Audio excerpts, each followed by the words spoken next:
What's up, guys? Alright, I turned on the stream, by the way. I guess we're gonna go grab some food.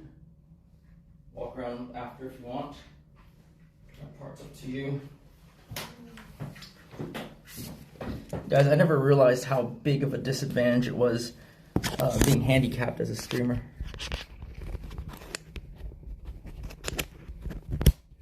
Also, Ocean Bum. I'm not sure if the internet will hold. We'll see. It was still like almost no internet on the phone, which is kind of weird. But I'm on Wi-Fi right now. I'm hoping it's just because the hotel's thick and it blocks signal. You know? I mean, this is old Parisian streets. Anyways, so yeah. You might notice something different about me. You see, if you missed earlier segment, this is not going to make any sense to you. Okay? But we're in Paris right now. And this hotel is not the best. I get it. We're in a part where it's like old and the buildings are old, and so even the layouts are, you know, kind of old school. There's nothing wrong with it per se. It's just quaint, and you know, like the decor is very old. See what I mean? And you look outside, it's like basically old Paris. It's definitely an authentic thing. Anyways, so we're here, and you may have saw earlier, but I bought a watch, right? That is very radioactive, and unfortunately, I wore it all day. Okay? And so, I'm gonna have to learn how to stream with one hand, because my arm fell off.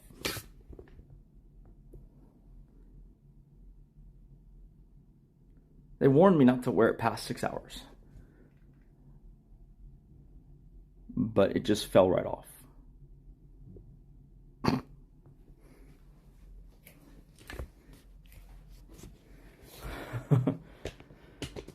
I'm kidding. That's not how radiation works.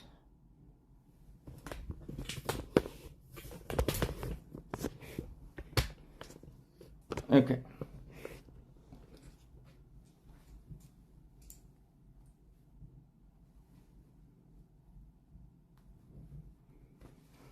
Anyways. Kate, you ready to go? Yeah.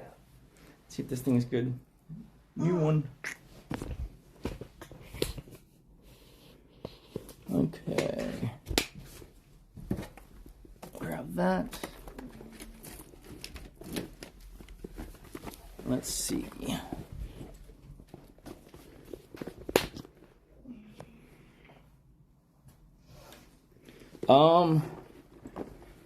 It's hard to go anything other than Patek or Rolex. I mean, FP Journe's nice, but I don't know if you count that. And you might cry it's unfair because I'm just playing the fact that I'm not actually, but like playing the fact that the values are high. The thing about FP Journe is I didn't have a previously favorite model. That changed when they released the FCC, which is unobtainable. I'll explain in a second. Okay. Grabbing my battery pack. Oh, just got caught again.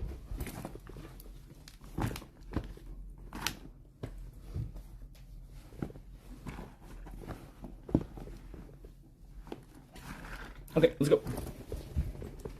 Room card. Do you have yours? Yeah.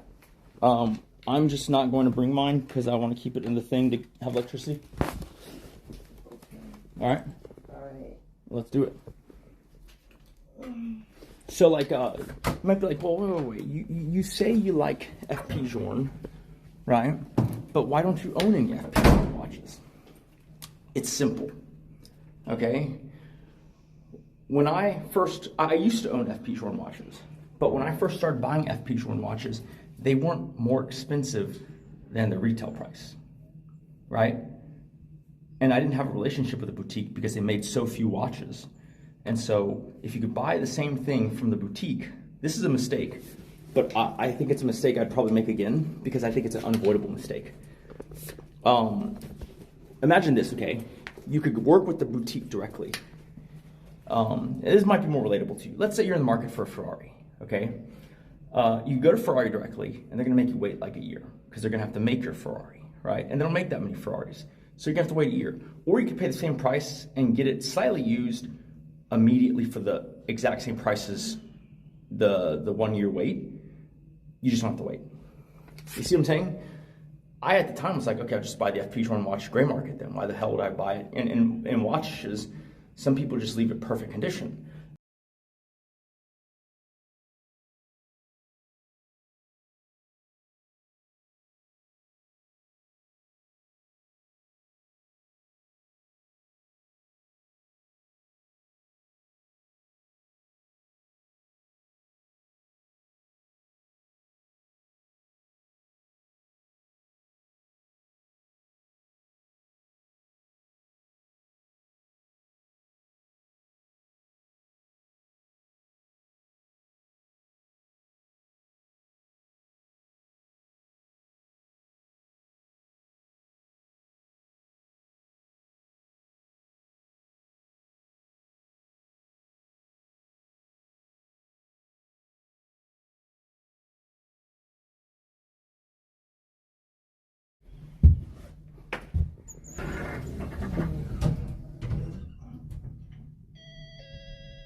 L'ascenseur va descendre.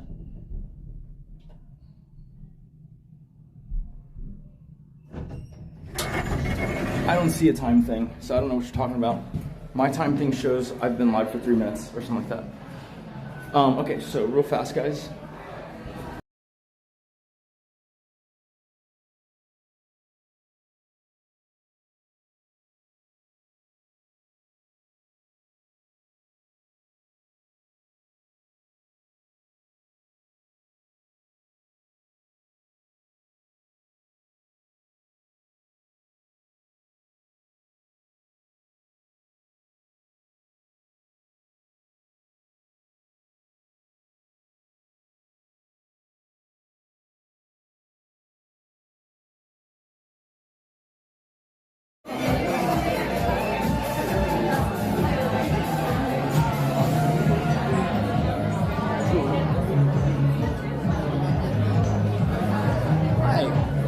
For two? Dinner for two? Yeah.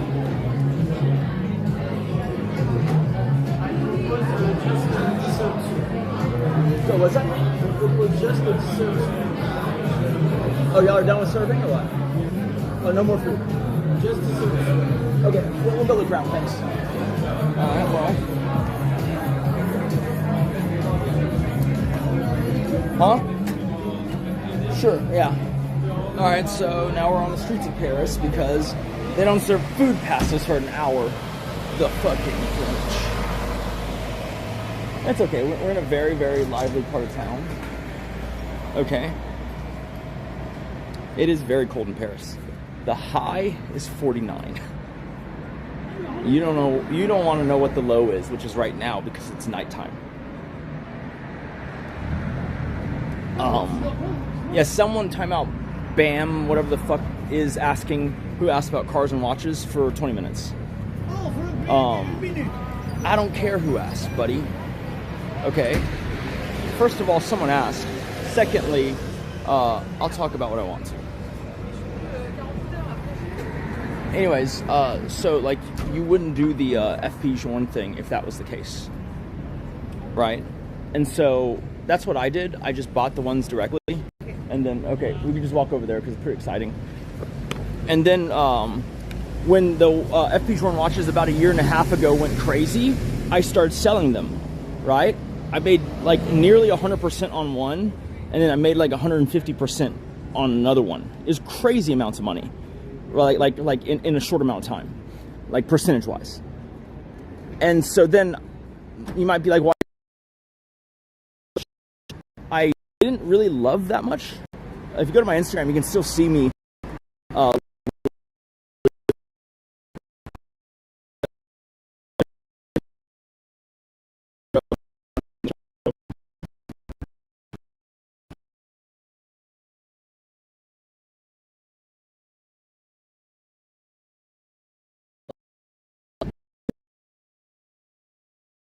buddy who's a watch dealer, and then secondly it was, you know, because it was so undervalued. You know, like anytime you can buy something that has a year wait, and you have someone offering to sell you for the exact price they picked it up for, yeah. So I knew I was I didn't expect it to be 100%. If you see anything interesting, we can go in. So this is an old part pair. Really, were interesting to me. Now, keep in mind, this is before. This is before I was aware they had the. Like I hadn't really been aware. So I knew they had the quartz watch, which is a crazy thing for a high-end watchmaker, but I didn't see their like bedazzled quartz version. Because if I got a quartz watch, unless it's just like an undervalued thing, it has to be bedazzled. Because why else, right? I would just wear a Casio. So those are interesting to me. And the craziest thing is their quartz watches are even up more than 100%. Like if you buy it new, basically if FP Journe, the boutique, offers you any watch, you just say yes. Because you're gonna make between 100 and 300% the moment you walk out the door. It's the craziest premium. Bro, okay, stop real fast. I don't see a restaurant right here, and so my yapping is doing the thing. There's nothing to discuss. What do you want me to do? Look at this. Like, what do you want to do? These are all closed. We get up to front, we're gonna see like a pizza place and something else. Then we can talk about like, you know, lessening the yapping. But what the fuck are you criticizing for, dude? Let's just cross here then. Can you stop? Hey, can you stop? Don't do that. We cross on this side. Look, there's a cross right behind. Oh, you want to go check these out? Yes. Sure, let's do it then. Don't fucking do that. Do you understand?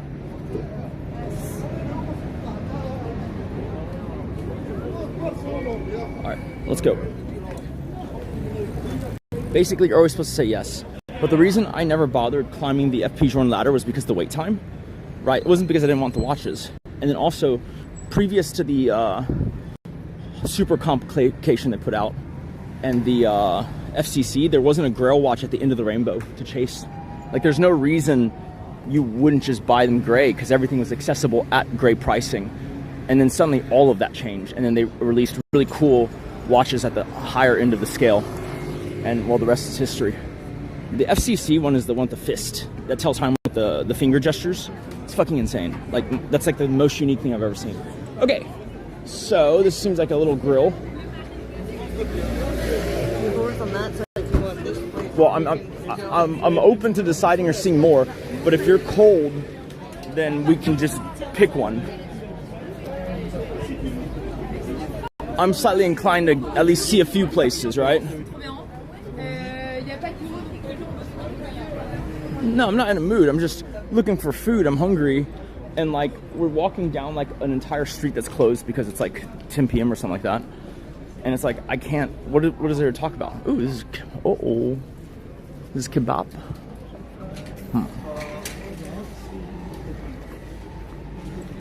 This is, like,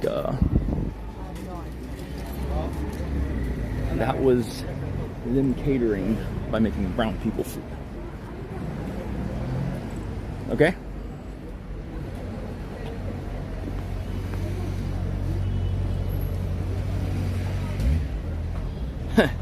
It does remind me of Content Corner. I mean, that was the craziest thing ever. It was like shawarma, it was like kebabs, and it was like tacos. It's like we just want migrants of all types to like this place.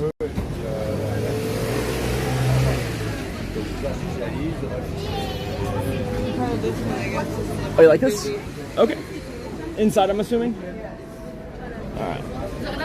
You don't have a warmer coat? I did, but I wasn't preparing to leave. Oh, okay. Sure. That makes sense.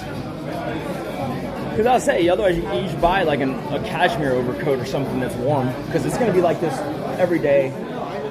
And then you might even want something that's like potentially warm. And then like good for technical stuff. Because like, you know, at Disney you might be kind of active.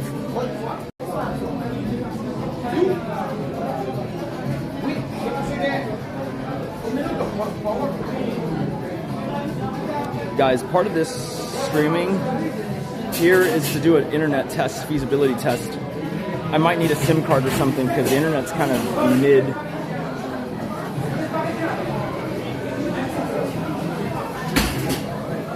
ultra discounts.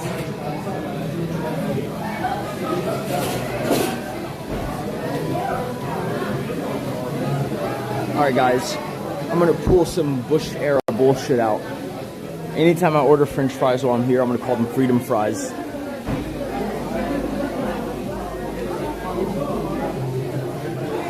If I try to buy some French bread, I'm gonna call it American bread. Freedom bread. Liberty carbs.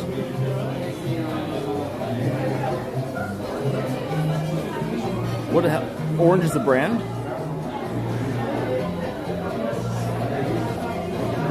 I would sell the watches because sometimes it feels like they go up too fast and I didn't have an attachment in the first place. Like sometimes, I don't think I'm going to do this anymore, even though it's been very profitable. But in the past, because it makes people mad at you, okay? Even though, so in the past, and the watch guy isn't mad at me, but like the Magic the Gathering card guy is. So in the past, you know, I'd like crazy amounts of cash flow coming in per month. There's like $2 to $2.5 million a month, right? And so any chance to invest it was like generally taken. Yeah. Only English, sorry. Yeah. Oh, table for two, yeah. Perfect. Ideally, I don't know if it's quieter in the back or not. Quiet? No, because we have a... Okay, that's fine. Yeah. If you want her, okay, I think. Yeah, let's do that, right? Okay.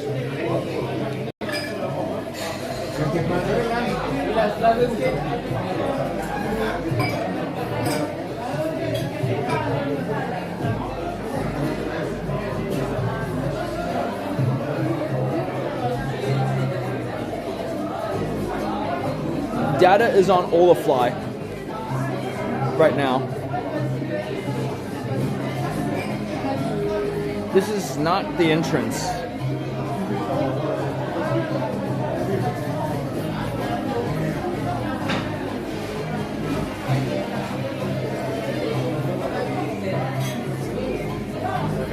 Thank you. Yo, binge. That's cute. Just call it being a simp. It's more relatable. Gentlemen. They don't exist anymore, but this is the 1950s.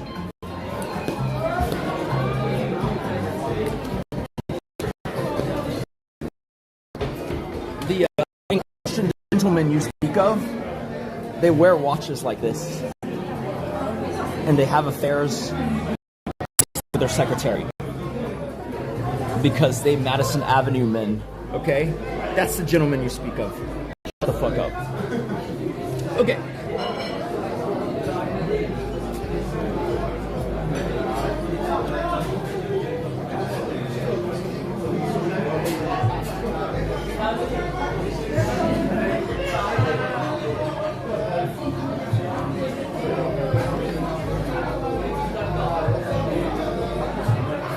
I mean, I believe that's who he is. But he should just come out of the closet already and just admit that he likes to taste their significant other's dicks. Alright. I can't read this menu at all. Holy shit.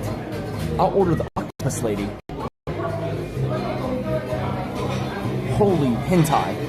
What is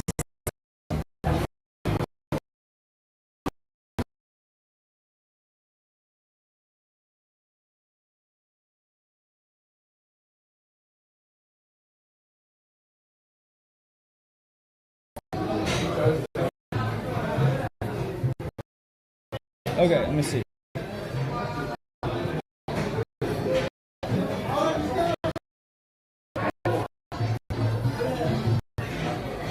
Sorry, I'm working on the solution, guys.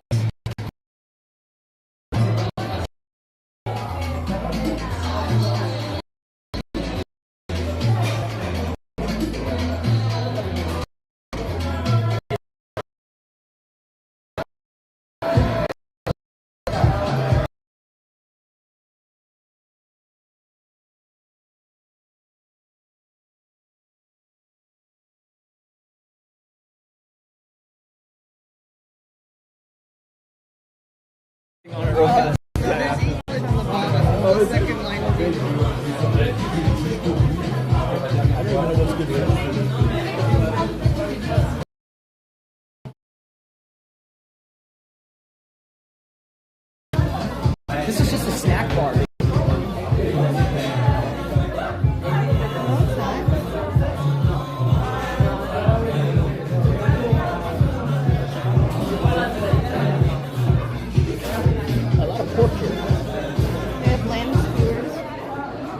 lamb skewers and the paella. That's what I was doing too. Paella today. Yeah. Alright. That's good enough then.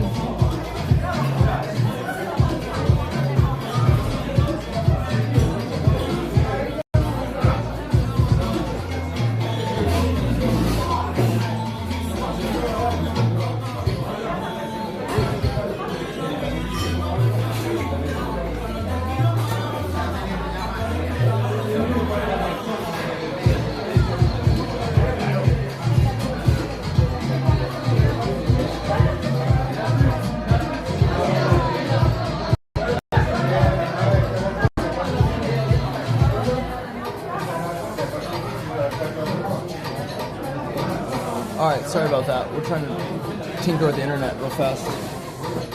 Ocean Bum, just for the record, I turned the phone back from Olafly to, what's it called? Verizon roaming. If that's not what I'm supposed to do, let me know.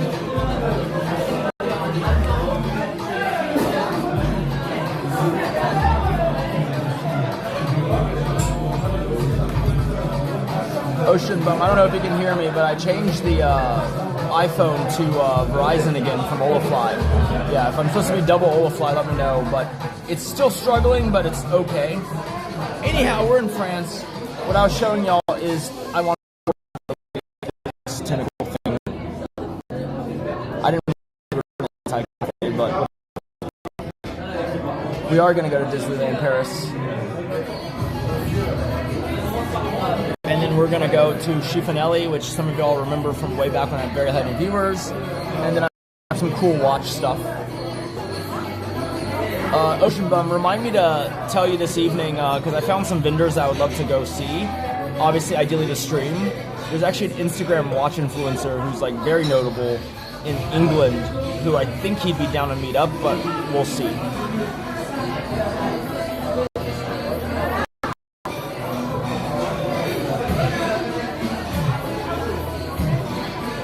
Yeah, it's struggling pretty hard, guys.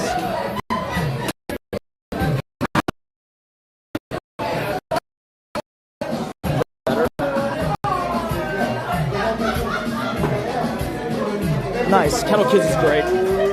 Kettle Kids is also pretty good at social, but the guy I'm thinking of has a lot of pedigree. He's like a famous one-of collector, like old stuff that's like one of one.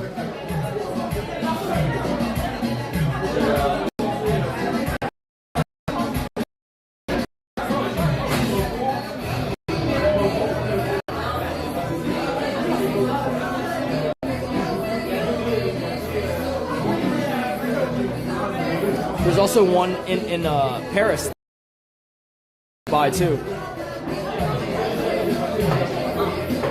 They have something that's very interesting to me because no one really likes collecting, like not near the extent of Patek or Rolex. No one likes collecting Omega watches, and even me myself. Basically, the only Omega watches I'm into are the Speedmaster. But there's a guy nearby.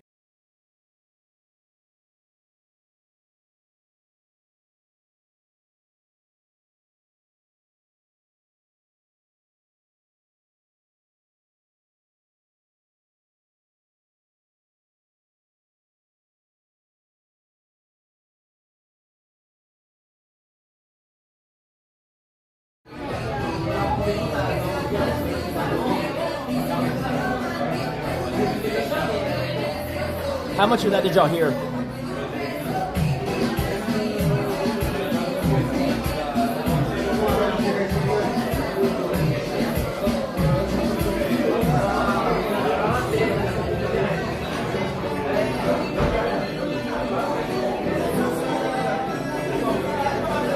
I think you're right.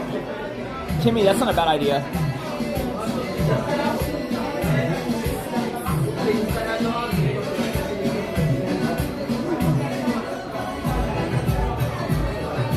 Yeah, I did do that.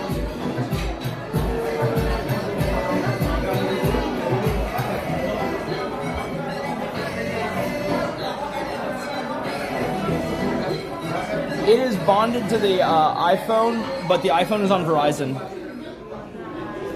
I figured to diversify the networks, but if that's not the optimal way, let me know.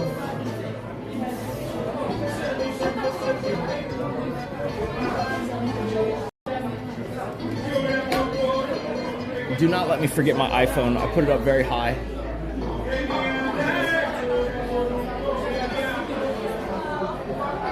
Hello, chronic gamer.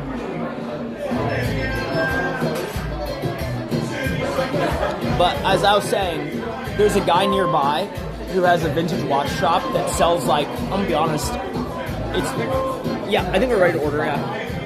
What do you want? The paella bidet Yeah. and the lamb skewers. Everything is good, guys. Orange juice. And you? I'm gonna do the same thing. Same? Yeah. Only one? Only that? Oh, no, I mean, like, another order. Ah, same? Yeah. Okay. Yeah. For drink? I think I'm just gonna have iced water. I got it perfect. Yeah.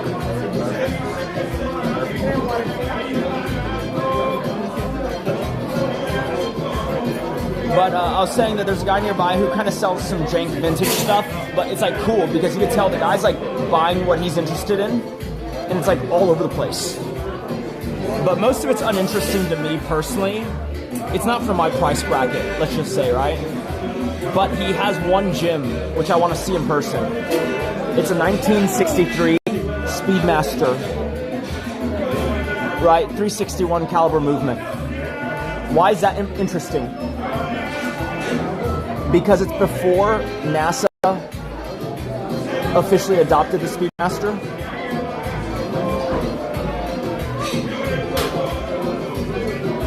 Wow, dude, the internet's struggling so hard. It's so crazy.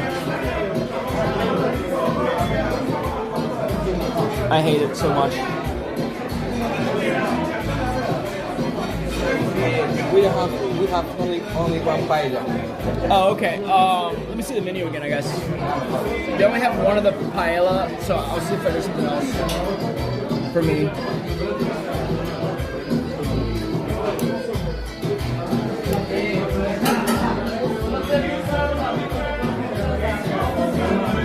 Y'all don't have any like risotto or anything, do y'all? Tell me? Risotto or something? Risotto? Do y'all have any of that? No. Okay. Like similar in, I don't know, do you want something like seafood, like Or just something like a side dish kind of thing. with dish? Yeah. That maybe is like calamar fries. Sure, let's do that. Yeah, perfect. Anyways, so he has a 1963 Speedmaster pre-Moonwatch. They didn't start marketing them as the Moonwatch yet. Okay? Timeout Blitzkrieg for 20 minutes. And that's interesting to me because it's pre-commercialized. And ironically, it's actually the type of watch that like Buzz Aldrin wore. Right? It's that exact model. But in addition, it's in perfect condition, except sun exposure has caused the bezel to turn from black to blue. So it looks like a blueberry. That's fascinating. I want to see that in person. It costs less than 15 grand. Bro, you have to understand, okay? We went to a tapas place because the other stuff that closes early because the culture here is different. They have proper dinner time. A lot of what is vintage stuff you'll find is about damage. Like the whole idea of a watch being tropical is just sun damage. But it doesn't matter. I think it's part of the beauty. It's like an old piece of, it's like an old leather bag or an old leather crate. You wouldn't call the patina, you know, damaged, even though technically you don't understand the watch thing very well, which this is the last thing I'm going to talk about it before we switch topics. But like, did you know that gold doesn't corrode in the way that most people think? It doesn't rust, right? But it does have surface level corrosion that doesn't eat the metal. That surface level corrosion looks like an oil sheen. You know, have you seen spilled oil in the parking lot? It makes that purple green. I wish I had this watch still to show you, but I used to have a. It pissed me off so badly. It was one of the watches they used to film The Sopranos. Tony Soprano's President Day Date, right? And because it sat in a safe and no one touched it, it corroded. So the watch was originally yellow gold. It looked green and purple. It's the most beautiful thing ever. And I loved it that way. And I was wearing it one day, and I walked into my Rolex dealer in Houston, and everyone was like, oh my God, look at that. And then they're asking me about the watch. I said Tony Soprano wore it in one of the episodes, because they switched out the watch, and there's like 3 different watches that he wore. Like, it's the same watch, but 3 different copies of it, right? And so basically they were like, oh my God, that's such a cool provenance and whatever. And then they were like, can we show it to the technicians in the back? And I was like, yeah, sure, why not? So I took the watch off, gave it to them. They went to the back and they came back out and they go, oh, by the way, free of, just purely as a courtesy, we put the watch in a sonic washer and we cleaned it for you.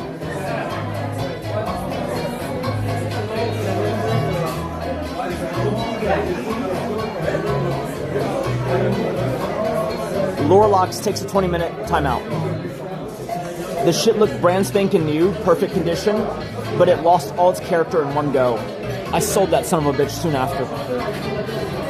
Because the cool part of the story was that the watch was on Tony Soprano's wrist, right? And then it went in a safe for 20 years, and then I got it. I don't want it to be fucking washed.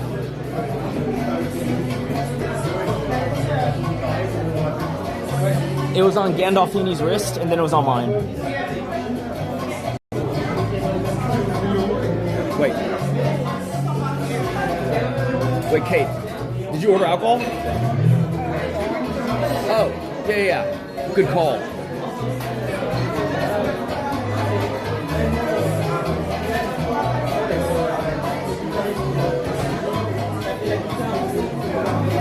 Kate, how you feeling?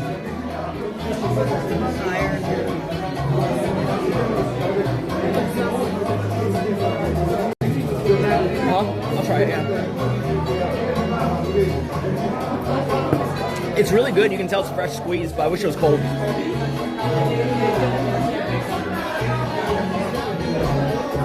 It's the new acquisition.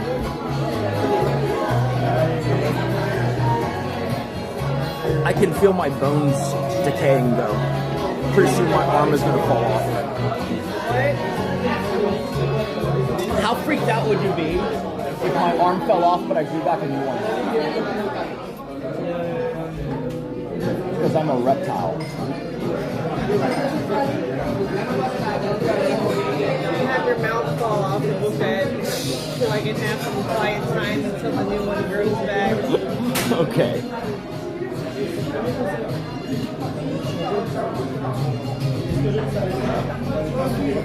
See, this is the one watch where they don't even want to steal it, let's be honest, right?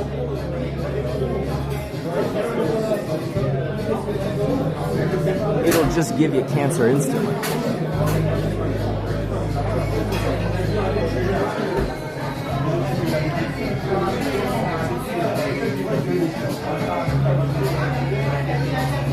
I mean, it'll irradiate you, bro.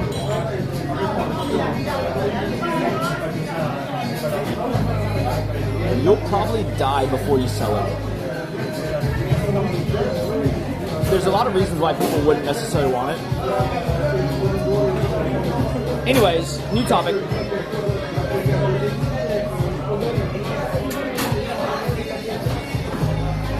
I don't know what we're going to do tonight. Some mishap happened and our flights our flights were fine, but the rest of my family's flights got bumped. So they're about to fly in about an hour.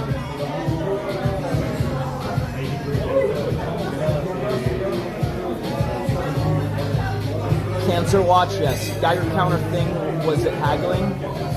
A little bit. I was going to get real nerdy and break out a spreadsheet about what chemo costs and say that there should be an adjusted value discount.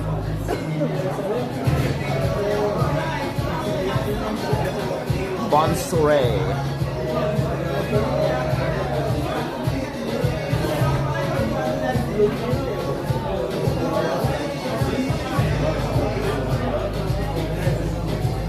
Do you know what that means? No, wait, soiree means something party? Dinner party? I thought it was good evening. Because bon appetit, I don't know if that's the same root word. I'm just going off of like riffing here. Soiree sounds like gathering. Good evening. You're right. It is.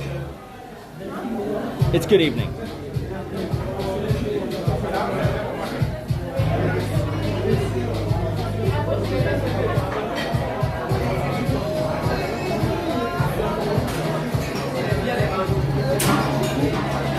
You know, in French, it refers to vaginal meeting, also known as an orgy. I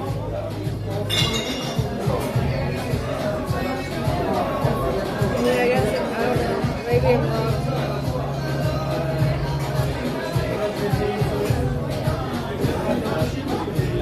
I too hope the food turns great. No,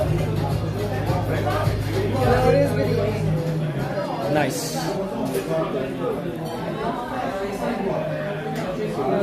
Have a good evening. Like something that's good evening.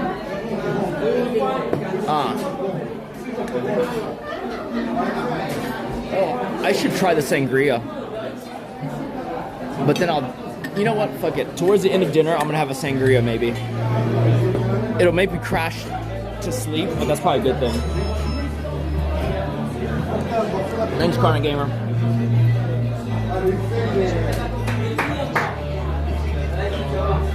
We're gonna starve.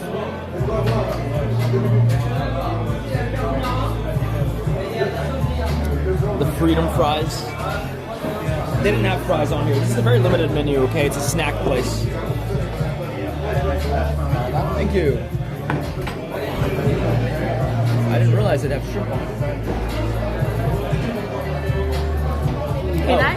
Oh yeah, sure. You wanna say hi? Hi. Are you a streamer? I am, yeah. Okay, that's good. What's your name? Nick Lee, but it's on Kick. I don't know if you watch Twitch or Kick.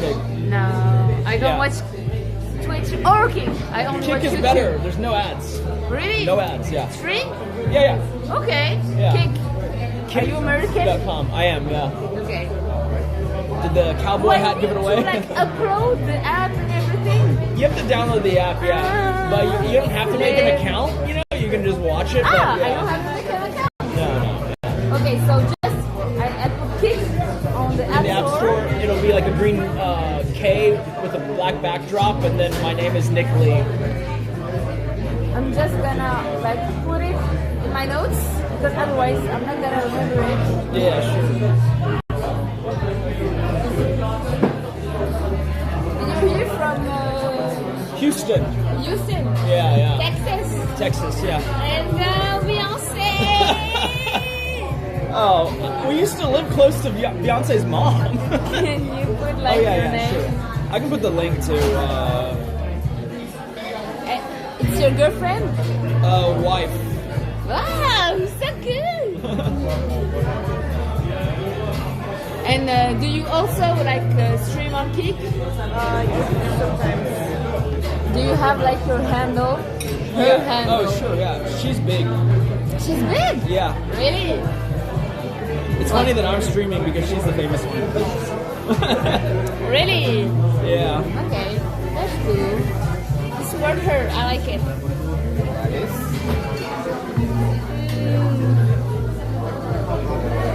Okay, that's her handle. That's mine. yours. But if you just replace mine with hers, that'd be cool. Okay. Yeah. Thank you. Yep. And I would recommend the patatas bravas. Sorry, the what? Bravas. Okay. Like the potatoes with some sauce. Oh, okay. And like the gambas, which is like shrimp. Okay. With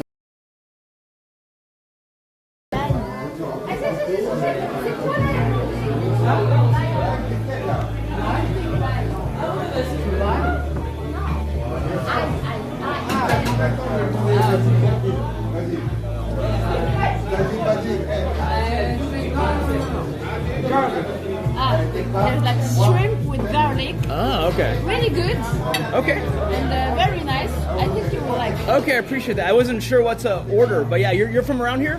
Yeah, I live in Paris Oh, okay. Nice, nice. and I love this place. Very good. And Okay. like the sangria, the red one. Okay. I was Very just good. considering that, yeah. You should. Okay, okay. Like it's our third. Oh, wow. Let's say. Okay. Yeah. All right, I'll do that then. Go ahead. Have a nice meal. Yeah. Have a nice night. Thank you Bye. very much. Shrimp? Alright. Well, that was nice. That was nice of her. I guess I'll order the potatoes. And the sangria.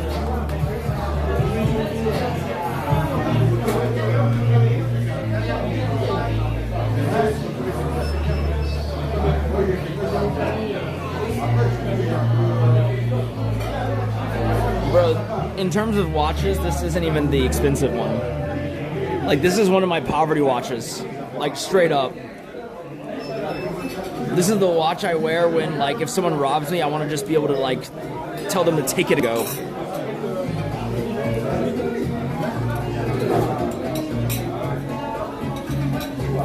You gotta get to, like, 300K territory before I feel anything.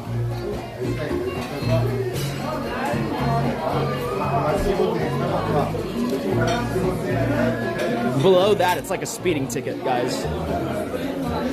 Take out these two oyster things. Okay. I hope that doesn't make me seem unrelatable. Here, grab this guy too. That would be terrible. My whole brand is built on relatability. I want to try some of this rice, okay?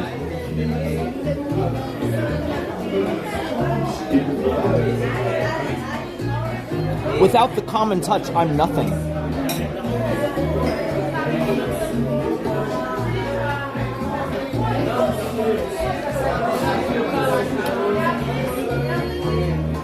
People watch me because I'm the relatable rich guy.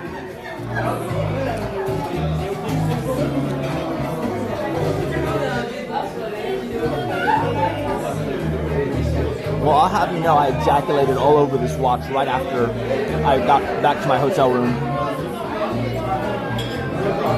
So now you run the risk of having a deformed kid because it's radioactive and cumed on. Okay? And I'm gonna keep jacking off on it once a day. Do you still want the watch, buddy? I'm not even gonna wash it after either. Do you still want it?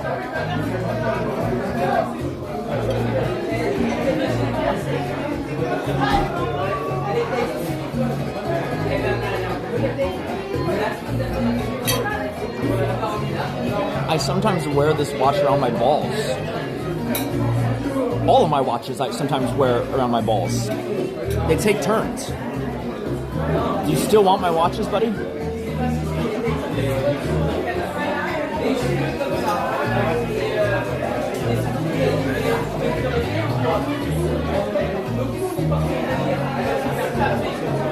I mean, I'll take a look at it, but like, I have a 6239 in steel already.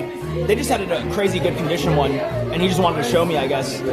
But the 6239s I'm looking for are gold. It's the Zuck model. It starts at about 700G, and that's a bad one.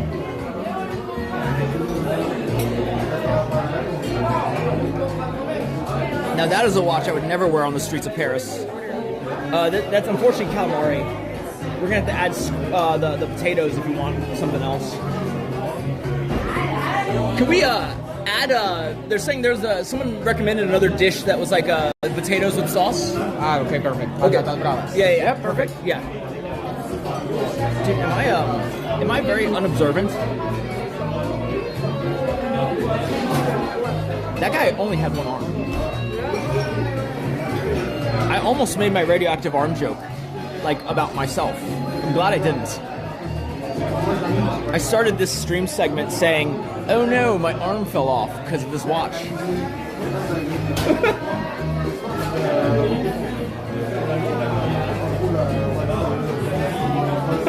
He'd be like, "You were asking me where's my arm go?" He'd be like, you too, huh? Nice. He's gonna look at me like James Franco and be like, first time?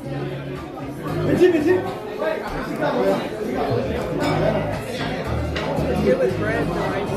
Okay, nice.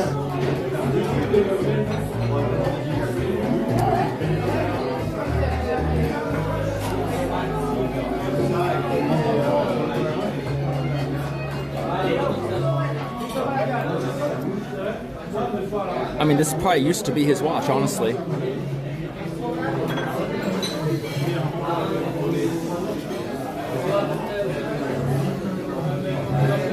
I hate peeling shrimp so badly.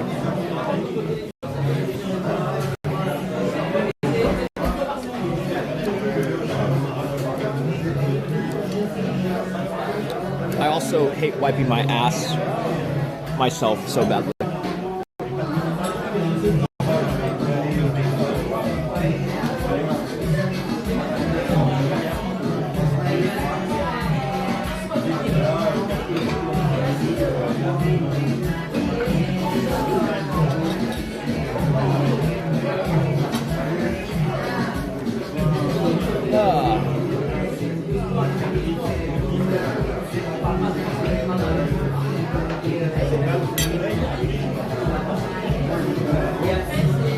Oh, that's good. Wow.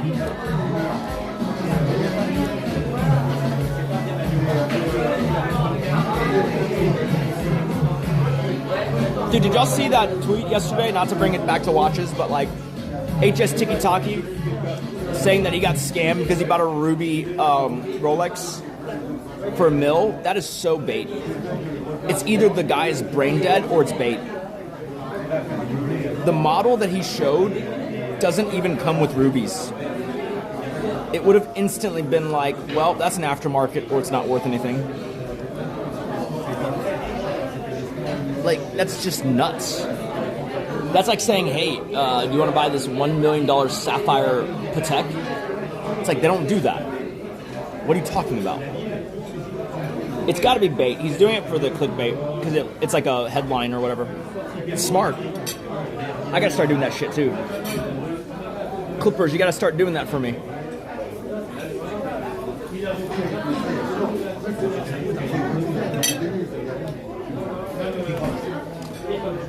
Oh my god.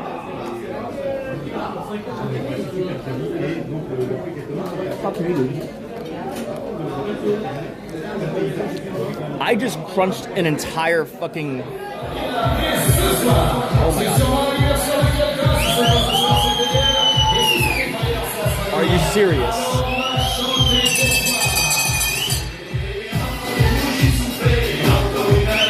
It's not my birthday, bro.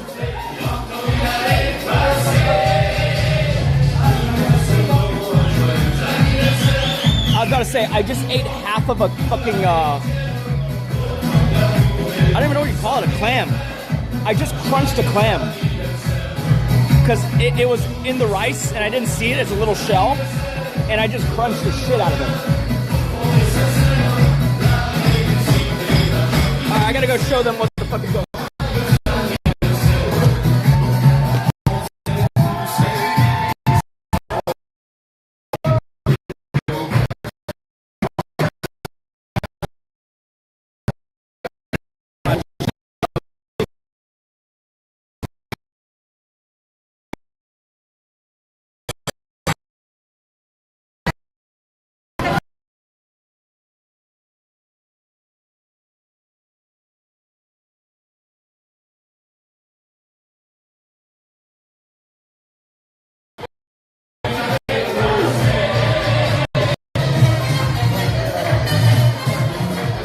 Dude,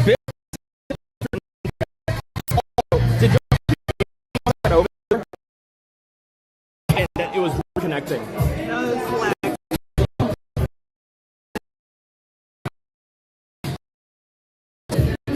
Yeah. Oh shit. Oh, can I get more napkins? Yeah.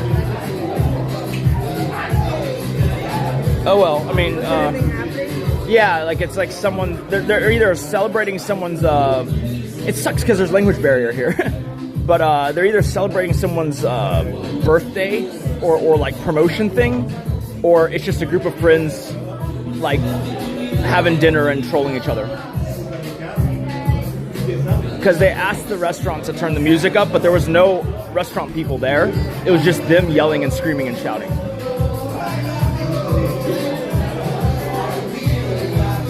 Yeah, no, thanks for that, DBR. I need some coaching. Dude, you missed it.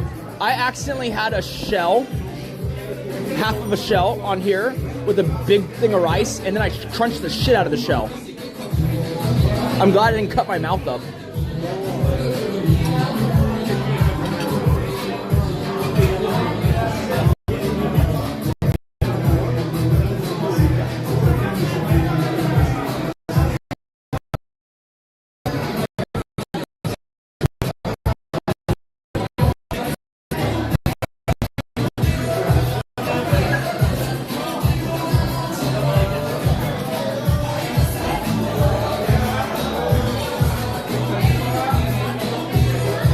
Sam Pepper's birthday?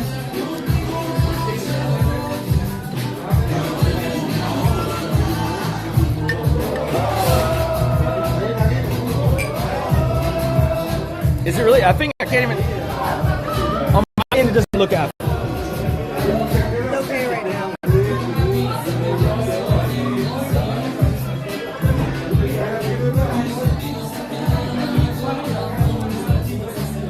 Yo, Benji, let me just disavow that notion for you. Don't ever call me a gentleman again. And don't ever imply that I'd want to be one.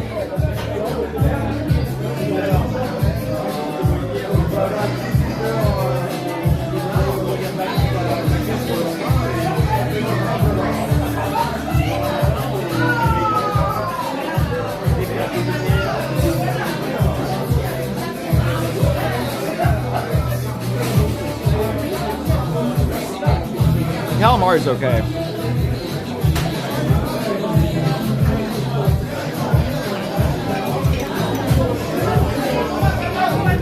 Now the skewers look fantastic.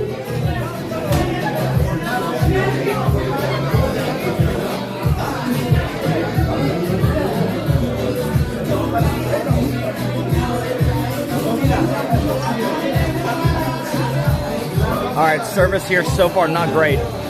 I have no napkins still.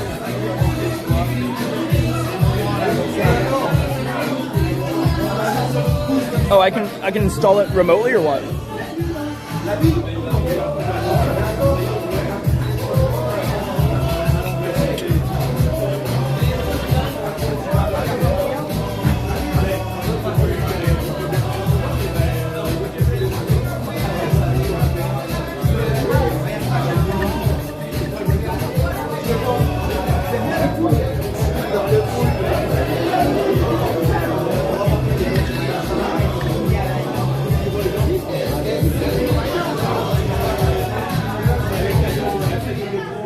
The food is pretty good. I'm just kind of surprised because this is, I thought it was just like a hole in the wall bullshit place.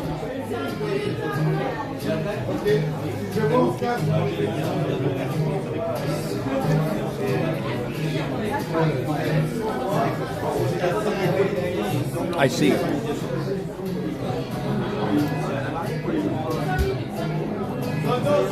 No, food is great. We might even do some street walking later. I don't know. We'll see. Paris must be a nighttime city, is it not?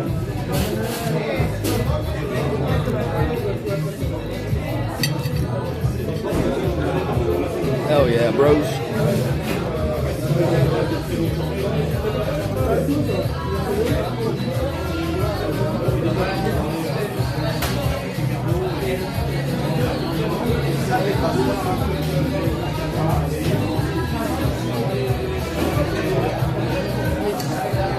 Oh, that's so good. So good.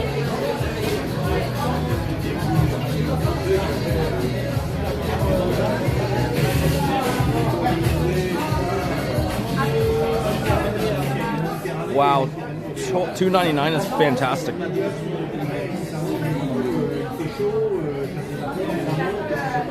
I don't know what this costs. don't even know what this costs.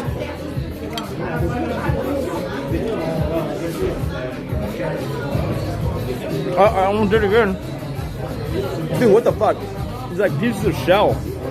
It's like when you eat egg shell, except worse.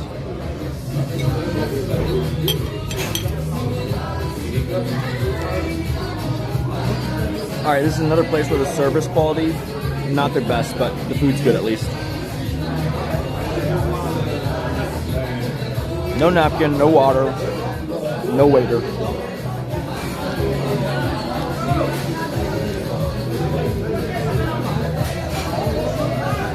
Do you want to know how I know someone bought me bots today? Other than the fact that it ramped up to like 1600 this morning instantly. It's the fact that when I got back on after not being on for most of the day, it instantly ramps up to 1600. That's how you know. Because I cannot believe that if someone was botting themselves, they would be retarded like that.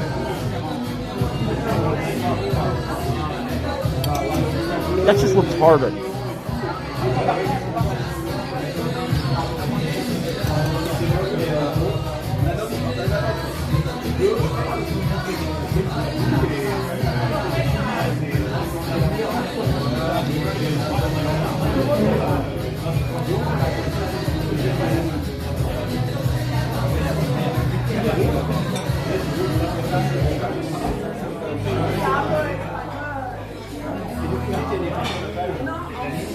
Yeah, I agree. It's all about chat engagement. The viewership doesn't even matter.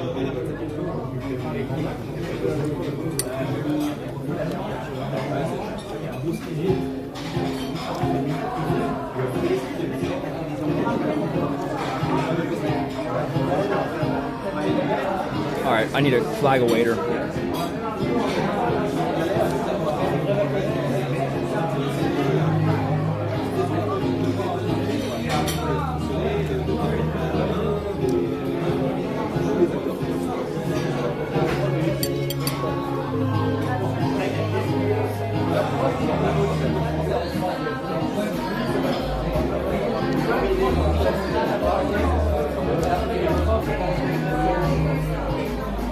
Are my potatoes ever going to come in? Am I ever going to get water? Are there napkins?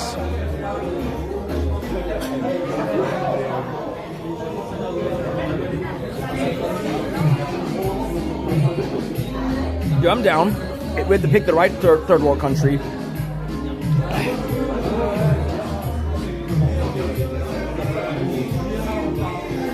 Oh, thank you. Do you still need the bread? Okay. And then could I get a napkin, some water, and then a sangria? Water, napkin, like a bunch of napkins, and then the sangria. Yeah, okay. Well, she's nice. Dude, did I just watch a fucking lady with a shiny trench coat walk by? What the hell?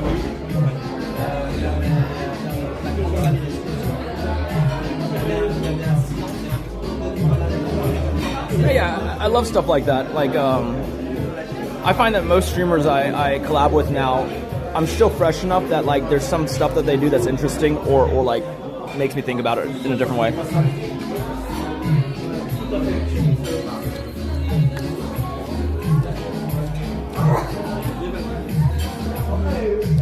And that looks like my watch after I got done with it. Why is there so much sauce on it? Oh, because it's literally called potato with sauce. Well, all right. You got me.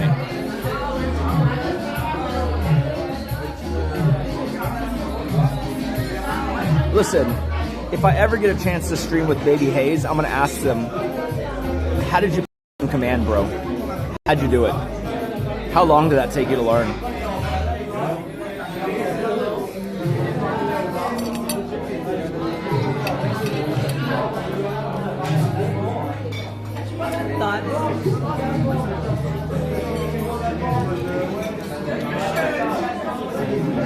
It's interesting. It's not like, I don't know. I get why it's different. It is potatoes. I don't know. To me, it makes it seem like a light cheese, even though I know it's not cheese.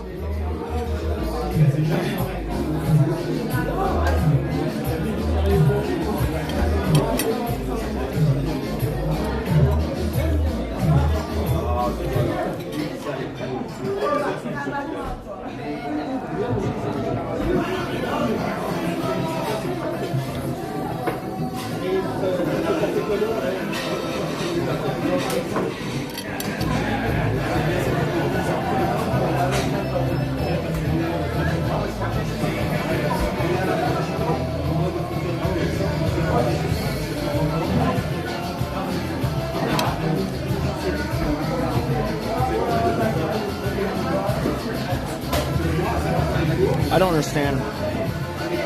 First of all, I don't have a nanny. Oh, shit.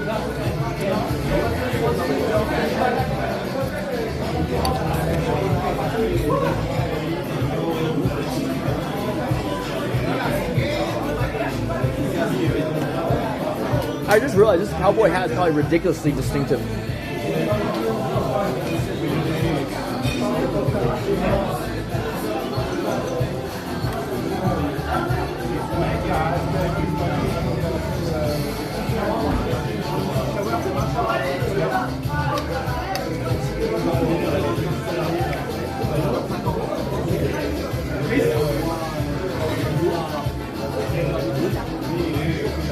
She does not hate me streaming. She loves me streaming.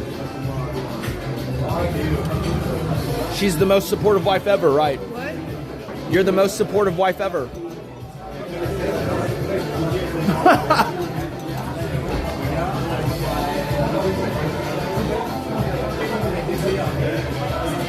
Bro, I do that. What the fuck? Why are y'all moving so fast now? She barely even said anything. Nah, that's bullshit. Y'all must all be simps or some shit. Everything she says is fucking hilarious.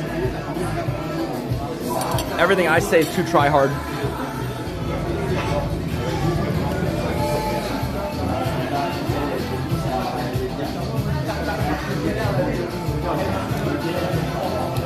It's kind of interesting because I noticed that she was way funnier than people give her credit for. It's just I wish she would deliver it with more frequency, but maybe that's part of the mystique. I don't know. When I first started streaming with her in like May or whatever, I don't know if y'all remember that. I was only on her stream. I didn't stream on my own channel. And I remember like every time we started doing the Battle of Wits thing, where we kind of do like, you know, one jab verbally, but not like actually arguing, but like just playful. She always had the funnier in-game. That's what I noticed.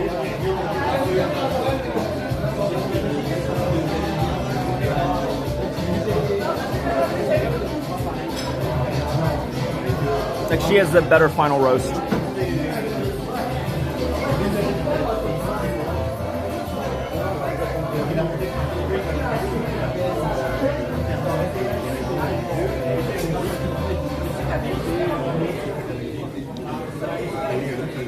What do you want to do most in Paris, other than the whole autumn makeover thing? I guess Disneyland. Is there a ride that you know is there but not elsewhere? Well, they have the new Frozen thing coming out while we're here. The second day it debuts Frozen Land on our VIP day. That's why we're being Nice. That's why we timed this. Tell them what the VIP thing is, because they don't know. A staff member takes you to the front of every line. Just like Michael Jackson back in the day? What? They based that program off of like when Michael Jackson visited. That was one of the genesis for that program. Because they needed to be able to hustle him to the front of every line so he could, him and his kids could experience the rides and then leave. Basically, we get a nice Disney park employee in a suit. We might want to get some cash to be able to tip him, by the way. What? Remind me to get cash tomorrow to tip him. But he basically chauffeurs us around the park, goes in all the back employee entrances. We cut to the front of every line for every ride we want to do. okay? And then we do that ride. The characters come to the kids to do the meet and greet, okay? You wait for nothing, you want for nothing. They provide food, you just have to ask for it. You know, if you're thirsty, they'll run and get you a drink. One whole day. We've done it once before. Very expensive.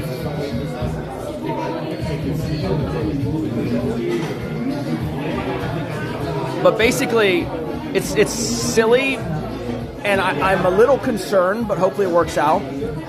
Because like when my brother's older two kids, so not Autumn, but the two boys, when they talk about it at school, their friends are already kind of like, what? That's not how Disney is. Well, like we rode like 5 things and then we waited in line all day.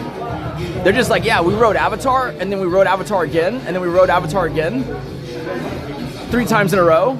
And the line was only how long it took for us to cut to the front.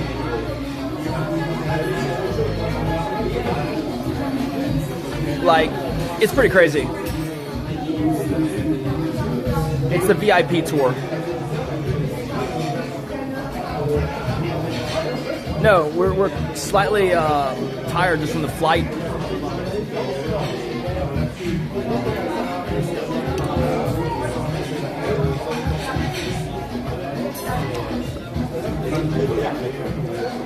Where's my sangria, dude? Let me educate you guys, okay?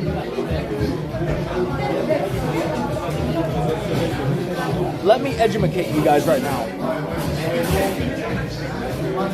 You are more tired when you fly. Okay, I hope y'all know that. You're actually more tired when you fly. Partly, there's like 2 reasons for it. One is like, when you fly, commercial airlines go to 40,000 plus feet, right? Of course, they do stabilizing of the, atmospheric pressure that you feel in the cabin. But the problem is that's not perfect. And so while in the cabin you feel like you're on the ground, it's because they're pressurizing the cabin and you're actually at 40,000 feet, right? Some of that, what you could loosely call altitude sickness, even though it's not, it still affects your body passively, and you are easy to get tired. You need to breathe deeper to get the oxygen, etc., etc. So you are more tired for being on the flight. It's actually at the level, I don't know if y'all know this surprised Paul when I told him, that like private jets, one of the best things about them is that they fly at like half the height, or at least a third, or like 2/3 of the height to half the height of commercial airlines, because then they don't have to pressurize the cabin as much and you don't feel as tired. Okay? Like you're physically getting more tired on a plane. That is a thing.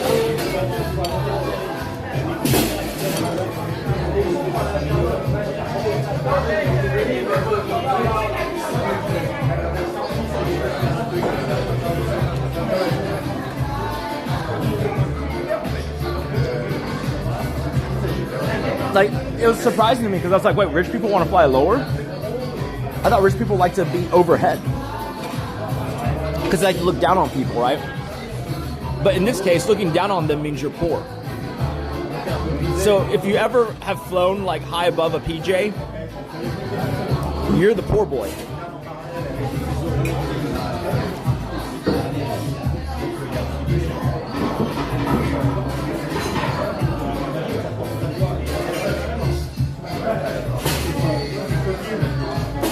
And the price will come down. I bet you Paul does end up streaming from space at some point.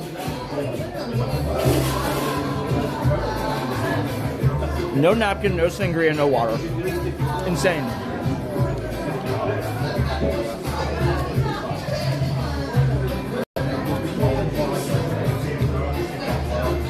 What are they even doing?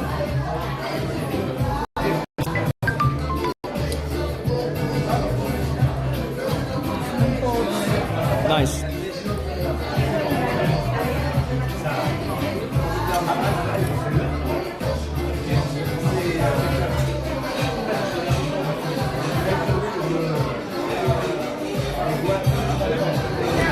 I ordered so much because I didn't know what was good.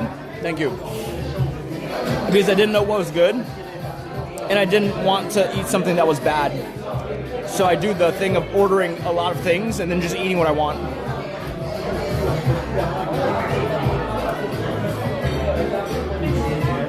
Because fuck the poor people in Africa. They can suck my dick.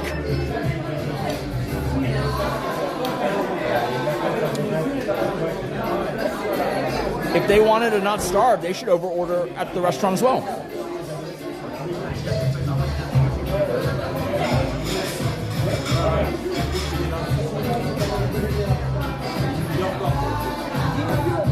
Yes, but I said poor people in Africa. If you're out of Africa, you're already doing something right.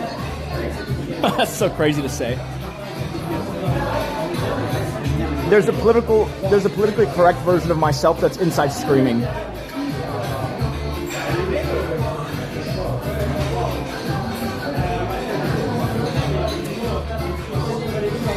How are you guys? Hey, how's it going? Very good. Yeah. You're doing stream. Yeah, we're doing a live stream. It's Kick. Here. Oh, yeah. There you go. Hello. Salam alaikum. How are you? From Paris. Abuela. Latinos. Español. España. Estamos aquí with Kate from Texas. And Also from Texas. you're from Texas. Dallas. Yeah. Houston. Yeah. There you go. Oil City, right? Yeah. Can I? Yeah. No, go for it. Yeah, that's a dead giveaway. I'm from Texas. Here we are. Moroccan Texan guy. I'm not from America, I'm from Morocco. Okay. Kingdom of Morocco. Do you know who Pokimane is? Huh? Pokimane. Pokimane? Do you know who that is? Who is Pokimane? Oh, it's just the most famous Moroccan content creator, influencer. Pokimane is famous American French Montana, who is Moroccan. Gotcha. French Montana is Moroccan. Shout out to all Moroccans in the world. Shout out to USA. Shout out to people from Texas. We here in Paris, in Abuela, en un sitio español. Que viva España, que viva Marruecos, and long live to USA.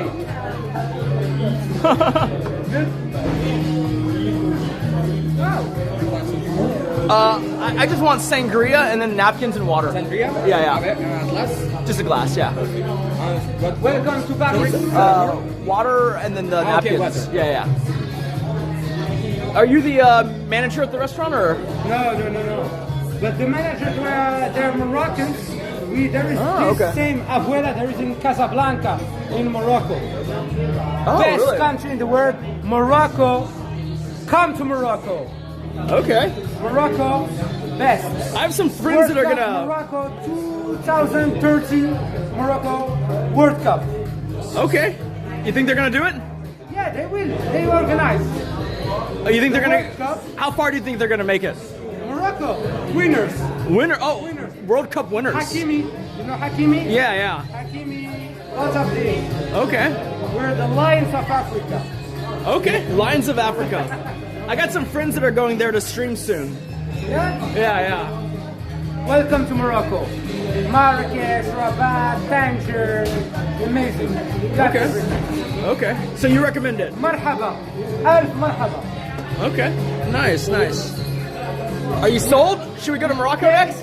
And remember your name? Your name? Nick. Nick and Kate in Paris. Yeah. Moroccans in Paris. We here. Was that a play on Inwards in Paris? Did he just turn Jay-Z on me? Or was that just a coincidence? The Moroccan voices. Huh? Moroccan voices. He said Moroccans in Paris. I haven't heard that one yet.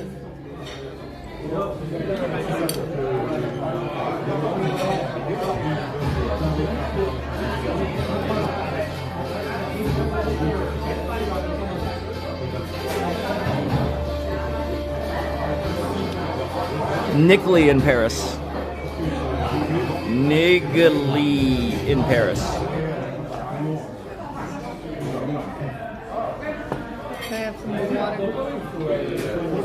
You know what? I just got a bad flashback. Oh shit, this is hard to open. The last time In Paris was trending, it was someone physically in Paris Hilton.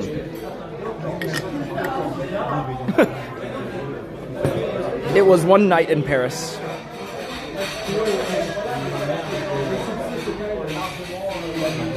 I don't know if y'all are old enough to remember that.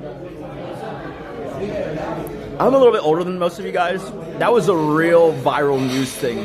That was like my generation's Kim Kardashian sex tape.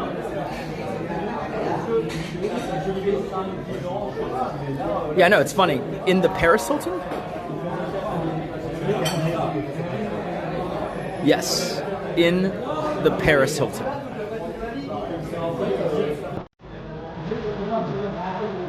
Oh my god. Oh my god, so loud.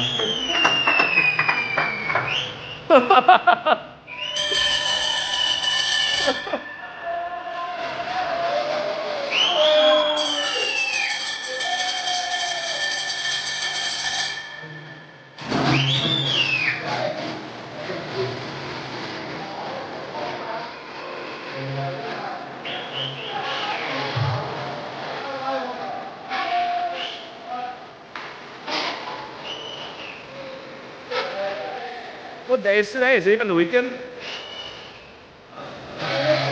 Is it Friday today?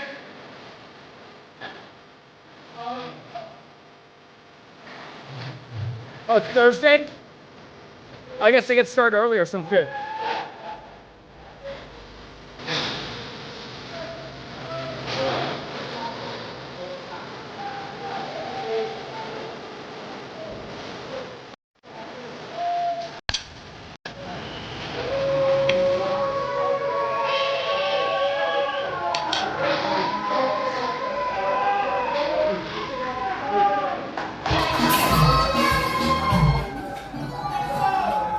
Oh shit, here we go.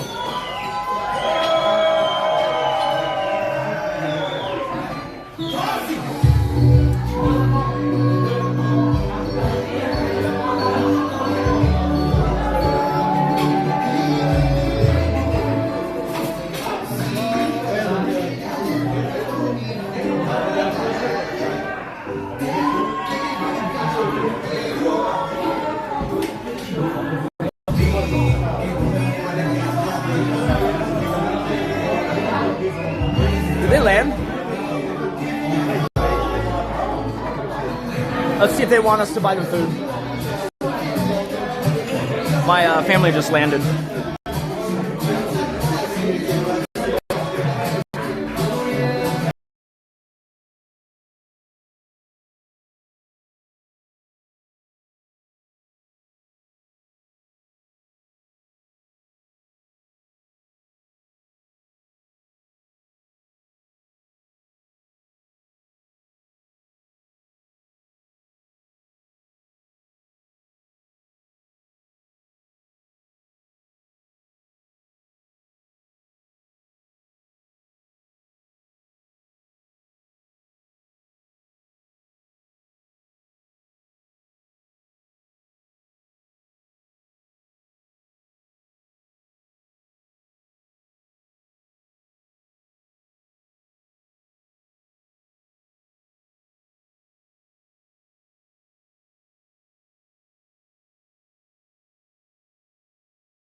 It is pretty good. I haven't had sangria that good since Spain.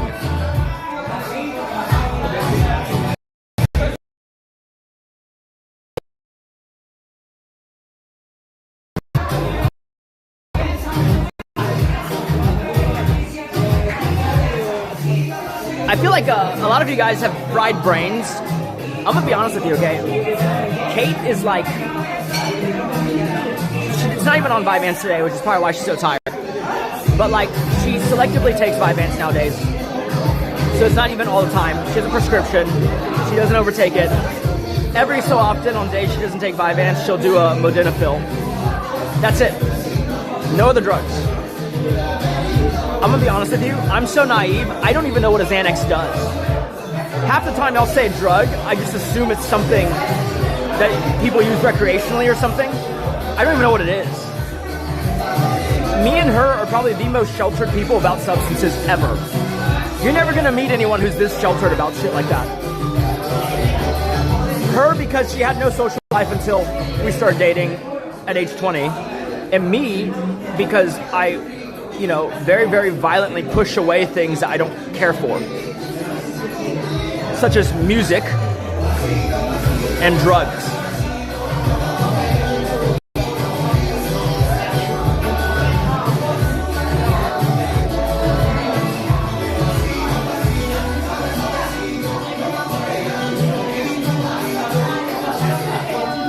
Now I know how Tazo feels, other than the being gay part, and other than the being poor part, and other than the being unlikable and a cunt part. But other than that, now I know how Tazo feels.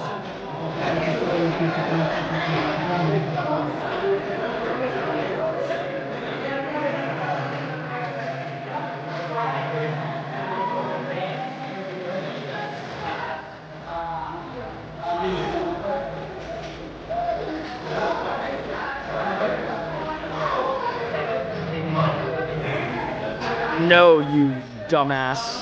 That's a flower.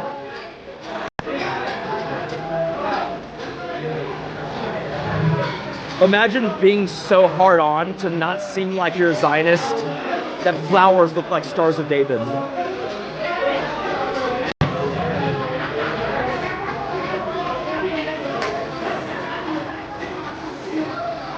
I'm trying to finish my sangria, bro.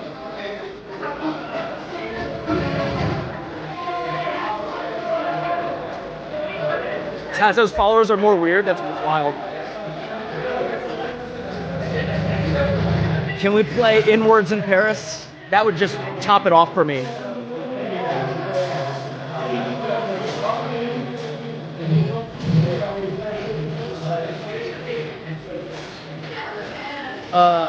Excuse me, I still don't know how Mike Smalls felt. There's a high chance that Paul squeezing my dick he'd miss because I don't got a horse cock. Dude, let's be honest, okay? Everyone's accidentally touched Mike Smalls' dick. It just takes up so much fucking space. Huh? Oh. Damn, you just woke up and had a thought, huh?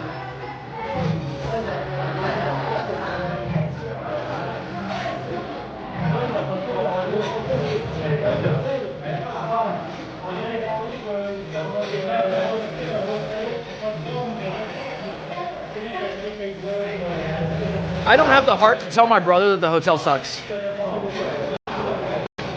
Me and Kate have already formulated a plan. If it sucks for the next 2 days, we're just gonna get a better hotel. For everyone, because fuck that. I don't know how we picked the hotel. I'm sure it's in a great location.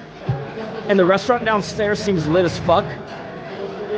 But like, this is like, and it's no one's fault, whoever booked it, because I get why on the outside when you look at it, it seems like a very nice hotel. This is why I always warn people like, who are either influencers or who are working for me, do not book a boutique hotel in Los Angeles. Don't do it. I don't care how awesome it looks. Don't book a boutique hotel. Right? You want something that's owned by a chain. I know that sounds boring, but you're going to get the level of amenities with like a Marriott group hotel, a Hilton group hotel. You're going to get a certain level of service. You're going to have access to, people doing your laundry, dry cleaning, all the things that you actually need. The boutique hotels, it's hit or miss. You got to ask about every service item, and then every boutique hotel I've ever been in, the elevator's funky as shit. Sometimes it works, sometimes it doesn't, sometimes it acts weird. And then the corridors are like narrower. You bump into people. It's like, I'm sure they took great pictures and I'm sure the reviews are fantastic. It's just, I'm not a boutique hotel person. If I wanted to stay in a boutique hotel, I'd stay in an Airbnb.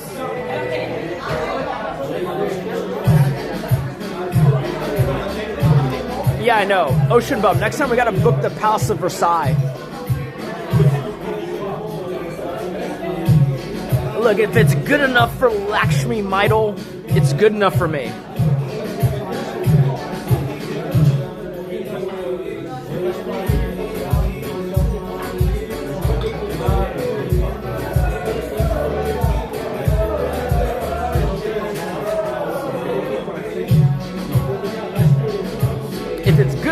If it's good enough for Louis XIV,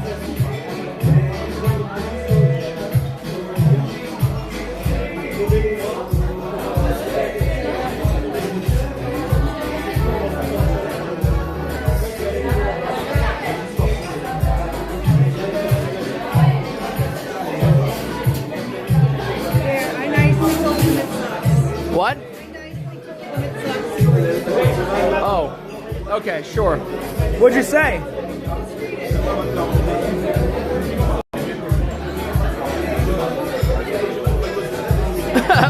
my answer was diplomatic. I said, there's no balcony. It's a little old, but it's charming and boutique-y. Kate said, it's quaint and nice people, but layout is stuffed into a lot like a puzzle. AC works, though. Bit cramped. Sounds like something from Harry Potter. Hopefully your room is a bit bigger. It does feel like a bit like I'm in a cupboard. Well, all right then. Very mixed reviews. I don't like breaking bad news. That's why I was initially ineffective at the Apprentice show. You know, at first I was like, well, you're pretty good, but like, you know, maybe tomorrow you don't really have a job and you can't stay here anymore. And in fact, I kind of need you to leave right now.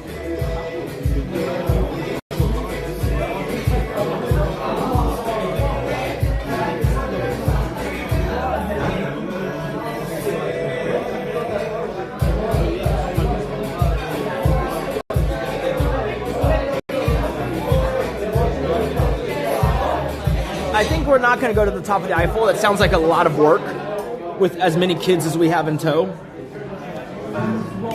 There are some cool planned stream segments. And the only thing I definitely can't stream is Moulin Rouge, because we're going to go watch that.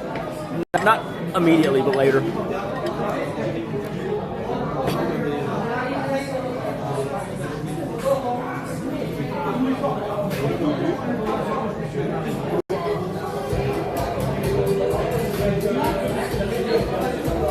But yeah, this watch, I don't know why, this is way more beautiful to me than any modern GMT.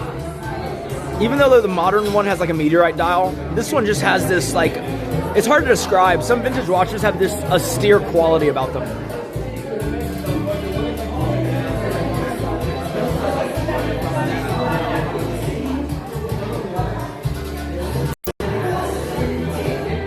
It's very low key.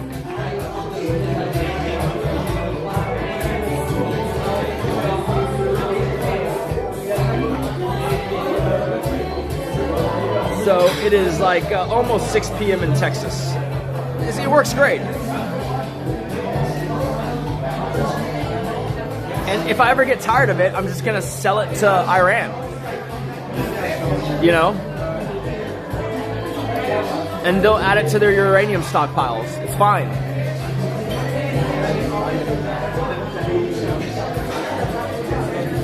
Yeah, we're ready for the check, yeah.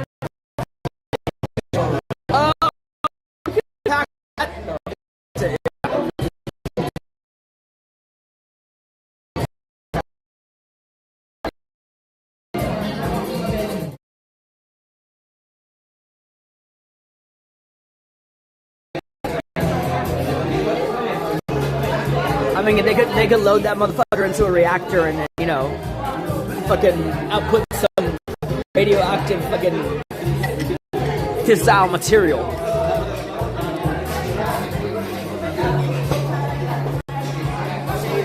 You know what, though? The most boring rich guy in the universe is still richer than you are. Because you're a brokey.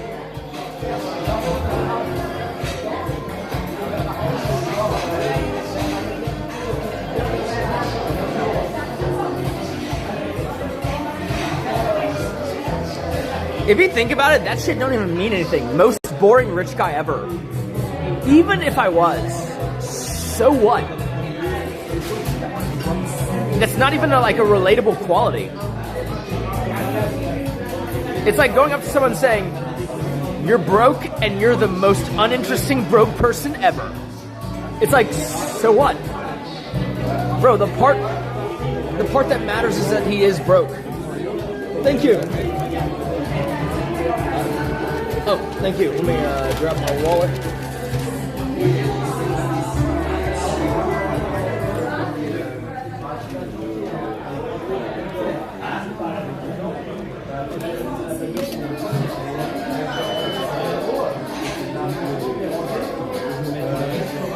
Is American Express? Yeah. No. Oh, okay. Let me get a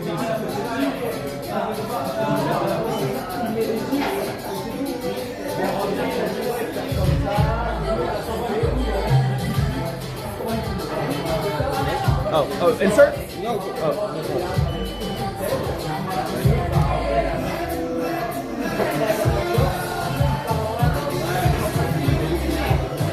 Perfect. Okay. Yeah, sure, why not? Perfect. Thank you. Have a good night. You too.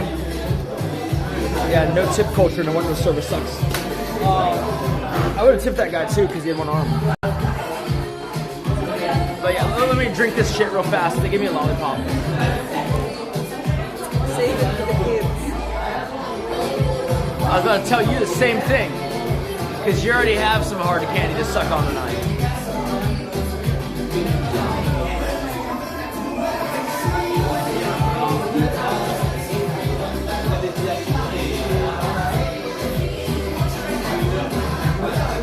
I win this round.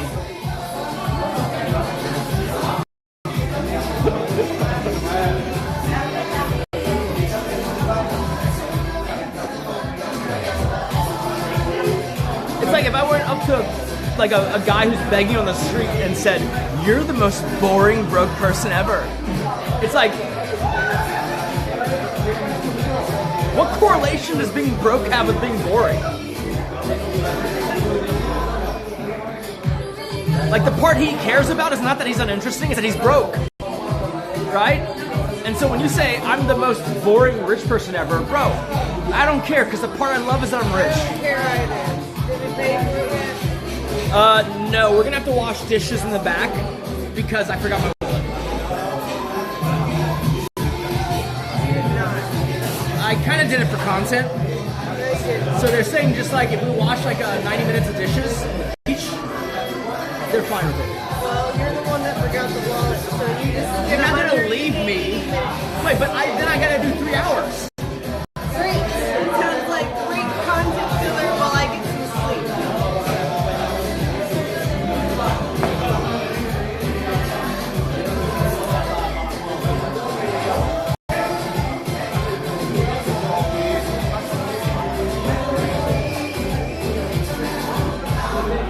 Here, you can keep the lollipop and give it to the kids.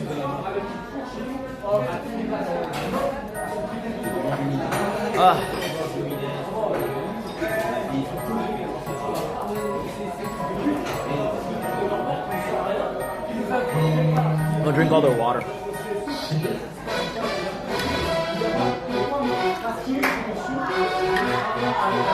Oh, that's right, we can have a cigar tonight. That's right.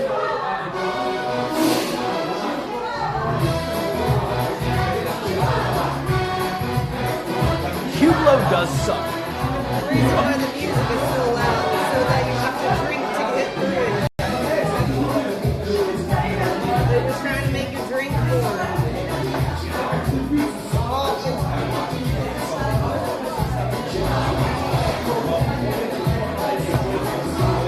Okay, ready?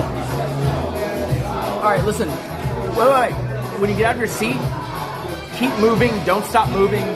Run if you have to. They're gonna yell stop. Don't stop. Just keep going. I'll see you back in the room, okay? Listen, I understand that you've lived a really good life and you've never had to do this before, but it's about time you learn. How much was it? I don't even know. You don't know when you just let them swipe your card? Yes. It's always worked. It's never failed me yet. I don't even know where I put the receipt they gave me. Alright, let's see how much this costs. Holy shit. Holy fuck. Cost 80 euros. Fucking shit told me it was free. Would have ordered more. Wait. Give me my hat. And I gotta make sure I have my my wallet or my phone. Okay, I got my phone.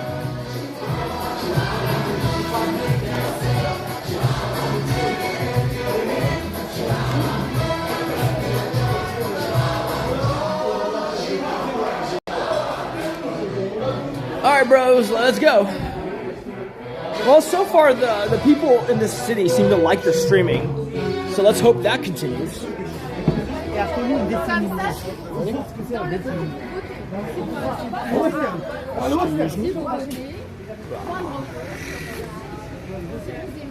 So far, the young people seem to love the streaming.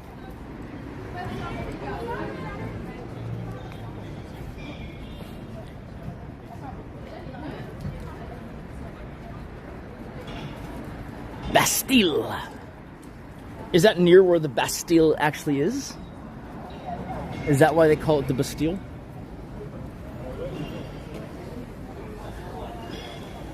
No, they're not. They are not.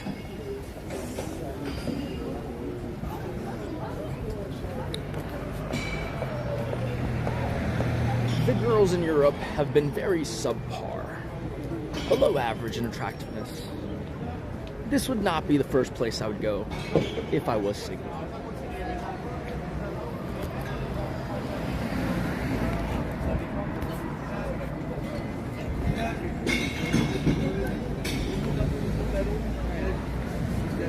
Yeah, I would. I wouldn't go to South America, but I'd come here.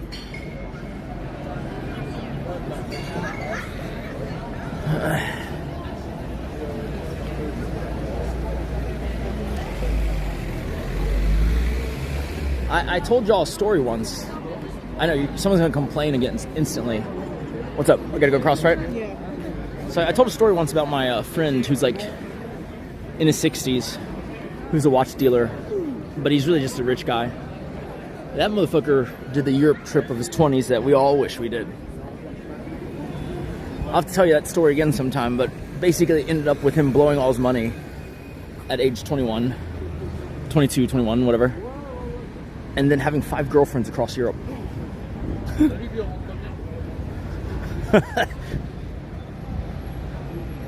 That escalated quickly. Oh, no, I'm gonna die.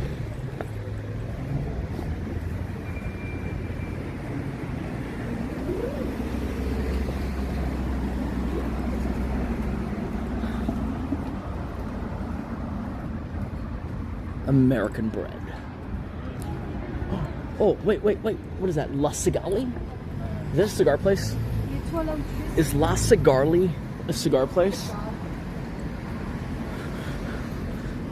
My other challenge is I'm going to keep putting le in front of everything. Okay? I was annoying her with it earlier. Le airport. I'm almost at le airport. We should get this le taxi. Le hotel is le terrible. It is le cold. Oh, here we go. We're here.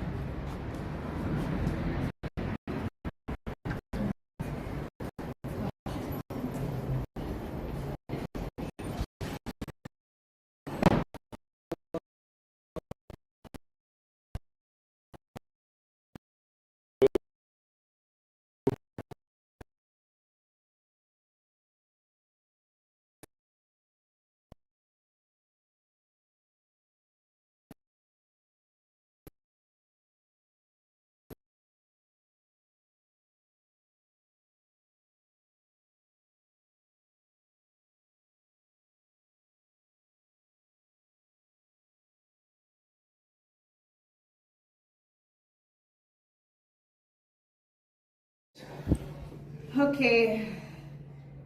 Well, now it's here. Y'all missed the funniest joke, dude. Y'all just missed the funniest joke.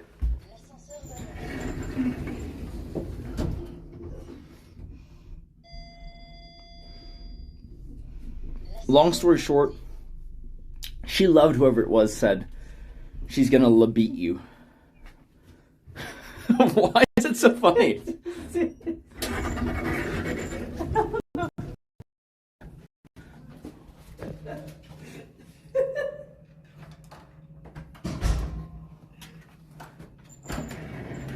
Listen, if guns are illegal in France, then I'm carrying 2 registered weapons right now, okay? Because these hands, these guns, are deadly. Alright? I'm like Bruce Lee. My hands are registered weapons. That means I go to jail if I kill you with them. You go to jail if you kill anyone regardless. Okay, you also watched Once Upon a Time in Hollywood, I see.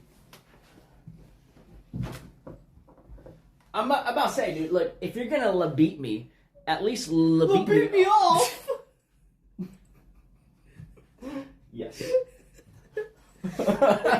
What's wrong with you? You like took in a bunch of laughing gas. What is this? You're hysterical. Delirious from fatigue. So this is where the magic happens.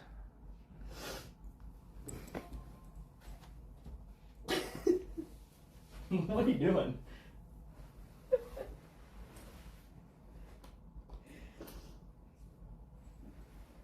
Why are you laughing so much? I don't know.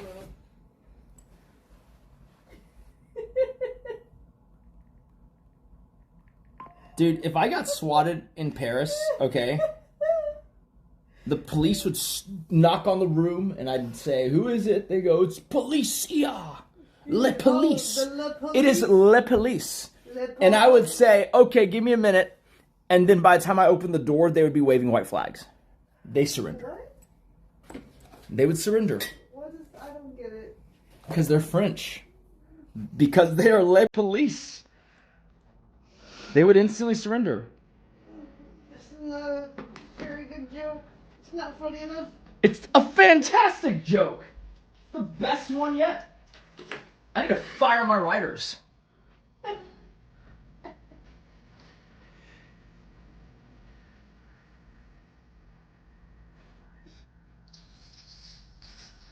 I put on some music for the mood.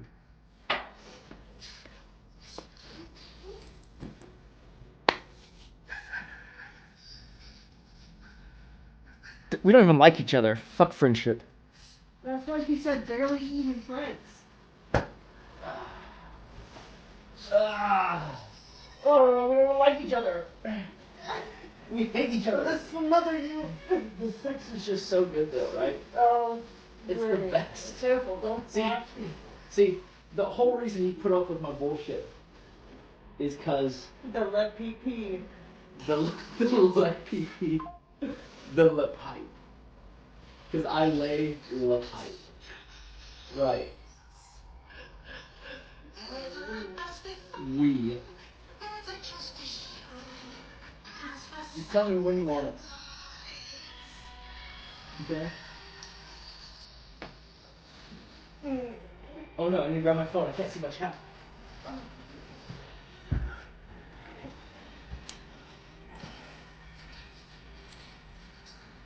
Pikachu, use pound.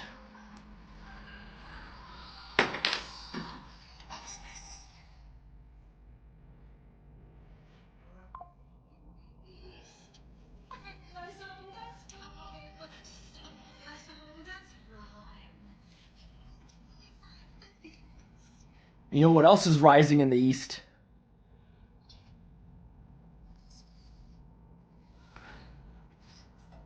I'm just saying, you know what else is rising in the east? The war in Iran? Disappear with me under the covers. Oh, I'm comfy as I am right now. I don't want to get. Listen, there's something rising in the east, and I need you to see it. Okay?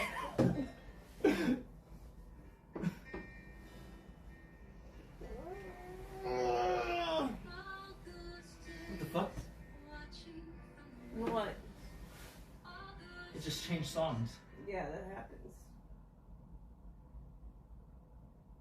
Like, I don't want to listen to that. Yes, you do. Because it's Go provocative. back to the Tangled. It was better than this one. Alright, get under the covers. Get under the covers. Not the movie. It's TOS if it's not. It was gonna be better with the other song.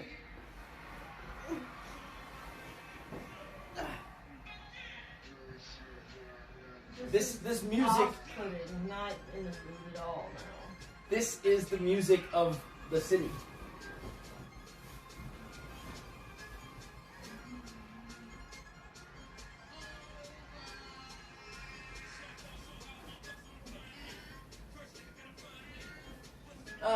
It's Chicas in Paris.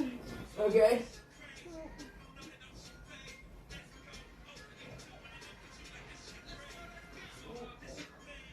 Nothing is happening.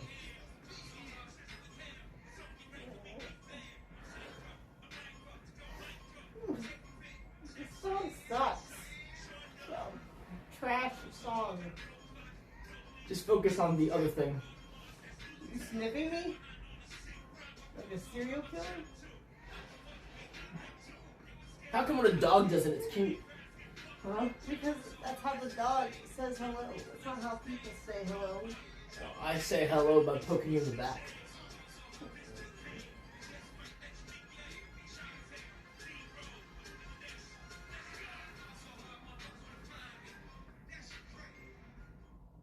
Oh no, what happened to my fucking music?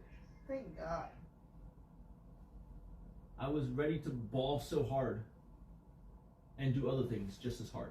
This is not romantic music.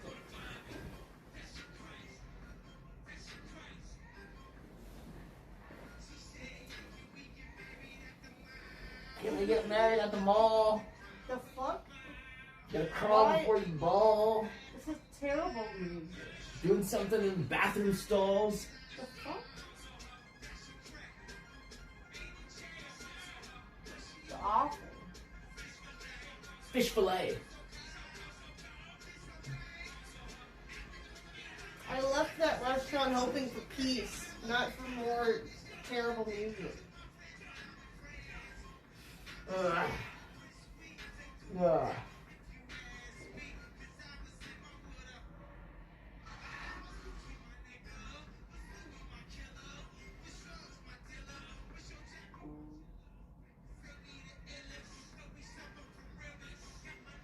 What's up, Namaruman?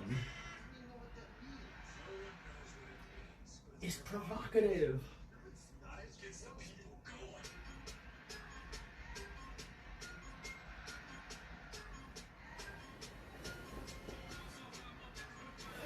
What are you doing? What I should have done hours ago. Fucking put your face against my ass? If dogs can do it, why can't I?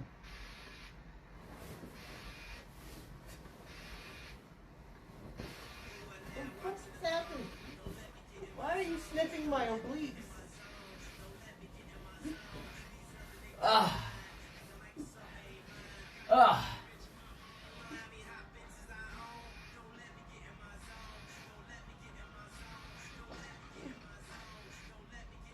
Alright, you want to sleep or what? I'm gonna go smoke a cigar. Yeah.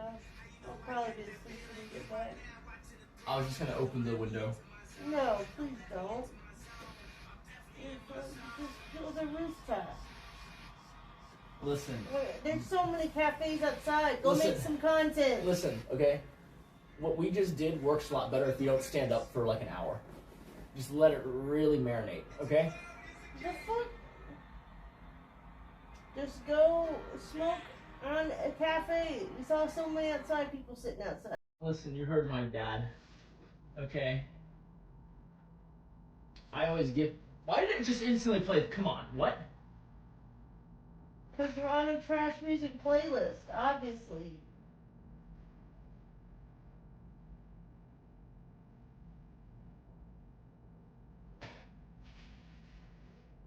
Ugh.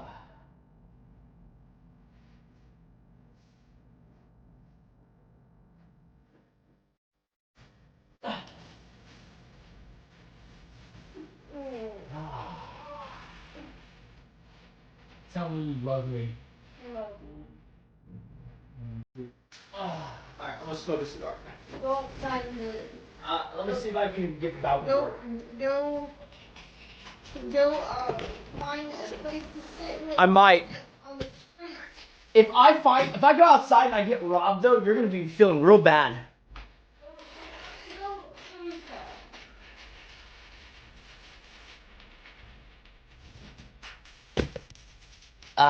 Whew. Oh, they do have a rooftop, don't they?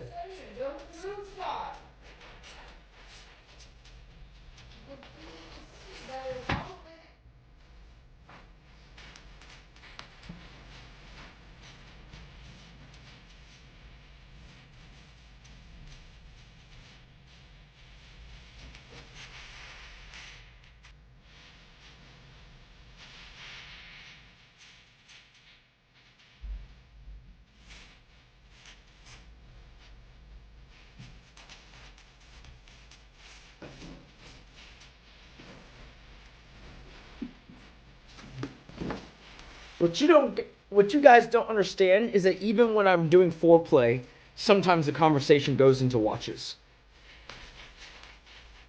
Did you know there's a watch that can tell you when you're stimulating a girl's G-spot?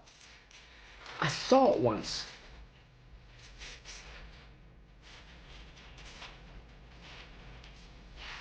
I seen it.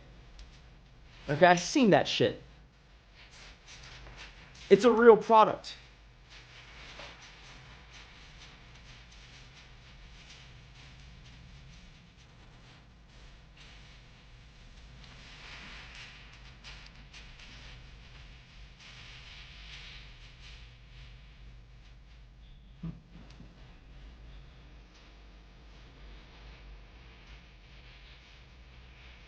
No, I have respect for my partner. And so I took it off as not to irradiate her. Okay? But you better believe one day when I have a meet and greet and you guys come up to shake my hand, I'm gonna be wearing this watch. I'm gonna be like, hello.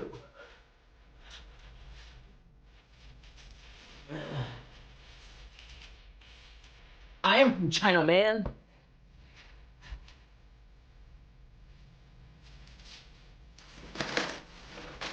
We're made in China, man.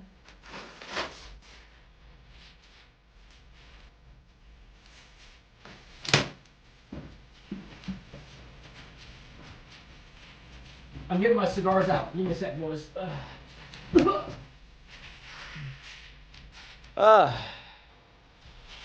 Yappy shit.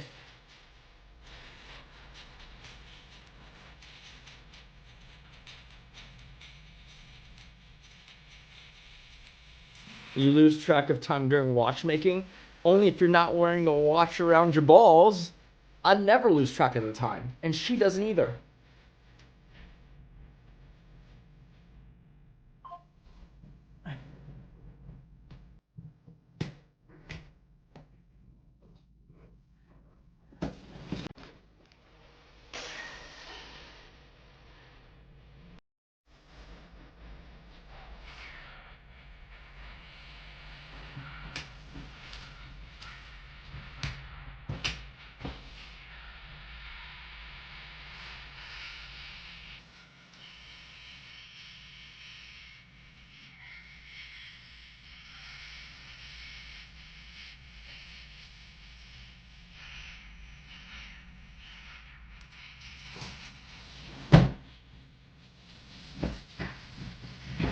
I can't wait till the Les Grossman spin-off movie. That shit's gonna be so lit.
I try to wear as many watches as I can without being peculiar. So sometimes it's one here, sometimes it's one here, sometimes it's one down there. And when I'm cosplaying a caterpillar, I get to wear 8 of them at once.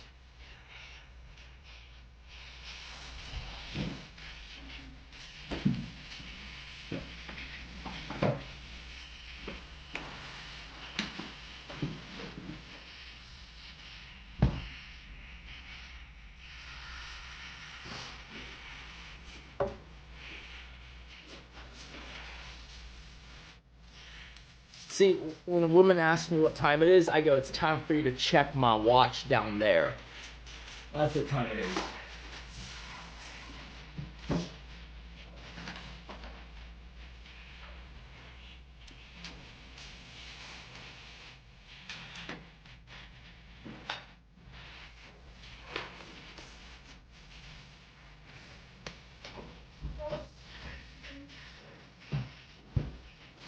What? Turn the music down. Turn the music down? I'm about to turn it up.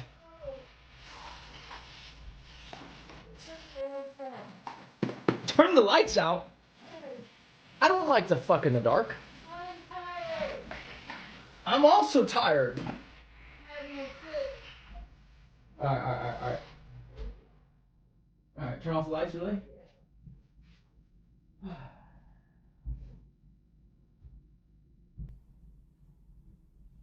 don't even know how to turn that one off, but okay. What the fuck?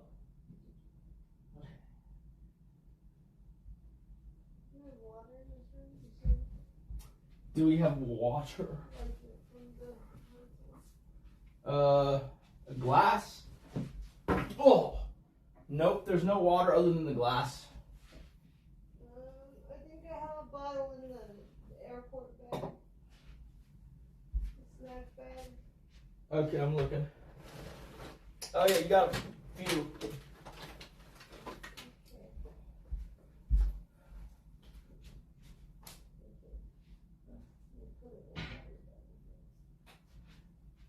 Oh, I'm gonna take your card because mine's in the electricity thing, so that you have electricity.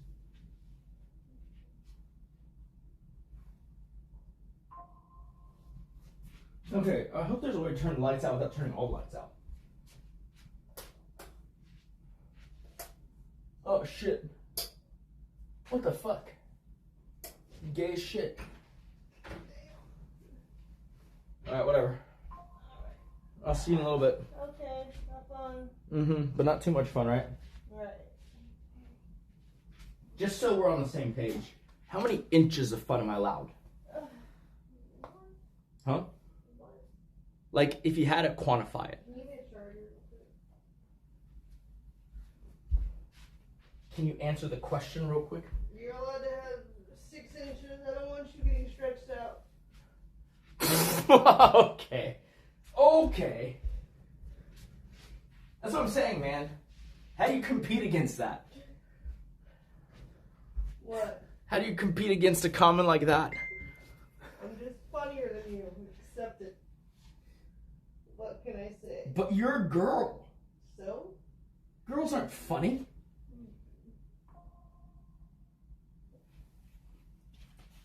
It's not possible. Shit, where's my other charger? Oh, here we go. Ah, shit, you need an adapter too, I think. Wait, I just meant a portable charger. No.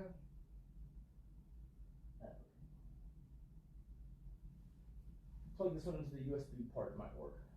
Where is that? It's on the bottom, under the lamp. We actually have chargers.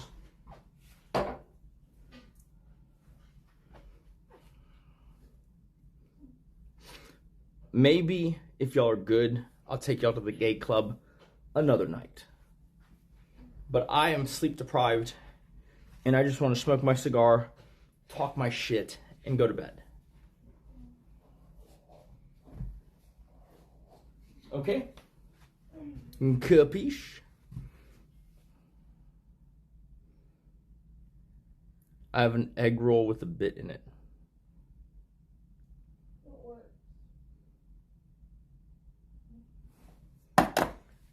No, they're not positive because of the giveaway watches, because there are no giveaway watches anymore. I'm keeping them all.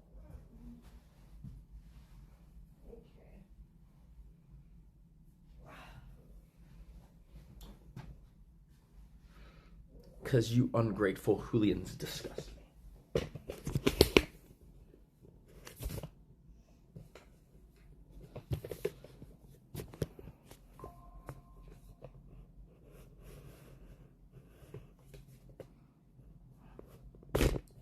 Okay. All right. Got this, got that. Got this other thing.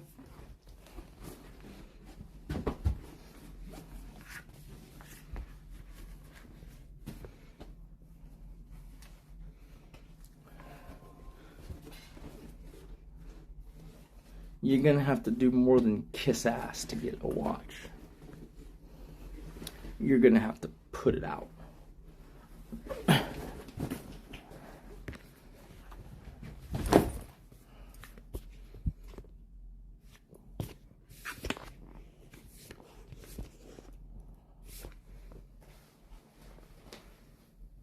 Jimmy says you and my dad got the room switched.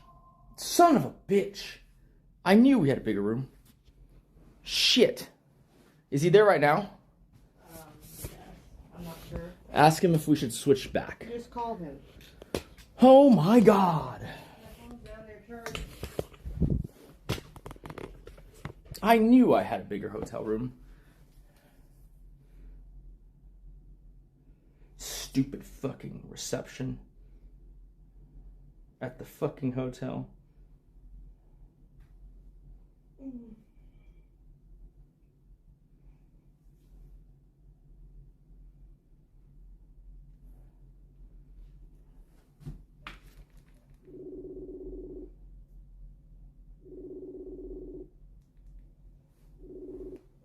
Hey, what's up, man? Hey, did you already check in or?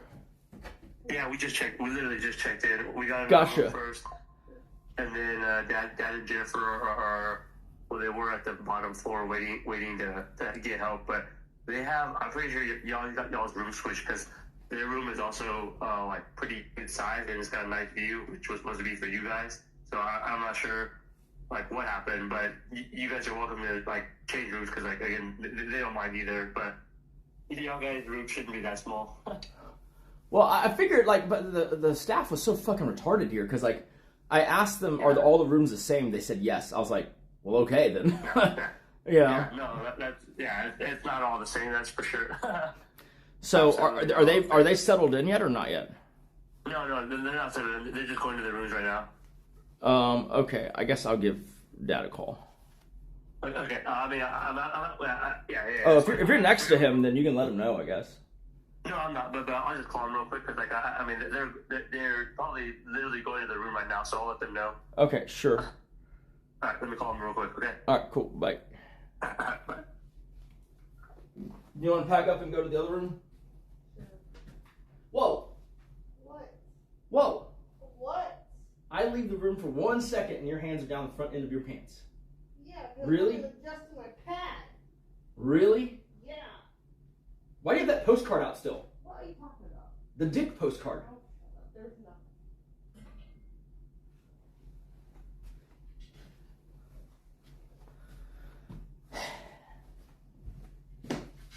You better be writing a postcard to your parents. You are annoying. Get.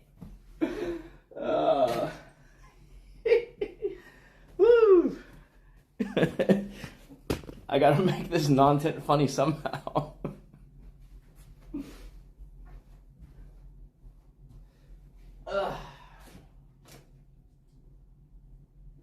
I wonder how much bigger my room is. I wonder if my room has a balcony. I wonder if it has a thicker door separating bedroom from everywhere else. Why are we doing? Because you're loud. Are we doing another one of those segments again? Loud. Is the viewership down so much that we need to do that? No. Let the writers know.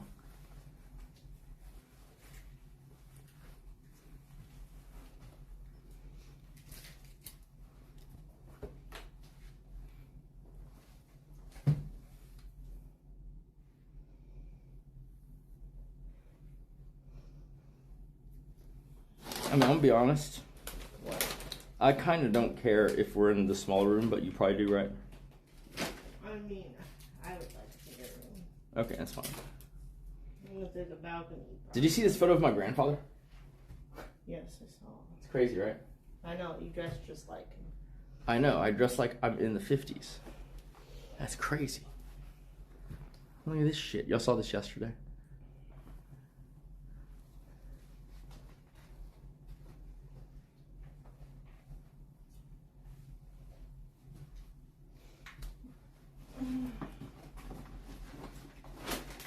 I gotta pack everything up and get the fuck out of here and get the fuck back in wherever the fuck we came from.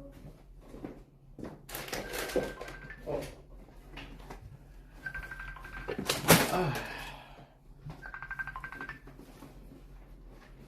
What's up? Hey, so how small is y'all's room? Because Jennifer is saying that their room is really small, but I don't know. Oh. Like, how about how big would you say your room is?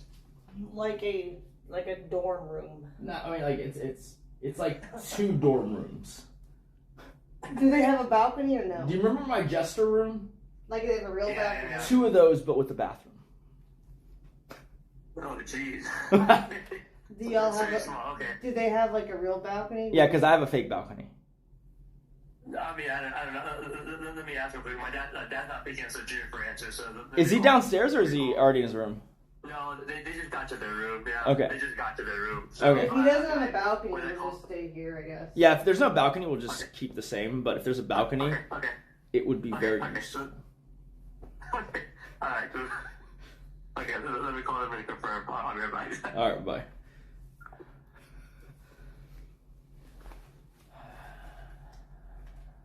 I don't know why you laughed when I said a balcony would be useful.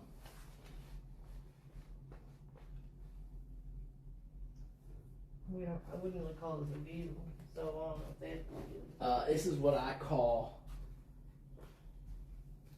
the view of what it seems like when you're in Lemez as not an inviewable character.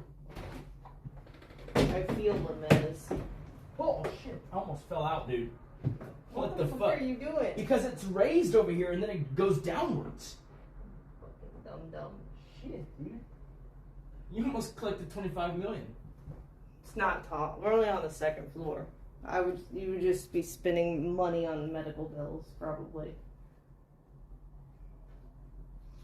Might be a vegetable, but probably wouldn't be dead with knowing my luck. I'm just happy that if I was in a wheelchair, I could still wear watches. Uh-huh.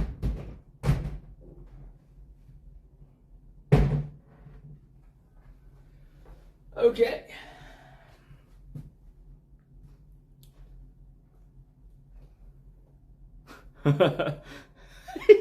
Chad is saying that my dad is saying the room is small so that he doesn't have to switch. Maybe. Well played. Well played.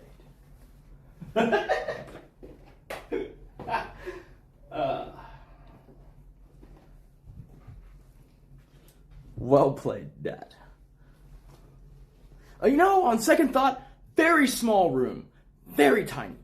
No balcony. I know earlier we said it had a nice view. Terrible view. And I know earlier I said it was so fucking big. It's tiny.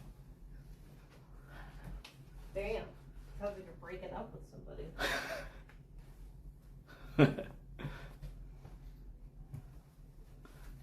That's your move, buddy. Most women's move. You You shouldn't. just do a parting shot. You shouldn't instantly be trying to fucking make me look bad in front of the entire world. That's what women do. That's how we get the courage to upgrade. That's how we motivate ourselves. Me when the Tinder girl likes sleep token. Is sleep token just another euphemism for roofies? You sick motherfucker. Sleep tokens? I rug pulled her all night with those sleep tokens.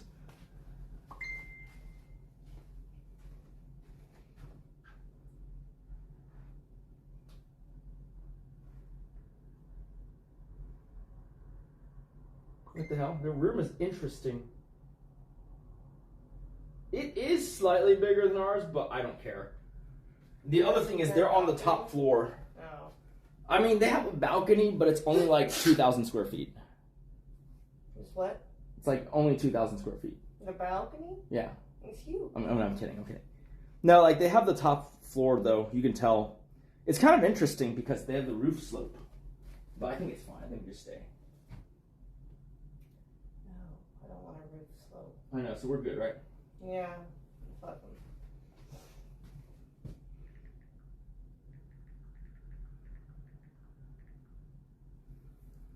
It'll make me feel more claustrophobic.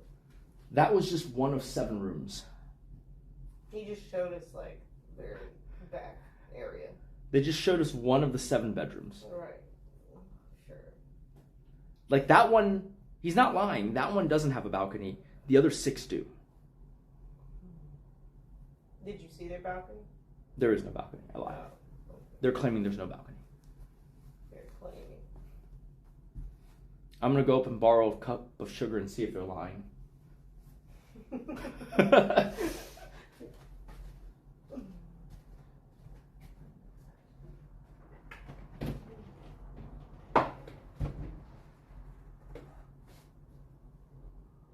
I mean, yeah, whatever. I don't care. I don't care. All right, pee and then cigar time.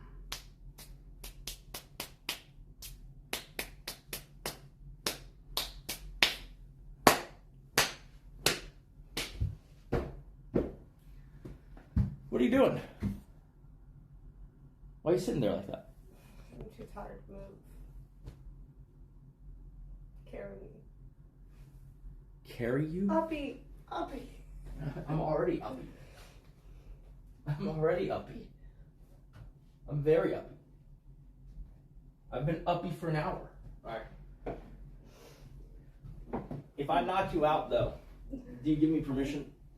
Oh, no. Don't your back. No.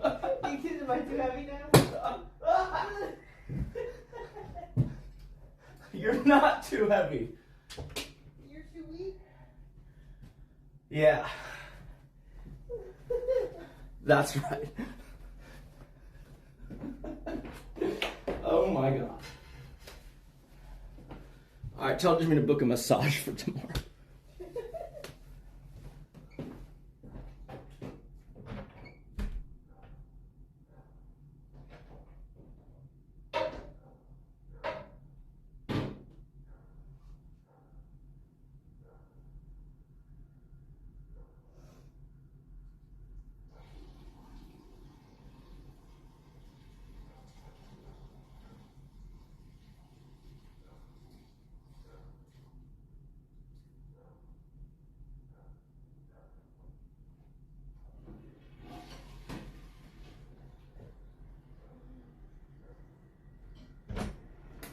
Okay, now let's go. What I was going to show you guys was... Oh, that's actually really cool. What the hell? I should have asked to see this. A salmon dial? What? So he gave me the book that he wrote about watches. All right. And so for the next year, I'm going to read y'all a bedtime story every night about watches. Okay?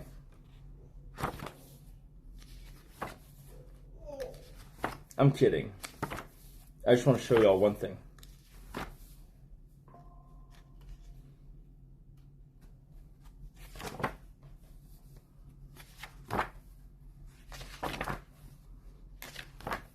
Where the fuck is this thing?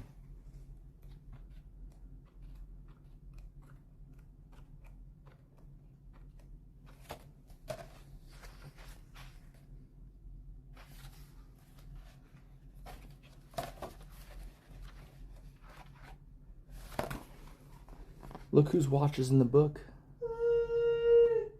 That's right. That's right. My watch is a published model. Okay?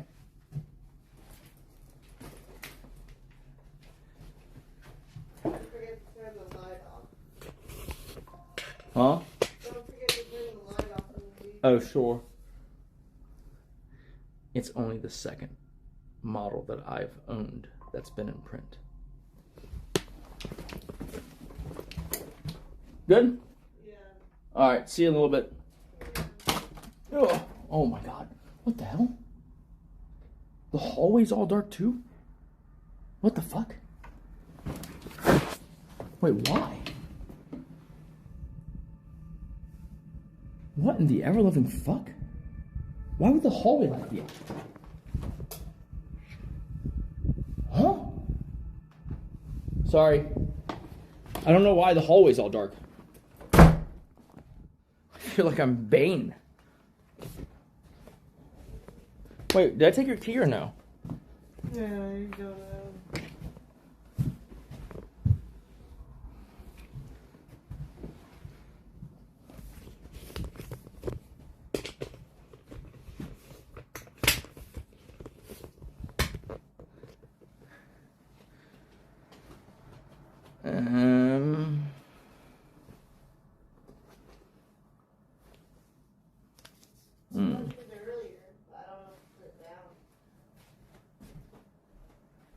I might have, because I'm retarded. I am sufficiently retarded.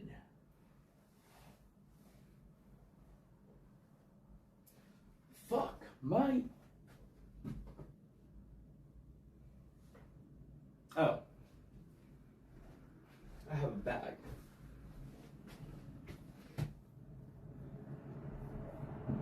Disneyland's not for a few days, though.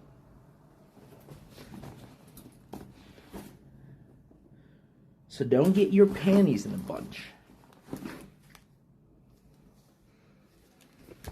Okay, let me make sure I have my fucking key. Don't want to be doing open the door. I'm not that man anymore.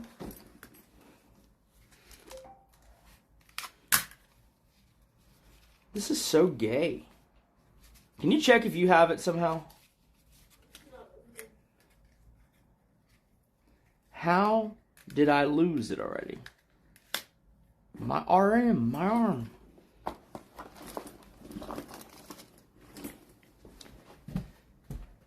Yeah, I wasn't saying my arm, I was saying my RM. I was trying to show y'all my cool watch.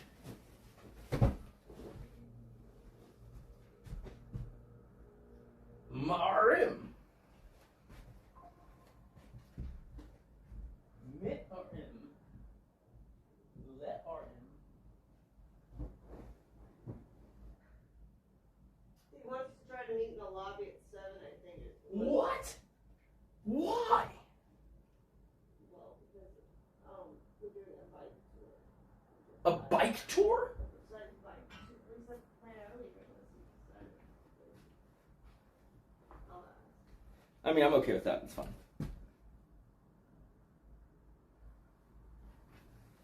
I'm just acting incredulous.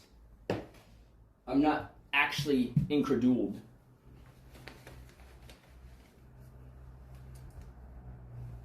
Oh, I found it. I'm a genius. I put it in my breast pocket.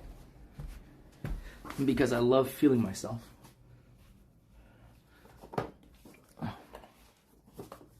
I'm posting a reel then when I'm watching you stream. Yeah, they thought it was a domestic situation when I said, my arm! My arm! Watch check. He says probably not. Wait, so we're not going to Versailles? I'm not doing by the So what are we doing?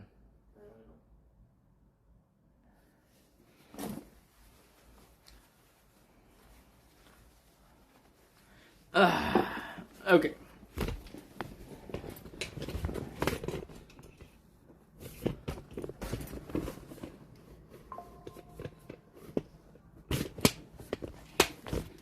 This is weird though.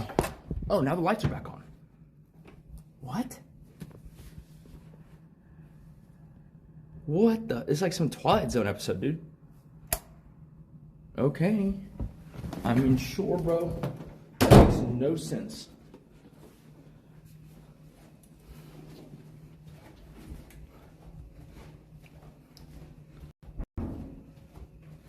Yes, I'm wearing the watch that is known as the portable fissible material. Fizzle.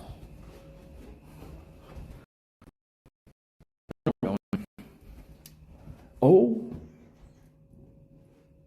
my God. See, this is what I'm talking about. This is exactly what I'm talking about. Cage elevators.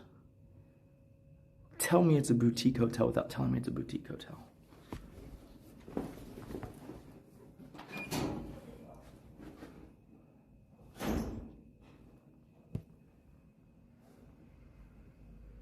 What the?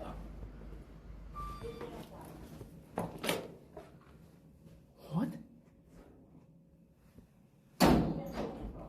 Well, that's weird.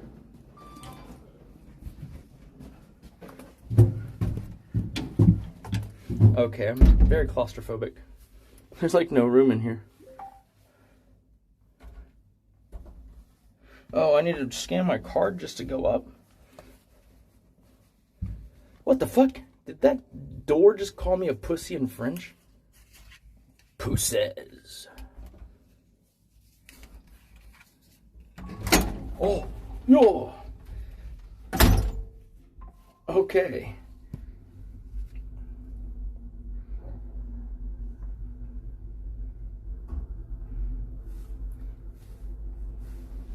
Well, this is interesting.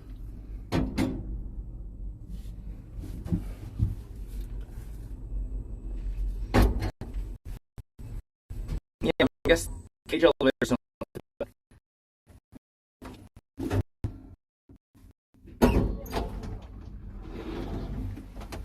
Pussy.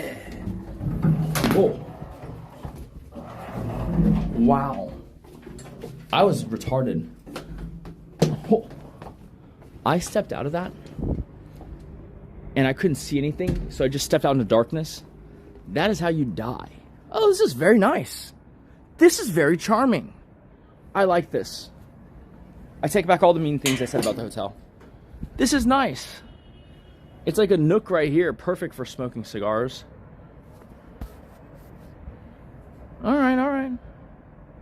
With the busy Parisian streets below. Some kind of church building. Oh, that's the money shot, Bubbas. That's the money shot. Now you don't have to watch the plot.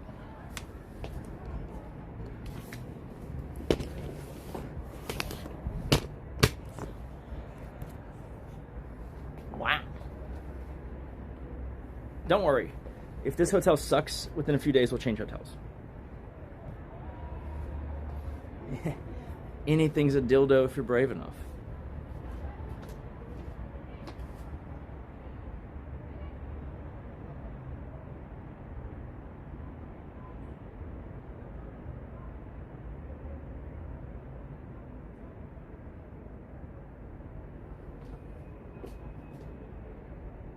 That turned out really well in pictures, actually.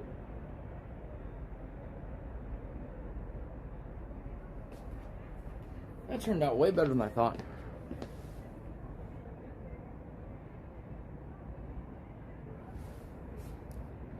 Dude, one day iPhone is just going to use AI to fill in what should be there if it was daytime.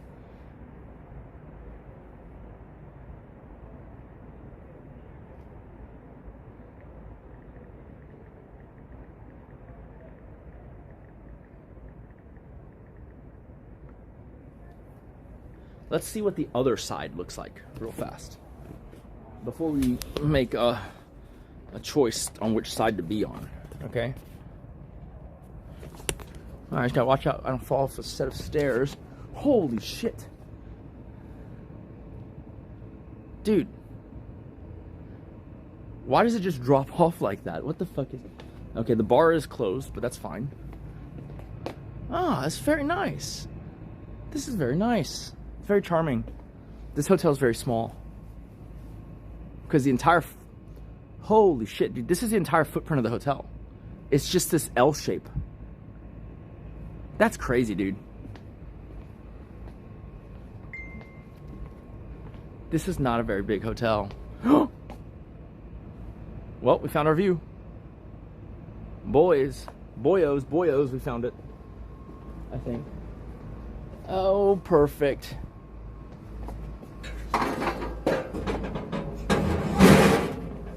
Ha ha ha ha. Yes. I like this. All right, let me grab my bag. That's on the other side. This is nice.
Actually, I found an even better sitting location.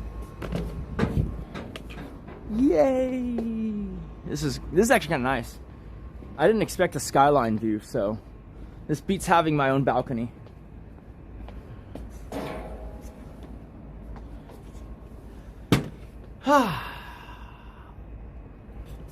We are in Paris.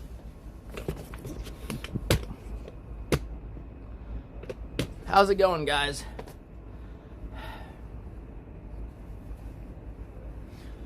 Tomorrow we'll probably start bright and early. We're not going to Disney for a few days. There's a few touristy Paris days, if you can imagine what that entails. When I get back to the hotel room, I'm not going to be up for that much longer, but I'm going to stream a little bit, smoke a cigar, then we'll go to the hotel room, and I'm going to do a quick breeze through of like what all there is I can, you know, kind of anticipate for tomorrow and the coming days, so that I give y'all some fun stuff to, you know, to watch, right? But I think we will go check out that, maybe not tomorrow, depending on what that person's schedule is, but I do want to check out the Speedmaster from 1963. Is that not cool? That watch was what a faithful version of what the astronauts carried to the moon and on Apollo 13, right? That is the Speedmaster the astronauts used as part of their standard issue equipment to get to space, to get to the moon, right? I think that's incredible. Same caliber and from the year 1963.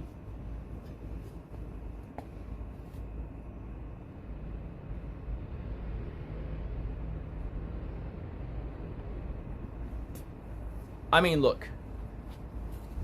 What's up, DVR? Even if we faked the moon landing, then the watch was part of the faking of it. How bad was the stock market down today? Can you call me? Sure, go for it.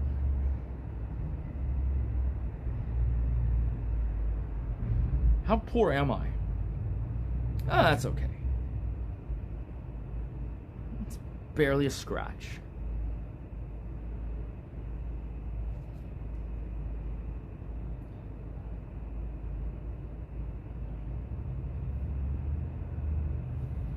I've spent more on watches in a single day. Anyways.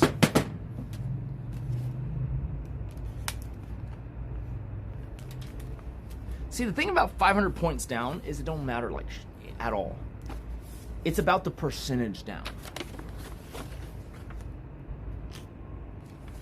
When we're here, we're gonna try and pick up some Cubans too.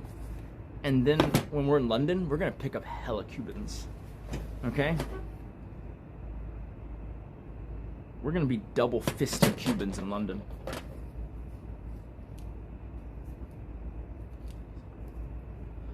Would you ever go to the moon and stream if you could? No, I'm not an adrenaline junkie. Okay, so here's the thing. Would I stream from the moon? I would. Would I go to the moon of my own volition if I wasn't streaming? Hell no.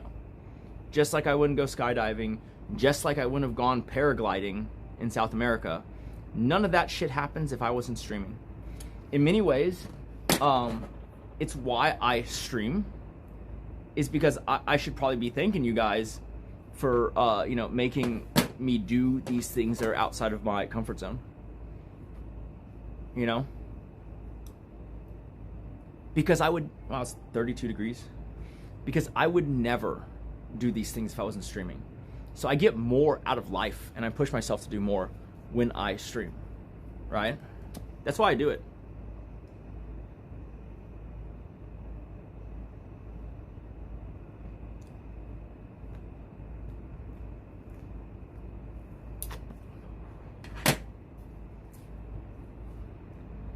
Dude, you guys don't understand the degeneracy of the fact that, like, if that home invasion had happened, well, it depends. If I was a big streamer, then no, I would not stream it. Right? I wouldn't start streaming it until after I shot them. But if I was a small streamer, I would. Because I would expect that I'm not big enough that these guys are going to pull up my stream and give up my location. And the reason I would stream it is the same reason I tweeted for her that we were having a home break-in. It's because in that moment, when I called the police dispatch, they were skeptical because we had had so many swattings before. And as I was saying what was happening, I realized that it sounds fake. 3 armed guys wearing ski masks are holding my wife hostage. Okay, we heard that one before, buddy.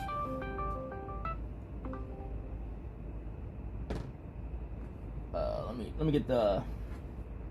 What's up? Hey Nick, how are you? How's it going? I'm good, man. How you doing? I'm pretty good. Just got into Paris. Paris is beautiful, man. Lovely place. Yeah. France is very lovely. I'm looking forward to it. Like, Italy was cool. France looks to be pretty good, and then I'm kind of excited for the next thing as well. Yeah, my honest opinion, I would say France is like 10 times better than Italy. Okay. As a European, you know, as someone who grew up in Europe, I've been to these countries. I would say France is better than Europe. Lyon is better than Paris. You should definitely go to Lyon. Content-wise, it will be like people are more quirky. How far away is Lyon? Well, I'd assume you'd want to fly there, right? Probably, yeah. If it's like across the country, basically. It's a literally like 20-30 minute flight. Oh, okay. Is it? It's not. It's really. My geography is a bit rusty. Is it to the south or what? Yeah, it's to the south of France. I'd say southeast of France. Okay. But it's Okay. really close. Content-wise, I would say people are going to tell you whatever they want. Obviously, I know you're not like easily fooled by what people are telling you, but I've been to France. I lived in the Netherlands even before I met any CX streamer.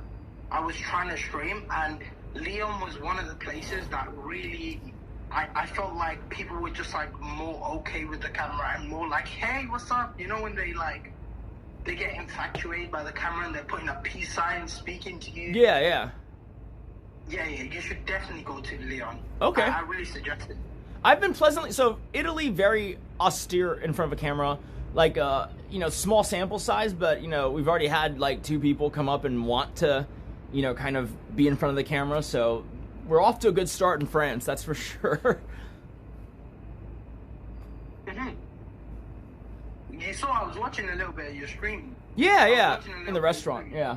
Like people are like crazy with it. They're like, yeah, what's up?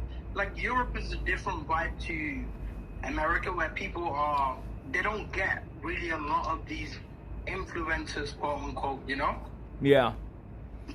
So I think you'll have a lot of success in Europe if you just, like, I'm not saying it in a position where I think I know more than you. Just get up and talk to people, though. That it will make a difference. People will just be like, oh my God, hey, camera, and they'll give you the content that you need without you having to do anything. Okay. Yeah, I'm still developing that sense. Like, that's one of my favorite things about, like, hanging out with AC7 or Paul, is that, like, they do it really well. Yeah. Right? Yeah. They have zero filter with the strangers, but the thing is, the thing that made most of these people have this zero filter is that they're already successful or rich or autistic. And you are rich. I'm poor. Nick, I'm not going to be... Like, if we were to put my net worth and your net worth, people would call me poverty compared to you, right?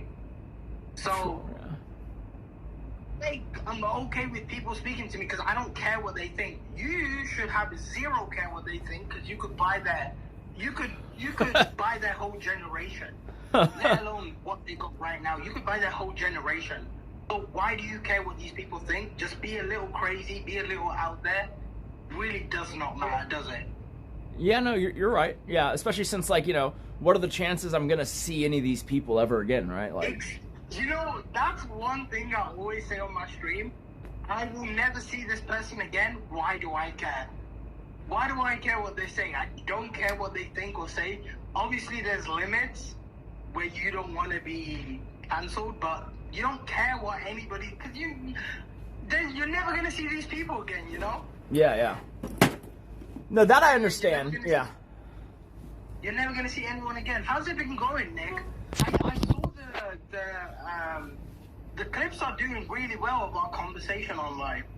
Okay, that's great. I haven't had a chance because I've been either moving around or in the air today. But no, that's fantastic. No, I had some people send me the clips, and it's doing good. It's doing okay. No, I mean, it was a good conversation. Like, I need the like, it's funny because, like, one of the things that I picked up was that, like, it used to be that, like, when Kate was having a tough time with something, she would come to me and I would kind of give her the the rah rally kind of pep talk. And I don't have anyone to do that for me, so that was nice, yeah. Exactly, it's different for yourself, right? Like, for me, everything I'm saying to you, people can decide for themselves whether I use the own advice I'm giving you, whether I use it myself is something, but, like, it's different when you're hearing it from someone else, And I feel like you've put yourself in the position where lots of people have put themselves in, and you have more of a chance of capitalizing off it, Since we spoke, what do you really think about? I mean, I feel like I can definitely put myself out there more. I think I have everything in place to do that. I think it's just getting the ball rolling when I get back to America, and then just kind of upping the ante on the people who are already working for me, but also if we're looking to hire or whatever. So I think it'll be good. Yeah. Nick, why don't you do some events? Look, right, everybody knows you as this, like, okay, I'm always devil's advocate, so never take anything I say personally, right? But I don't think you can. People know you as this, I'm extravagant, I'm rich, fuck you, you're poor. All I know is money, money, money. I'm richer than you, you're poor. That's what people already perceive you as, right? Sure. So that's your only forte right now, currently. Your only speaking point is that you're a rich dude. And only thing you can talk about is buying Richard Millie's, buying this, buying that. I have money, you're poor. I just had dinner with Richard Millie. I had dinner with Gavin Newsom. All of these people, you are like the rich guy of Kick. So why don't you use that and do events which put you in poor positions? That's what I've been thinking of since I watched that video and of us talking, and I took some time to reflect on it. Why don't you do some events where it's like you have to gamble, not gamble as in like stake and stuff. I'm talking about where you roll a dice or flip a coin and it's two teams head on head, poor and rich, and you might end up on the poor team and you will be living poorer than you've ever lived in the past, I don't know, odd years, 10 years. The odd 10 years that you've been streaming and helping behind the scenes with Amouranth streams and building her up and making money and only eating steaks and fancy stuff, you might be eating hot dogs from a store. Why don't you put yourself in the awkward, uncomfortable positions and create something great? Okay, yeah, no. I have a few ideas kind of that were kind of drawing board, right? Like they're at the drawing board stage right now. One of them involves trailer homes or mobile homes, so maybe I'll lean more in that direction. Yeah, no, I think honestly, because they already know you as this rich guy, why don't you just put yourself in the poor guy position? 410. I know someone in your chat, because I have your chat next to mine. I see people saying 410. Why not? Because it will be like something no one can recreate, being a rich guy doing the poor content. Even Ice would not put himself in too much of a poor situation. So I want to give you a little bit of context, and then I kind of want to hear what you think, because I hadn't gotten a chance to ask Paul this, but he kind of said something similar, and then he said, he'd love to see, me and him in India. But I think, and maybe I'm over-explaining this, and I should just let chat. I'm torn on whether I should let chat figure it out for themselves, or if I should tell them, or if I should pretend like it's not the case. But like what most people don't get correctly about me is that like I have been exceptionally poor. I grew up that way, right? Like and like I've worked probably way more fast food jobs at different fast food places than like probably anyone in my chat or whoever's chat. Like I've worked at like 7 if you count the college dorm, different fast food places. Like I've always held a job down, needed to have a job. Working. Parents, yeah. What kind of home did you grow up in? Genuinely, because I'm only asking because I don't know. I don't want to make assumptions. Yeah, so my dad was invited to come to the U.S. because he was an engineer, and there was a period in time in which the H-1B visas were companies just hiring technical talent for cheaper. So they were able to pay him like way below what they'd pay a domestic engineer, and so that's why we came over. And so for the first, I would say, 10 or 12 years, it was pretty rough because he's making like not the money that, his degree should have had him making. But eventually, by the time I got to high school. Were there days without dinners? Were there days where your parents were thinking about money and you were privy to it? Like you understood that you were not coming from a comfortable home? Were there those days? It's not that extreme because they always, they cooked everything at home, so we never really wasted money on food. The thing I noticed was when I was younger, like up until when I was like until I was like 13 or 14 when things started turning for the better. We would brown bag lunch everywhere. It doesn't matter if we're going for 3 days. We'd have 3 days worth of brown bag lunches. It doesn't matter if, you know, we're doing That's like packed lunches, right? I'm Yeah. guessing in the American Yeah. terminology. yeah, it's Okay, lunches so that you weren't- cheap lunches that you weren't pack. these rich people, I understand that. Okay, that makes sense. That alone tells me a lot.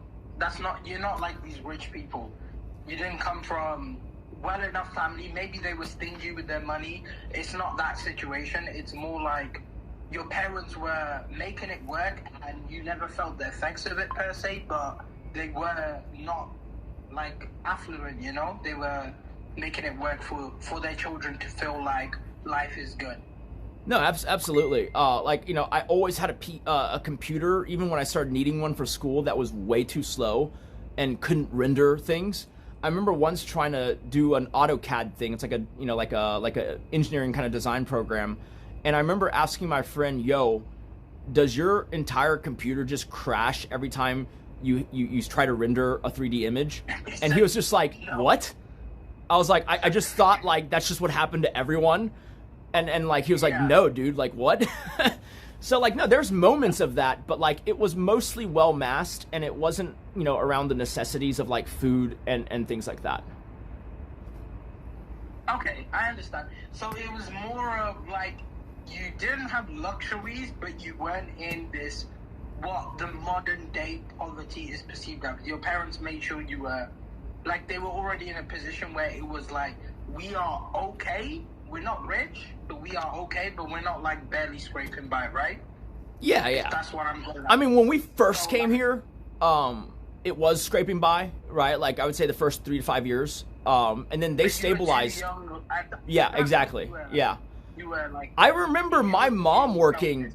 My mom had a business degree in Taiwan, and I remember her working at a Chinese buffet, right? Like, that's what we were talking about, like 2 jobs, blah, blah, blah. Okay. But they pulled it out fairly fast. And like, honestly, it's like huge credit to them because by the time I was in high school, even though I didn't get to, you know, enjoy it, so to speak, like my dad was making really good money, right? He'd gotten promoted to where he was like maybe 2 spots under the CEO, and he was making like 300-400K, which is like fantastic money in the 2000s, yeah.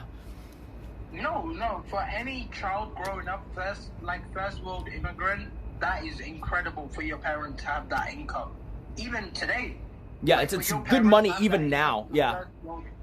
Yeah, even now, like if you were the child of a immigrant who's just moved over, that's really good, right? And the reason I'm asking you is this because I know it's like not a good thing to do to compare like struggles because everybody has struggles in different ways, but I'm looking at your situation like now. This guy didn't grow up rich. There's people that grew up a lot richer than you. Even Ice, and again, I have to say this every time because I know CX likes to take things out of context. Even Ice grew up a lot richer than you, but you've made it happen for yourself. You have made it happen and you have become successful, so I can respect that. I know a lot of people will look at it as like DBL's dick sucking. I truly see it now. You know, why is he on your dick? What's his game? I don't want anything. I'm trying to understand who Nick Lee is. I want to understand who Nick Lee is, where he came from. He's this rich guy that everybody's seeing, but I want to understand, is he a trust fund kid? Is he this guy who's come from money? Is he this guy who has just had it all easy and just happened to stumble upon some success? But it seems like you did make that money, you know? And so I had a weird thing in high school. Yeah. So this is like, I'll give you this just to have full context, and then I'll tell you what the question I was going to ask was. In later high school and in college, so it came from like when I was in high school, I was doing really well, but I started playing World of Warcraft, and then I was like, oh, you know what? I'm pretty happy playing this video game, and like you know, that my computer could barely run, but like I was happy playing it. And so I remember telling my dad, which is kind of nuts, you know what? Like I don't think I even need a good job or to go to college to be happy. I think I could just be happy working any old job and playing WoW. And what he told me, and like normally my dad would just like beat my ass there, right? But like for whatever reason, he used a different tact that day, and it blew my mind because he was like, okay, you go and get a job, and you do that job, you know, for the remainder of high school, and if afterwards you still feel that way, then you don't have to go to college. And see, that's very interesting for like a Asian parent or a parent who's not, like, I know this is gonna sound crazy to a lot of people, but from a ethnic background which isn't like American English, like a white background, that's a crazy thing for a parent to say. yeah, it's different than the way he parented it in any other situation. But like the funny part about that was, I was like, okay, no big deal, right? I got a job at McDonald's, first job ever, very stereotypical, and I started making my $5.25 an hour because that was minimum wage at the time. And then after my first month, you know, you get that thing where you're like, wait, why is some of my paycheck disappearing? Oh, it's taxes, right? And then my dad came in and said, also, you owe me $600, you know, for rent and food. And I was like, what? And he goes, yeah, like we're gonna simulate the situation that you'll be in, right? And I was like, holy shit. Yeah, like when you have responsibilities. Yeah, and so that kind of hammered home. But like the part that I did learn was because that was a really unfun summer of my life. And then I just kept working basically because I realized I could, and there's no reason I shouldn't do more rather than less. Like that summer, I basically saved no money for myself because it all kind of went out the door, right? After taxes and the rent I was paying monthly. And then just like a few, like, you know, going to the movies with friends. Very soon you figure out, oh shit, this is actually not much money at all. But like basically I just kept working and saving. And then, you know, after I went back to, okay, I'm going to college, he stopped making me pay rent. And so then I was just saving the money. And like, you know, by the time I got into college, for whatever reason, I was living way below the level of like even most other college students, because I realized I could survive on a lot less than most people. And I would find little tricks to make it so that my college experience was way cheaper than other people's. Like I would make sure that I took a 3-hour shift at the campus dining hall every day, because then I could get free food, right? Stuff like that, or, you know, like part-time jobs at the campus bookstore because I get the discount, like all these little tricks to make the money go further. And so by the time I graduated college, I had saved, you know, from that, and then starting like a little business thing during college, like about $100,000, which is like crazy because most people come out of college in debt, and I come out of college with $100,000. The stock market had just tanked as I was coming out, and so I put my money there. And by the time I was, you know, 25, no influencer bullshit, no OnlyFans bullshit, I was up $500,000. And so I would argue that like my own history is pretty checkered in that like I got to money pretty fast. Like as a normie, like that's pretty crazy, right? Like I didn't come from money, don't have a trust fund. And again, I'm playing devil's advocate, right? Because I don't. How old are you, Nick? By the way. I am 37.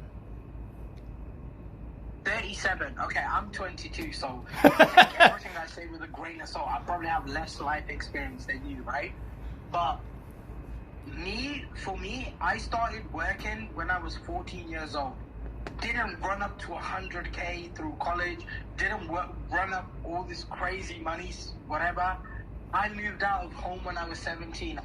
When did you move out of your parents' home? It was 18. Yeah. 18. Okay, so pretty similar. But I moved out to go to college. Is the part that's college. Yeah, I went to university. I got a degree in university, which is basically American college, I'm guessing. Yeah, it's the same thing. Yeah. So I'm curious. Like you saying, you made this, you done all this shit when it was like not usual for people to do this, but back then making 100K wasn't usual.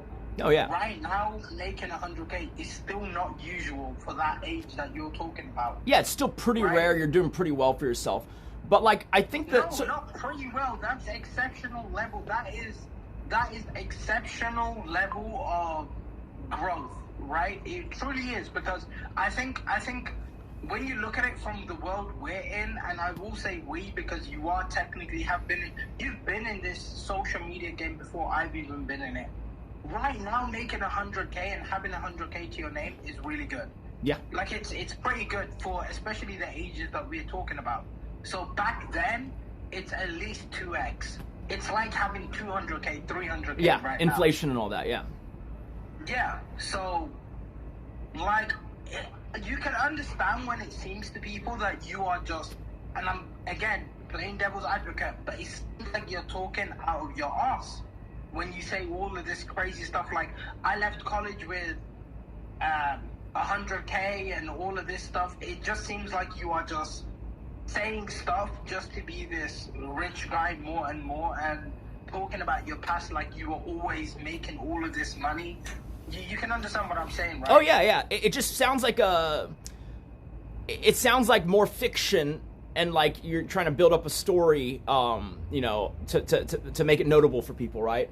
But the part I really wanted to touch on was, I think Paul thought this, and I don't think he thinks this anymore. And I don't know if it makes him more inclined or less inclined to invite me to things, but it's just true. I think Paul thought when he met me that I was going to be really fun because I was this rich guy who he could put through these torturous trips and situations, and then I would have this, like, you know, I'll probably get a lot of hate from this, but I've got to a point in my life right now, currently, because I've come into the streaming game very recently. Probably, I would say, streaming wise, I am as new as you are. Even though it was like probably a couple of months to a year before you, I would say we're both as new. Well, yo, what's up, ADVP? I would say we're equally as new, right? We're very new. I'm not gonna try and say, oh, I've been here for longer, or I know this, I know that. You know maybe more than me. But ICE's main objective, and it's not a bad thing, it's not a thing to shit on, because if I was ICE, I would be doing the same, is how much value can I squeeze out of someone? How much of a different character are they? ICE literally extended and delayed a whole stream that he planned, this rat race thing, because I was banned off Kick and I was the new hot thing. And he was like, let me delay my whole stream a week and a half, 2 weeks, in order to have DBR, because DBR is the new hot thing, and DBR is content at this moment that I can milk for every drop he has, and it's not a bad thing. It's not to shit on me, and same way he does it for you, it's not to shit on you. But yes, Ice was probably looking at it, it's this rich guy who's going to be my little lapdog, and I will use him for content. He will stream at the same time, but he will never make as much money off of this content as I'm making, which is the truth. And once you just like keep just being this non-tent leech, which is what you were, I'm gonna be ironically, and if you're offended, that's just what it is. I'd rather be upfront. You were just this non-tent leech who did nothing but film his content. He got kind of bored of it. But if you were more of a character, he would have milked you for more juice. Well, so I just want to clear the air a little bit. Like, I think that fell apart pretty soon for him, if he ever thought that at all, in like October even, because I think I was able to demonstrate to him, we just did a bunch of trips, right? Just like little trips, like week-long things. But the truth of it is, and I really do stand by this, I would say fill a Sprinter van full of any of the CX members, I think my ability, which is actually probably cucking content, is that I can live in worse conditions than any of those people. I say that knowing that I enjoy a great life, but when push comes to shove, like, like, not to sound cheesy, but I'm a straight G. Like I can, like when we were in Chile, right? I got a hotel room for everyone because I was being nice. I could sleep in the car. I could sleep on top of the car. I could sleep on the floor. But again, I'm gonna interrupt here, and go for it. Again, I'm playing devil's advocate. I'm not gonna mention this again, but just understand I'm playing devil's advocate always, okay? You should have slept in the car. You should have slept on top of the car. I know you provide this value of your money, which is not a bad thing. Whether you use it for your value, it's incredibly powerful. It can be powerful. But why didn't you let everybody sleep in this car? I assumed I assumed, which I know now. I now know I'm wrong. Remember, this is my first like prolonged trip internationally with CX. I assumed that all of them were like similar to Paul, in that if he doesn't get good sleep, yeah, it might be funny for a couple of hours, but you're gonna lose like the next 2 days of content. Like he's just not gonna go live. Let me tell you something. Yeah, go ahead. Ice, great, actual human value. I'm sure you spend some time with him behind the camera. Yeah. He's a nice person. No, he really is. But when the camera comes on, all everybody is thinking about, the reason him, okay, so look, people shit on me for being a sandpepper leech or sandpepper this, right? Because I was boosted my career, I was helped by Sandpepper. But the reason Sandpepper and Ice are friends, people will never understand it. People always hate Sam. People think Sam is this terrible person. People think, fuck Sam. They'll drop DTS saying, fuck Sam. But Ice understands the value it brings to be that guy who isn't just a dick sucker. Nobody wants a dick sucker. Because they will shit on you, Nick Lee. They will say you're this and that. It's because they can't talk about anybody else. They don't have anybody else to talk about because all of the other people are uninteresting. So when they're shitting on you, just know you are doing something right. I swear. And they won't even admit it to you right now. They won't admit it to me. But they would rather have I think the word is an antagonist, rather than just have a couple of yes men in the chat. Or a couple of yes men in the room, sorry. You know? The chat would rather have a couple of yes men. They would rather have one antagonist, than have a couple of yes men. A couple of people that are dick sucking are invaluable. One antagonist where everybody can target their hatred to is 100% more entertaining than Hondros. No disrespect, I love Hondro again, but nobody wants to see Hondro. Yeah, Paul. Yeah. Yeah, Paul. You know what I'm saying? Yeah. Guys, let me smoke this joint right now. Nobody cares about this. People care about the content, which is whether you hate the person, whether you like the person. None of that matters. All that matters is just content. And you may have been one of the most dislikable people on the trip, but you are definitely one of the people that provided the most value because all of the other people were dick suckers. Seriously. Well, I appreciate you saying that. I just don't know what the end game of that is, but I will say that, like, I don't feel... I think me and Paul are in a... You know, I'm obviously kind of speaking for him here. I think we're in a good spot, and, like, I'm very thankful because, like... But Ice doesn't even dislike the dick suckers. Ice doesn't dislike the dick suckers. Ice doesn't dislike the hated people. The hated people is just perception from parasocial or external parties, you know? You understand what I'm saying? No, it's yeah, not absolutely. about Ice disliking you. Like, me and Ice do not have a dislikable... Like, we don't dislike each other, right? But when I go with Ice or do a stream with Ice, it's always going to be this thing where people may shit on me, people may like the content I'm making. I will shit on Ice. I will do what I can to fuck with Ice. But it's not that I dislike Ice. I appreciate every fucking thing he's done for me. And people can call me a dick sucker, but he's provided careers for people. I started off with Sam. Sam said, yo, this is my friend Ice. I'm going to try and get you in Ice's event. And Ice literally, he carried me for his community to at some point to like me. I can shit on Ice on stream, but Ice is a great person. But when I'm on stream, I can sit here and say, fuck Ice Poseidon. Ice Poseidon's this, Ice Poseidon's that. Non-10 loser, oh my god, this stream is so non-10. It doesn't matter.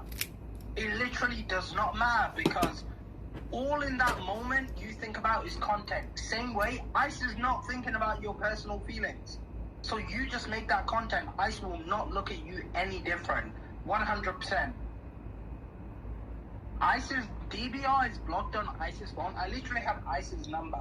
I have Ice's Telegram. I have his personal phone number. Yeah, no, chat is just doing that thing they always do. No, like when I talk to Paul, because like when you briefly kind of threw your hat in the ring for the event, I was talking to Paul about it, and the only comments he said was, "Oh, he'd be great. He's a great streamer." That's what he said about you. So like, you're definitely in his good books, so to speak. Yeah. And I'm guessing that was you and him in private. Yes. Or was that public? No, it was in private. So you and him in private, and during that same time, Ice is saying, DBR, oh, I don't miss DBR. I don't want to see DBR again.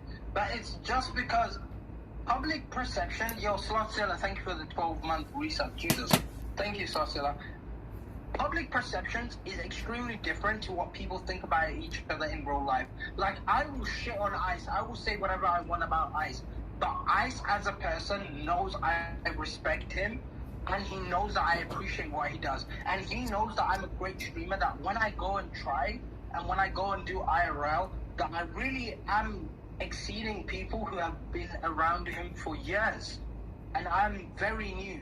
And I've been exceeding people who are new. He knows I'm a great streamer. You are speaking to him behind the scenes, which I didn't even know about right now.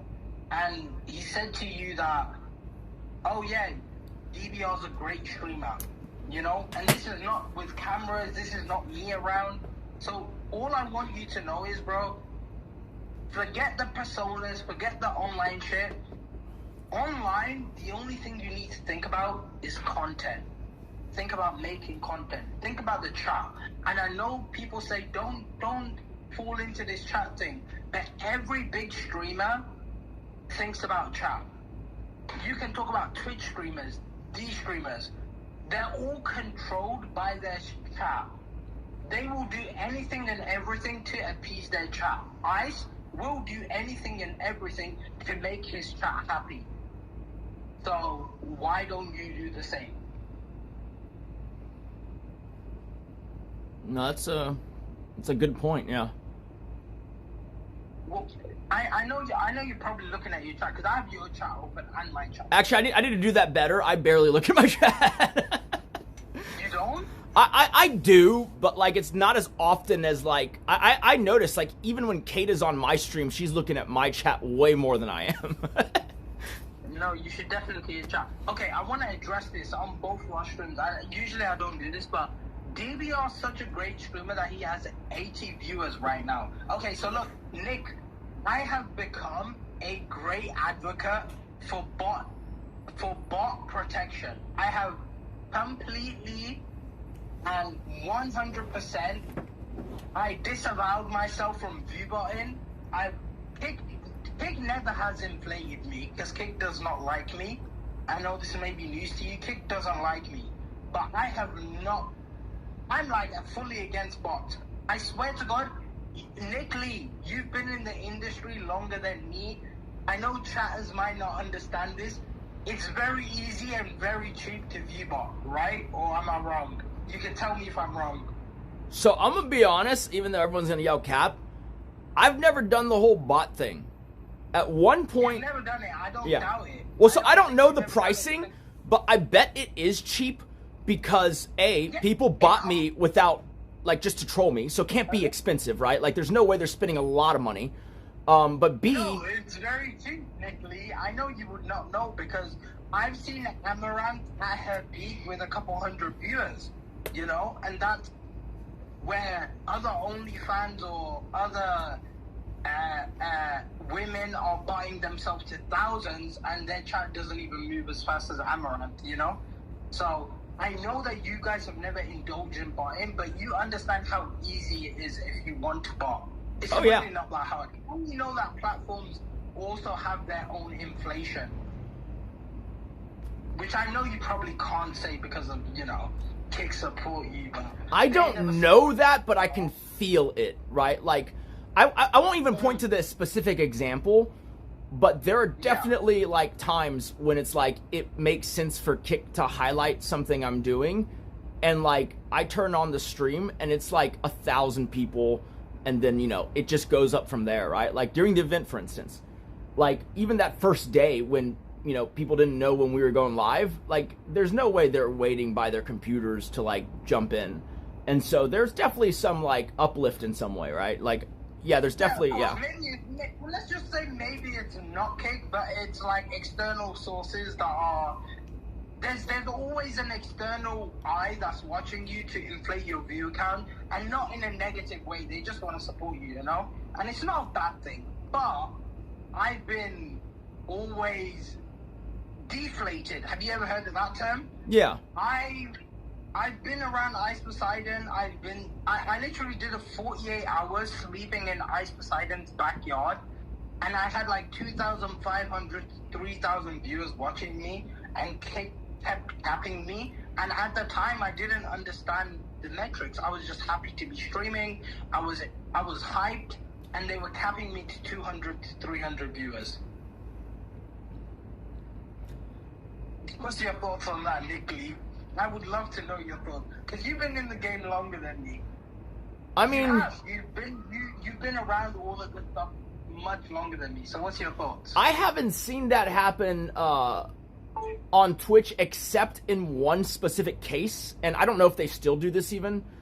But it's like on Kick, if you get banned for something that's kind of egregious, but you know you're kind of big and they want you back on the platform, they do this weird dance where when you get unbanned, where they hide yeah, from people, yeah, that yeah, you're on the platform. yeah. Yeah, no, and I understand why they would do that, but at what point will they stop? Mm-hmm. Right? And I've never had it stop. Not only do they cap my viewership, but they don't inflate me, which Nick Lee does not agree. These are my opinions, okay? These are my delusional opinions as a crazy person. I'm literally a crazy African with a low IQ that's saying this. They do this crazy thing where they, not only do they not inflate you, but they cap you. They don't let you succeed. They don't ever front page you. They don't give you anything. Nothing at all. And I feel like I'm in that group of people. And it's only been since I made some mistakes at TwitchCon, went viral, and I was a young guy. I was 20 years old, Nick, and I was just hyped. I was really happy to be streaming, and I got lost in the sauce. But I've never made some crazy mistakes that gave Kick bad PR since. But they always hold that grudge, you know? Yeah. Do you have a plan for overcoming that, or what's the I guess move for you? The move? Oh well, I'm currently working on my own site.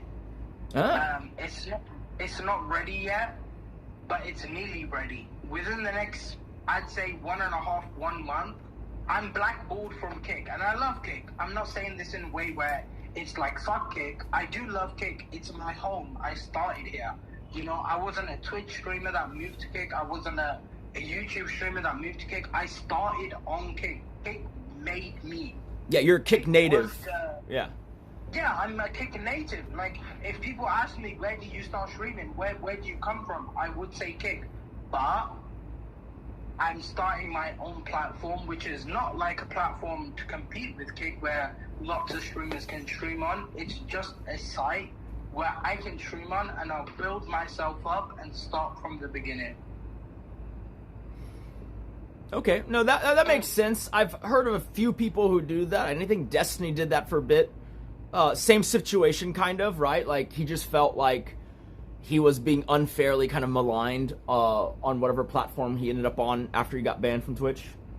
Okay. Yeah, but the thing is, Destiny's a person who came from a different platform, right? Mm-hmm. Like, I will say I'm like, people have mixed opinions of me, right? You can hate me, you can love me, it doesn't matter. But I know within myself and publicly that if I make content, people will watch me, because the competition, and this is no shade to you, Nick Lee, because me and you are not even in the same caliber, right? You can do events and it will be great. But if I try and make content, it really doesn't add up, right? What's the competition? We're talking about, I'll look through my list right now and name CX streamers, for example. Chicken Andy moving all my stuff out of my house. He's looking at a wall right now, okay? Andro, he is walking around a thrift store, okay? Z now. She is filming herself trying to skateboard, okay? Moxie, she's filming a woman with sunglasses. Not really much entertainment, okay? We got Jenny. I'm gonna keep going, Nick. She's eating food. Oh my god, what a typical kick stream, huh? Just eating a curry with rice right now. Great content. D-Tan. He is looking at a picture of Pokemon. Great work. Anthony. He is gambling on stage. Incredible work.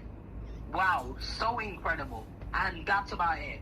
And I swear to God, even if I go and look at them at peak times, Kick is dying in terms of CX IRL segments. There's nothing going on in IRL in terms of our community. I won't shit on random people that may be trying and doing effort because they may be doing great content compared to everyone else, right? But CX, IRL, absolutely nothing. Absolutely nothing.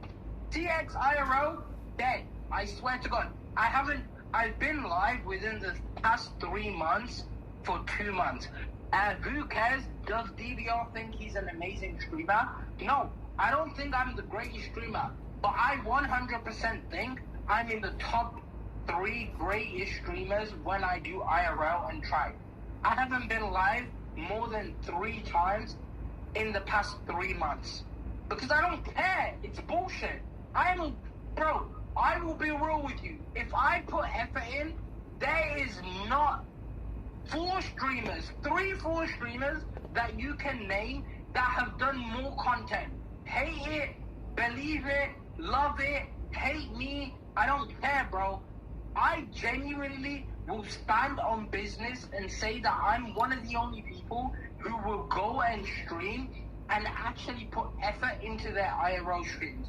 I traveled across Australia with $1 and streamed for 50 days in Australia. 62 days, 24/7, but 50 days, 24/7 traveling across Australia with $1.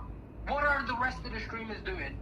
Tell me, what are the rest of the streamers doing? 50 days, 24/7. I was dancing on the street for money. I was painting people on the street for money. Every single state in Australia. What are the other people doing? They are eating food. They are cleaning up their houses. They are doing this, that, hate me or love me. 110%. I created more content for Kick from the months of November, December to January. And you can say no, but there's a reason. There is a reason someone like Sam Pepper will pay me $10,000 to do a week stream with him, or 2-week stream with him. He will pay me $14,000. There's a reason, because I'm really him, and I know you hate me, and I know you hate me, and I know you want to hate me because of the people I come up with, like Sam Pepper. There's a reason you want to hate me, because of the stuff that I do. You know, it's like you can hate me, but you don't have much more to watch. There's zero competition. Maybe your favorite streamers should step up, and then you look at me and be like, this guy's pretty shit. But when you got nothing else, I'm pretty good. Let's be real. You're saying you're the nicest house in a shitty neighborhood. Exactly. That's what I'm saying, Nick. When it's a shitty neighborhood, I'm a pretty good house, you know? And this is with no budget. I have no budget. I'm just trying. I'm making it work. I come from a single household. I'm making it work. I'm doing my thing. DBR is a good side character, not a god streamer. Well, everybody else is a side character. Everybody else is a side character. What do? What did they do with being a side character?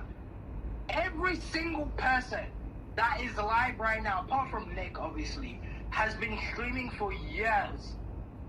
How much better than me are they without their bots?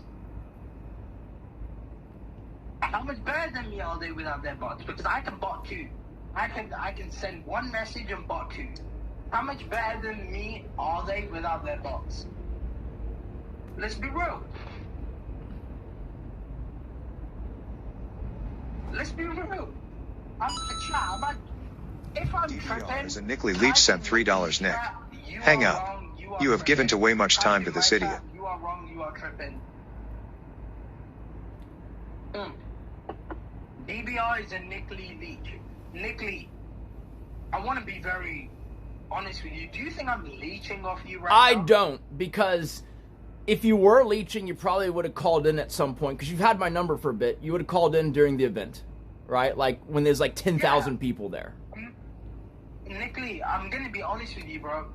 When I called you, like, I'm streaming now, like, just chilling, but I wasn't streaming when I called you the other day, like yesterday, or the day before, whatever it was. Yeah, correct. I don't need to leech off you, Nick Lee. Everybody that knows you in your chat probably has heard of me before, but they choose not to watch me. There's nothing to leech, right? I think you are someone who is in a great position and can achieve great things.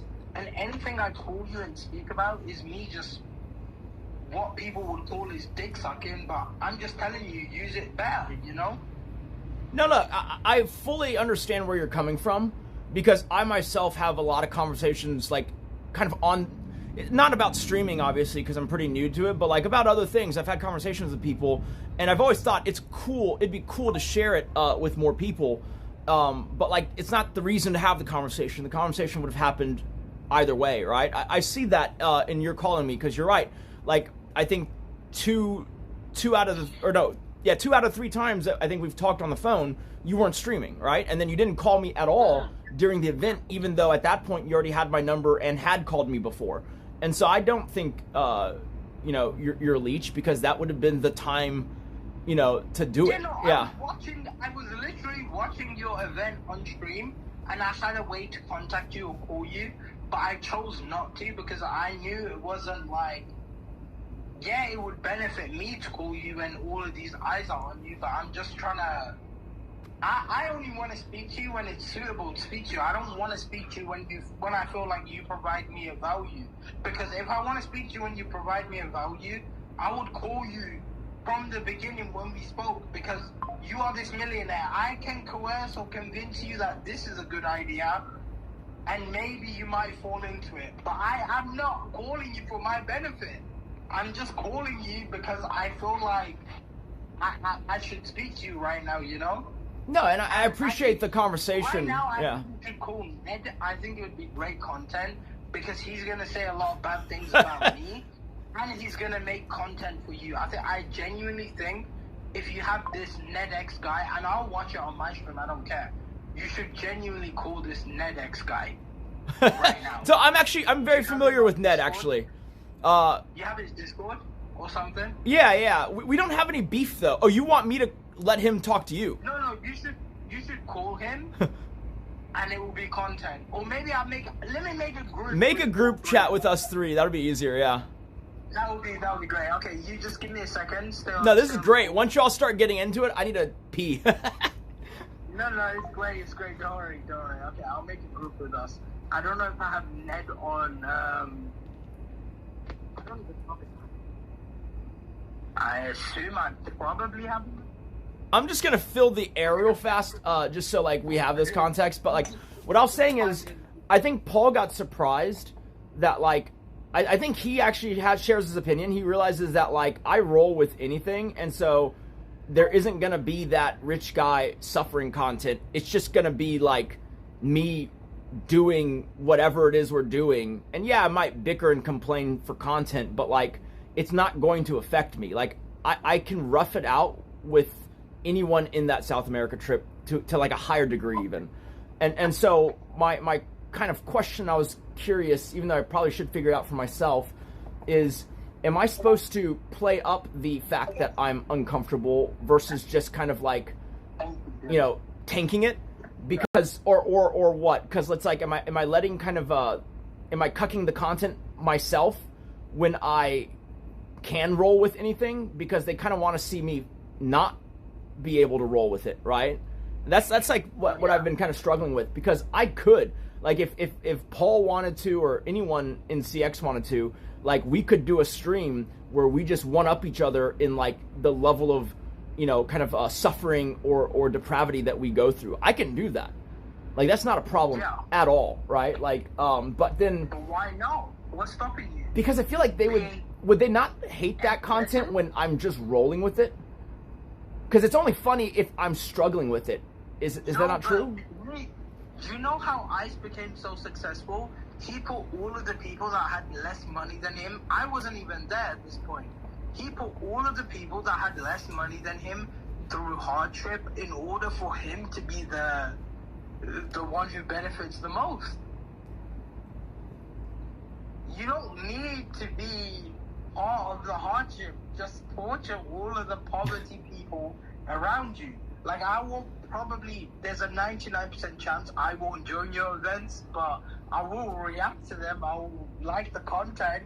It's great stuff, but you can use all of these poverty people around you and you hold your power. I know you like that you're rich. Why not hold it over other people's heads? Dangle a little $1,000, $5,000 over their head and put them through some hardship. And they will do it. They will do it. No, I'm aware. The apprentice thing blew my mind, that for like a $10,000 prize, or, you know, the job, that they would go through all that, right? Like, Thief was ready to shave her head. As a woman, she's ready to shave her head for a $10,000 prize. Well, no, not even for that. Just to not get eliminated that day. Nick, the crazy part is not even for the 10,000. It's more for this clout or this perception that they're a winner. So why not abuse that?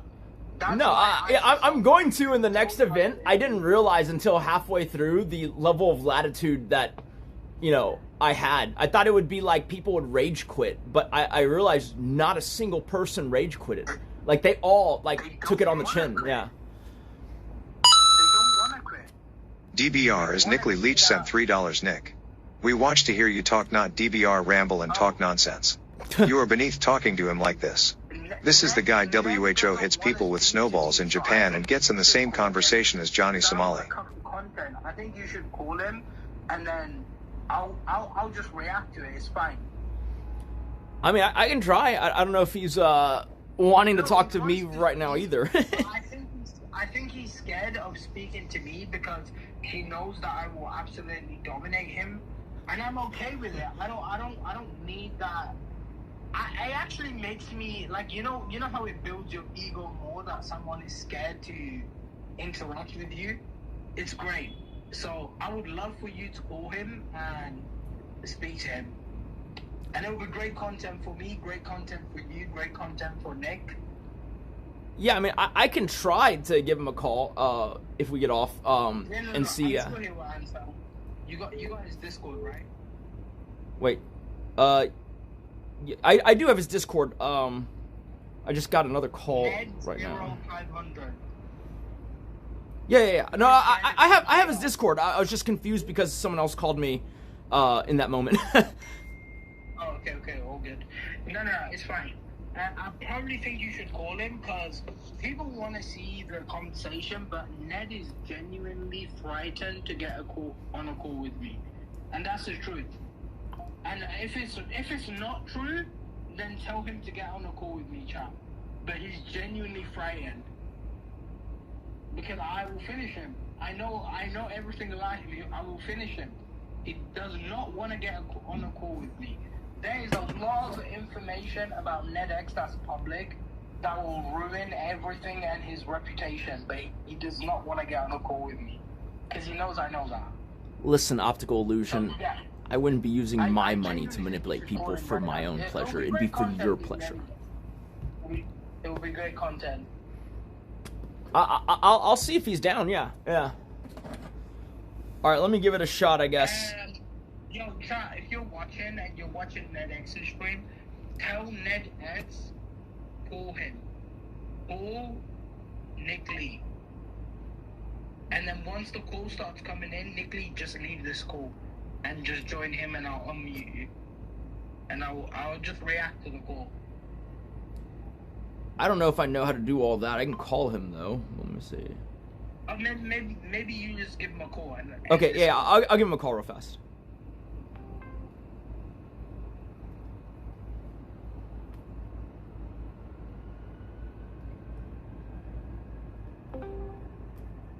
Hey, what's up?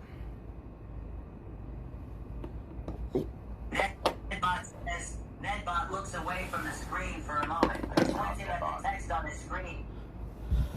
Setup. Got here. Input device. Okay. We turn the volume up. How you doing, Nick? I'm not too bad. I'm staring at the Eiffel Tower right now, you know. It's a beautiful night in Paris. I went to Paris once about 30 years ago, and it was way dirtier than I imagined it to be. But that was 30 years ago. Like, but it's an old city and stuff, so they got a lot of... I'll be honest, I flew in this evening and I haven't seen it in the light of day, so you might be right. I mean, I was there for like, what, my 14th birthday or some shit like that. My dad was teaching there, and we went to Paris and we stayed in this tiny shitty hotel above a sex shop for some reason. And it wasn't glamorous. And then we went down to a town called Grenoble, where, oh, that was great. We were up in the French Alps, staying with a family. One of the another researcher my dad worked with, and that was beautiful. I loved that. So like, I think if you go to the French countryside, that's a W. I think Paris, I don't know. Not you know, because cities are cities. It doesn't matter where you go. Cities have city things, and you know that. But then city things is like traffic, like a lot of noise. Something specific you want out of that city, like, okay, I want to go to the museums. You know, that's kind of cool, but if you just be like, I want to go to a big city to see a big city, I think you've seen enough big cities. Yeah, like there's like one or two things in the city that are unique, and then beyond that, it's all the same. Yeah, man. Like, I think with your situation, what you need to do is, well, first of all, you need to come back to Japan. And we need to get, you know, because you got a budget and I don't. I'm you know, I make $2 an hour, so I can't afford things. But we need to get a vintage Toyota Century, right? And then have somebody drive it around, and then you sit in the back with somebody else and you just yap. And you go look at the country properly. You know, don't have a bunch of leeches around. Just like focus on being with one person, one camera, both, you know, they both have their own stream and their own chat, but it's one camera between two people, and like enjoy things together. I think this process that ICE has put together of 15 people with 15 cameras all staring at their own screens is not good for anybody. Other than ICE. Well, ICE doesn't have to do anything. You know, this whole website is really, really dumb. And I see it, honestly, I see it on its way out. They can't keep wasting money for bad metrics.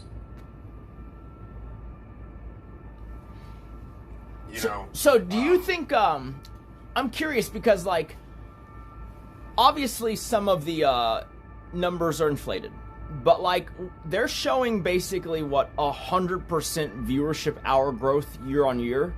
I mean, maybe it's not 100%, but it's impossible. Yeah. Well, I mean, like, they're small enough that you you can't keep doing that, but like they were small enough, you know, a full year ago that like that is plausible to happen. It just means that you're picking up steam, but like some of that is inflated, but like it's still growing, would you say? I mean, I wouldn't think that like all of the growth is fake. None of those metrics have been verified by a third party in any way whatsoever. What they show us in our dashboard is probably the weakest dashboard for any streaming platform there is. They don't want people to be, I'm not going to say educated, but I don't think they want people to be informed.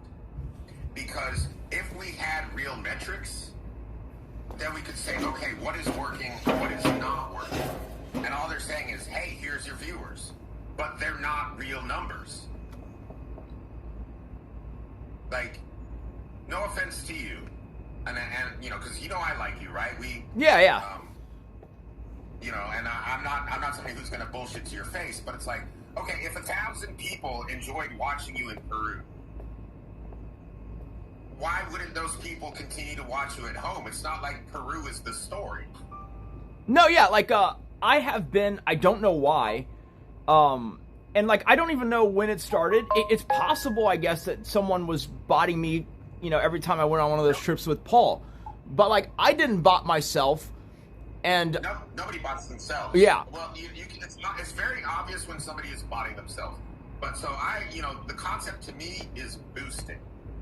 Right? Kick wants to make the site look like it's more popular than it is. They want these events to look like they're more popular than they actually are because they need people to believe that people are watching. Like, you know, they have viewers. And the reality is, whatever momentum Kick had, they lost because there just isn't that much demand to watch entitled lazy streamers.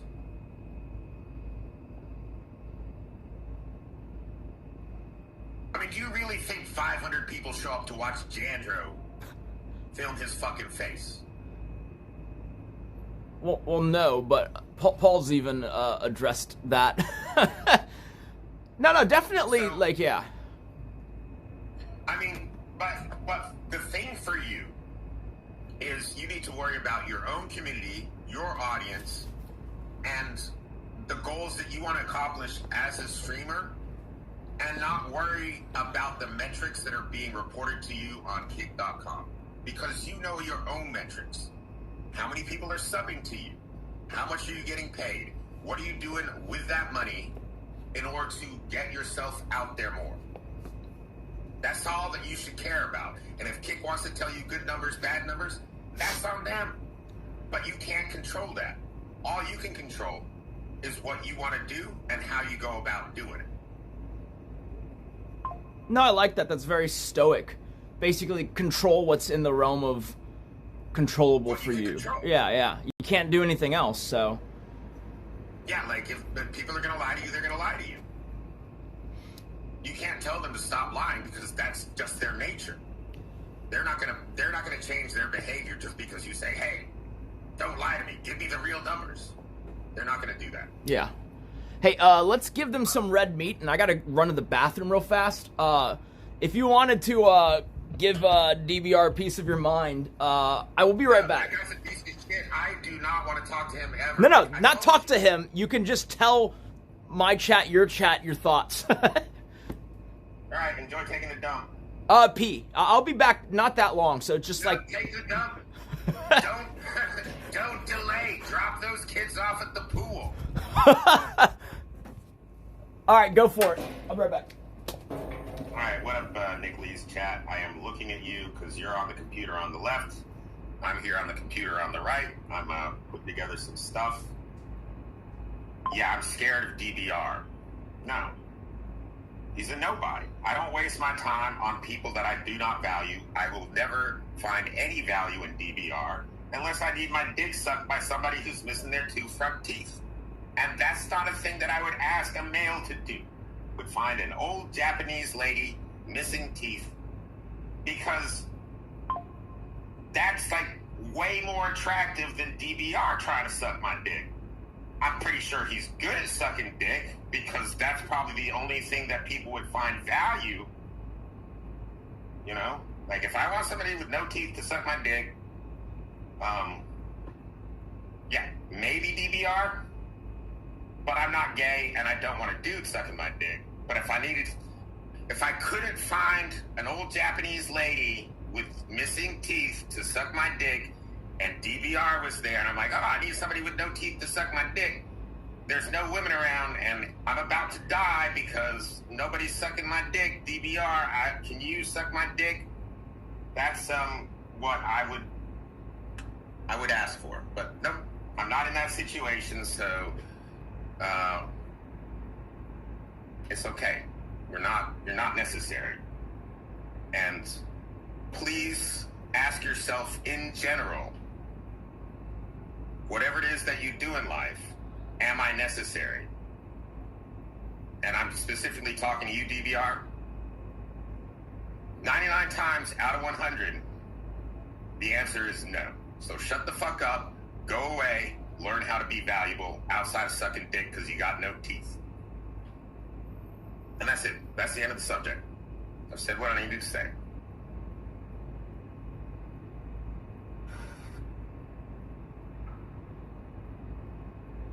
But how y'all doing, chat? Next chat. Free Johnny Somali. I agree. What's going on in South Korea is a fucking farce. Oh, hey, dog doesn't exist. How you doing?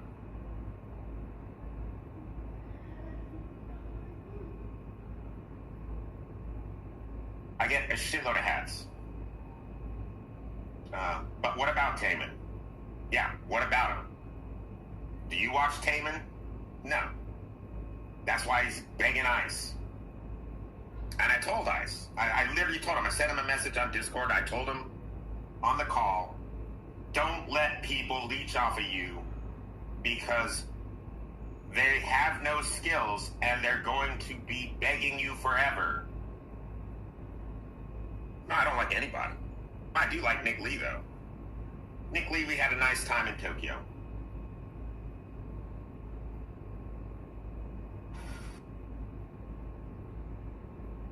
This is not a debate. This is a conversation. Thank you for the follow.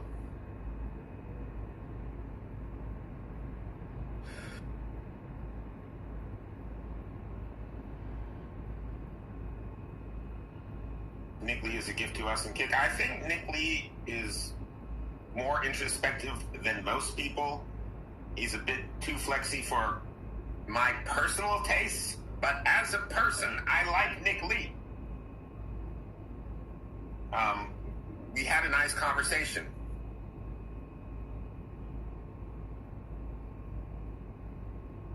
Yeah, 1,000 viewers. Yep.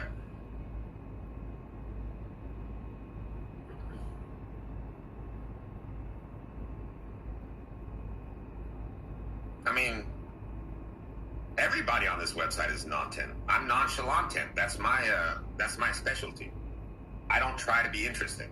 Well, you know, I try to be funny, but I don't try to be interesting. Like, I'm just who I am. I think anybody who misrepresents who they are because they think it's content, they should just go be a professional wrestler.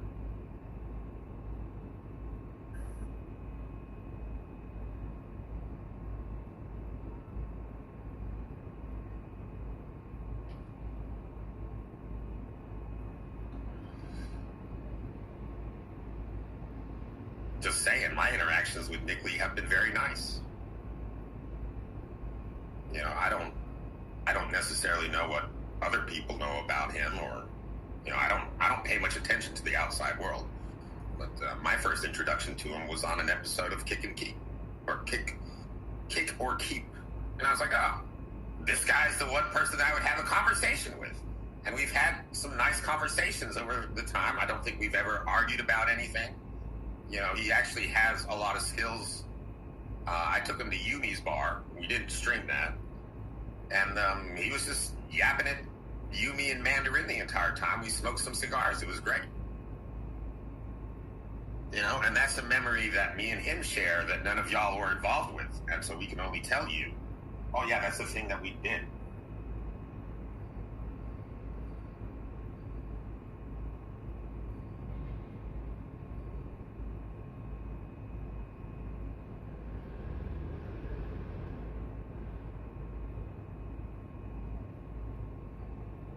You know, everything has to be streamed.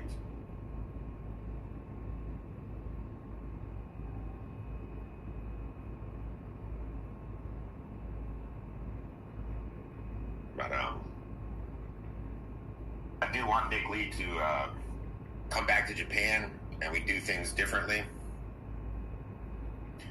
Who's trying to add me as a friend? More.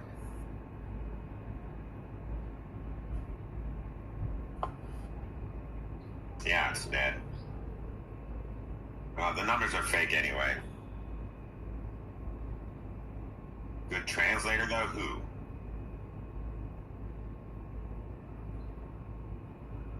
Yeah, Pusheen, you're a fucking idiot. Like, I'm the brokest drug dealer there is. Always projecting, am I? Oh, Miyano-san.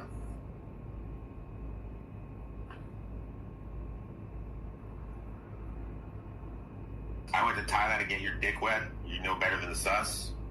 I can get my dick wet here. I went to Thailand because I'd seen so many streamers in Thailand, and I wanted to see it for myself. Also, I promised my chat I would go.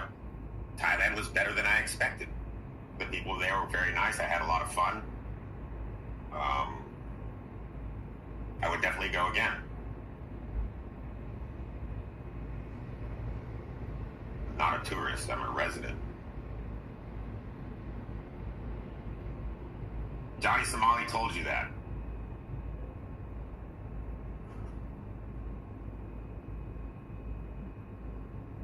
I think my boy's trying to get in.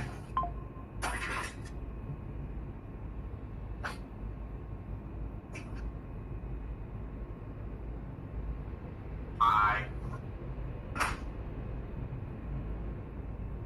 We got a little baby rooster out there. What draws me to Japan? I like trains. I'm here for the trains. I live next to a train depot. I can see all the trains I want. DBR says I am old and ugly. Yeah. I am old. Why would that be an insult? I cannot control how old I am. My parents decided to have me at a reasonable age in 1980. Ugly? Well, at least I have my front teeth. And, I guess in his part of the world, bitch tits on a man shows that you're successful.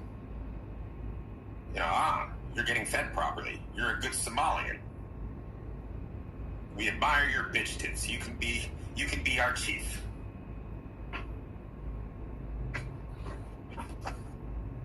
You know, because they're not bitch tits. They're chief tits. You are well fed. You should breastfeed my baby so that my baby can grow up to have chief tits like you.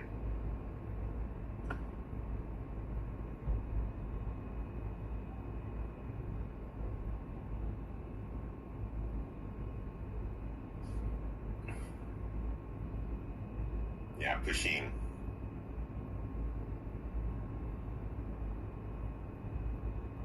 How's the chickens? Yeah, I'm a fat fuck. Well, one of them is being a dick. So, we gotta make another chicken prison for him. But a lot of stuff is being built in the garden. Wannabe Japanese old man can say few sentences. How much Japanese do you speak? Like, please educate me. I'm always looking to learn. If there is somebody out there who has knowledge, you know, they put the time in to learn something. Okay, I'm back. Hey, welcome back. Do you have one bathroom in that giant compound of yours and you had to walk there? Did you have to take a mobility scooter to get to the bathroom? Yeah, I had to ride all the way. I thought there would be a bathroom on the restaurant floor, but I was sorely mistaken. I had to ride all the way down to the lobby and then back up again. Yeah, that's right. You're in Paris. Yeah. I did not anticipate that. I would have just peed off the side over here. Yeah, that's nice. On your own land, you can pee wherever you want.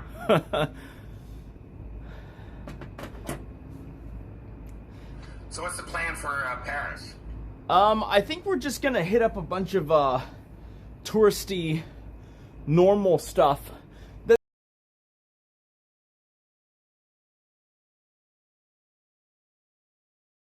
I planned like just before the because like most people like my brother for instance who's with us and then my nieces and nephews, they have to really yeah you have to really plan to get like like in this case 3 or 4 weeks off, right? That's kind of like your trip for the year. So we planned it last year, and then a lot of it is just like touristy stuff that the kids want to see. It's like you want to see the Eiffel Tower, the Arc de Triomphe, the Louvre, and then like Disney Paris or something. Musée d'Orsay, it's much better. Go to what? Musée d'Orsay. What is that, like a museum or? Yeah. That's the one they have. Van Gogh's Starry Night. That's way better than Mona Lisa. Okay. No, I mean I like Starry Night better than Mona Lisa too. Yeah. Interesting. See, that shows that you have some class. Yeah, Mona Lisa. I didn't go see it, I don't think, but there's just too many people there, and it's like there's this huge crowd, and like you can't enjoy it. But the fucking Starry Night, like man, if you ever get to see like a proper painting and just have a little bit of time with it, and then be like what was going on in the artist's mind when they created this, and you try to transfer yourself into that situation, it's a fucking awesome way to think. But honestly, my advice: focus on the vacation. The fake numbers will be here when you get back. You don't need to make this a priority.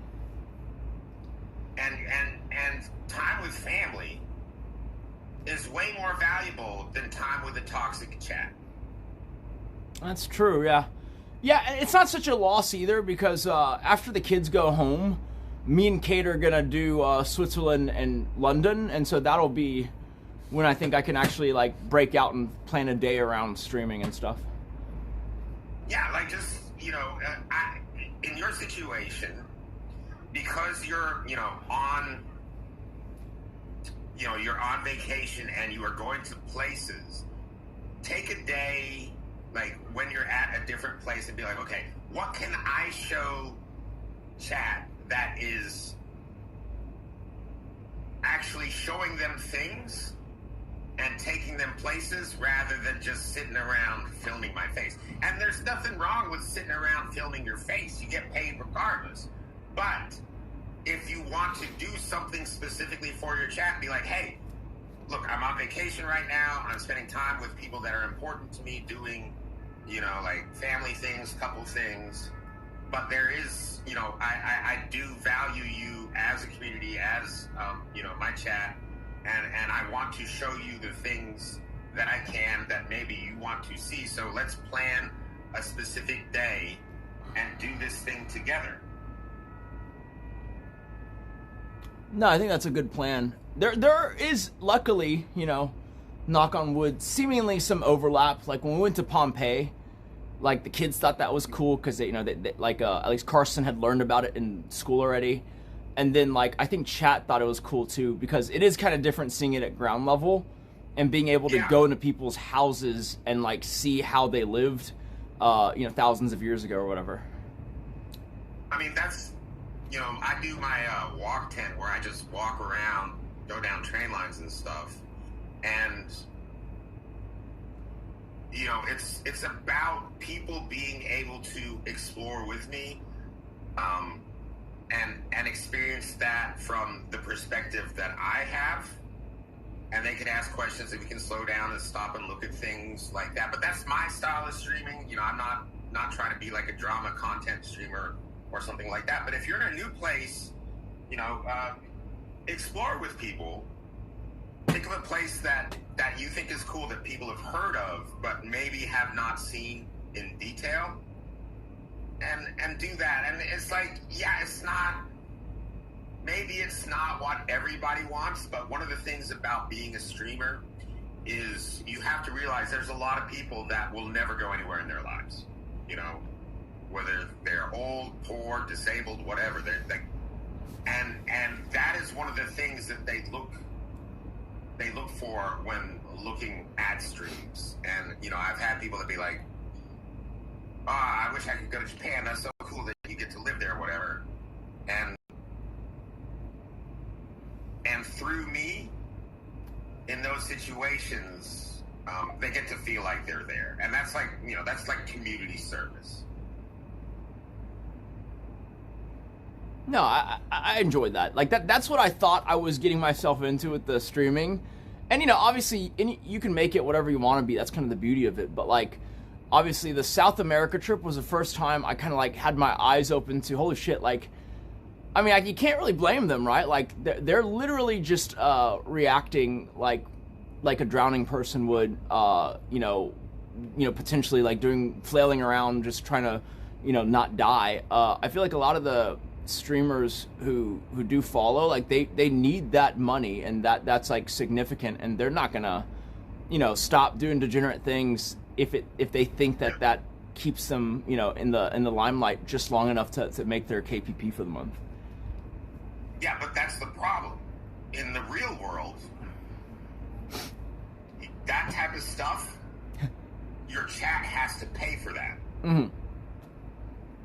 Like, the financial dynamics of what it is to be a streamer got thrown off by Eddie just tossing money left and right to absolute fake numbers.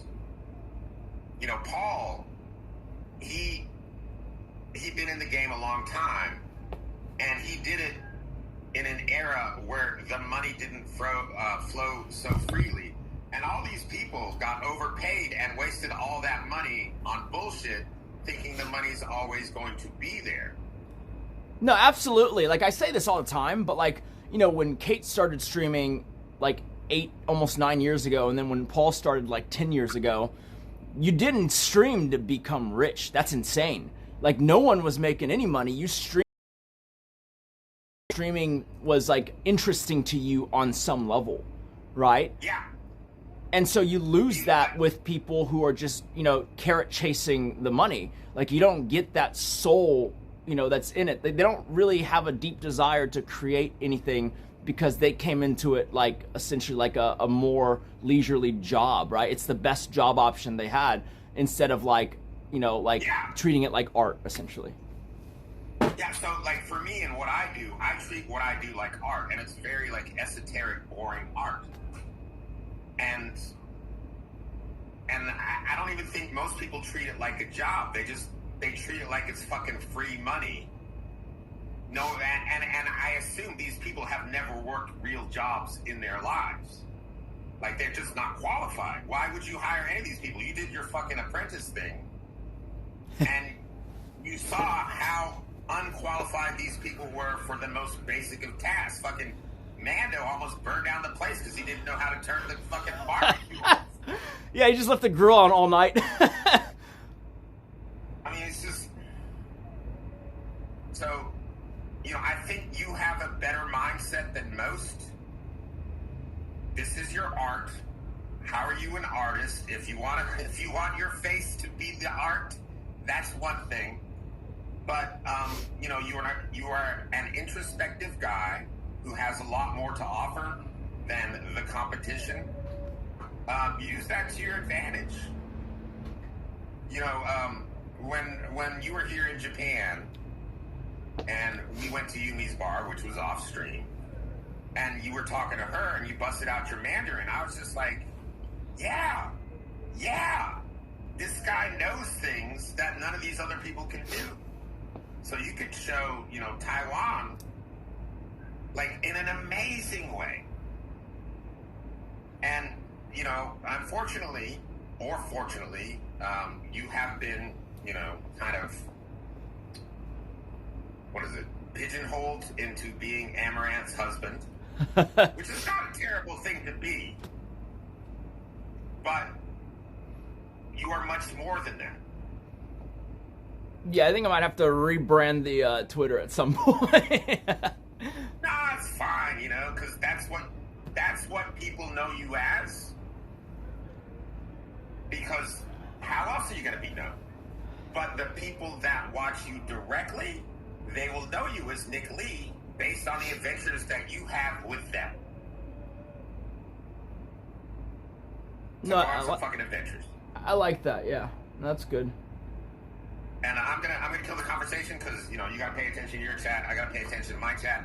But hit me up sometime and let's make some plans for Japan because I think we could actually do something amazing if we have a bankroll.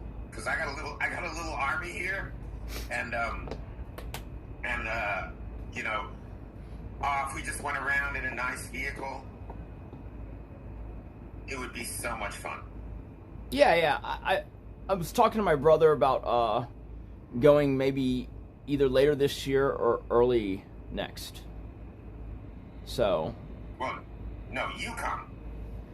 Oh no, I know. You and we'll do like a week or 2 weeks, and we'll go around. Because I wanted to do that shit with Betty, but Betty wanted to go skiing. But like, I think Japan in a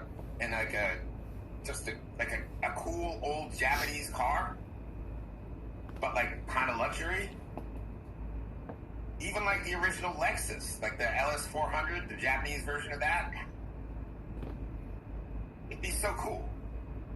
Yeah, it's like a more stylish what the new people are doing with the Sprinter van thing. Yeah, well,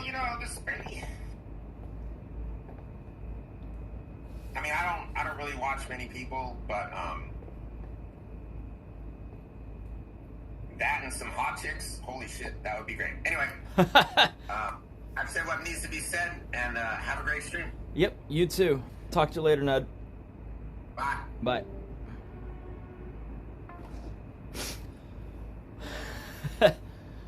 He was like, when you were at Yumi's bar, which was off stream, you busted out. I was like, hold up. Vernacular phrasing. I busted what out?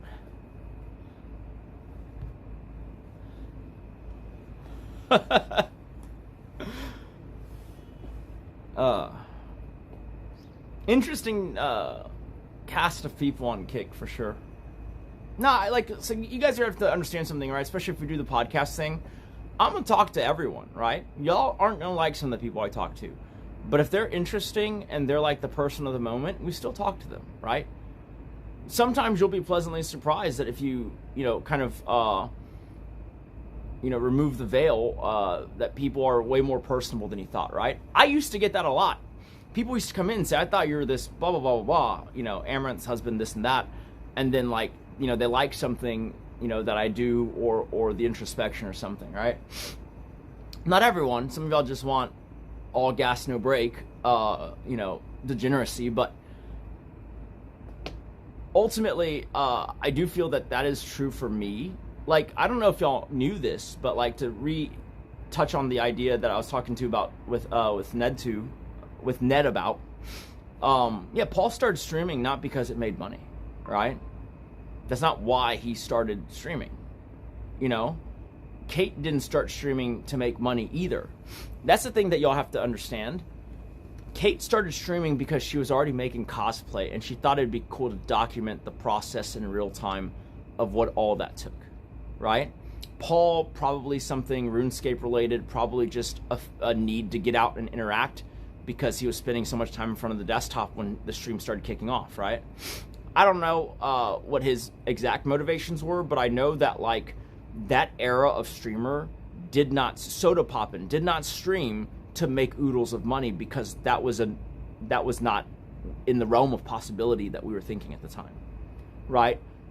At that time, if you told me you're gonna make millions of dollars streaming, it'd be like that scene in The Social Network, right? Millions of dollars, right? What a fantasy, right? When Kate, a year before Kate started, PewDiePie first made like 90K a year. Some shit like that, okay? Like in YouTube ads. It's like, that's a great salary, but for the biggest YouTuber on the planet, those are not good odds, right? If I told you this thing that millions of people are gonna wanna do, if you're the best at it, you'll make 90 grand a year. That's like, what? Like, you're telling me I gotta be world class just to make like a white collar salary? Fucking, I'd rather go to college, right? So you just have to understand that, like, y'all can rag on Paul, rag on Kate for doing it for the money, but the difference is the people who did it in that era never started for the money. They found money later, and they might be motivated by it now to an extent, right? But you're never gonna get as genuine or as, you know, soulful of content as you are from the people who found it and committed to it before there was any money in it at all, right? It doesn't matter how good Clav is at making content. It's always profit driven, and it always will be, because it only ever was that, right? But he can be fantastically entertaining and a great creator in the interim, but you're not seeing, you know, the real thing he necessarily wanted to put into the world. What you're seeing is what he found that got traction, that worked. Okay? And some of these people are very, very good at that, to where they can make it look genuine, right? Logan Paul being, you know, the easiest example of that. But it's not, right? It is contrived, and best case scenario, they've deluded themselves into believing it too.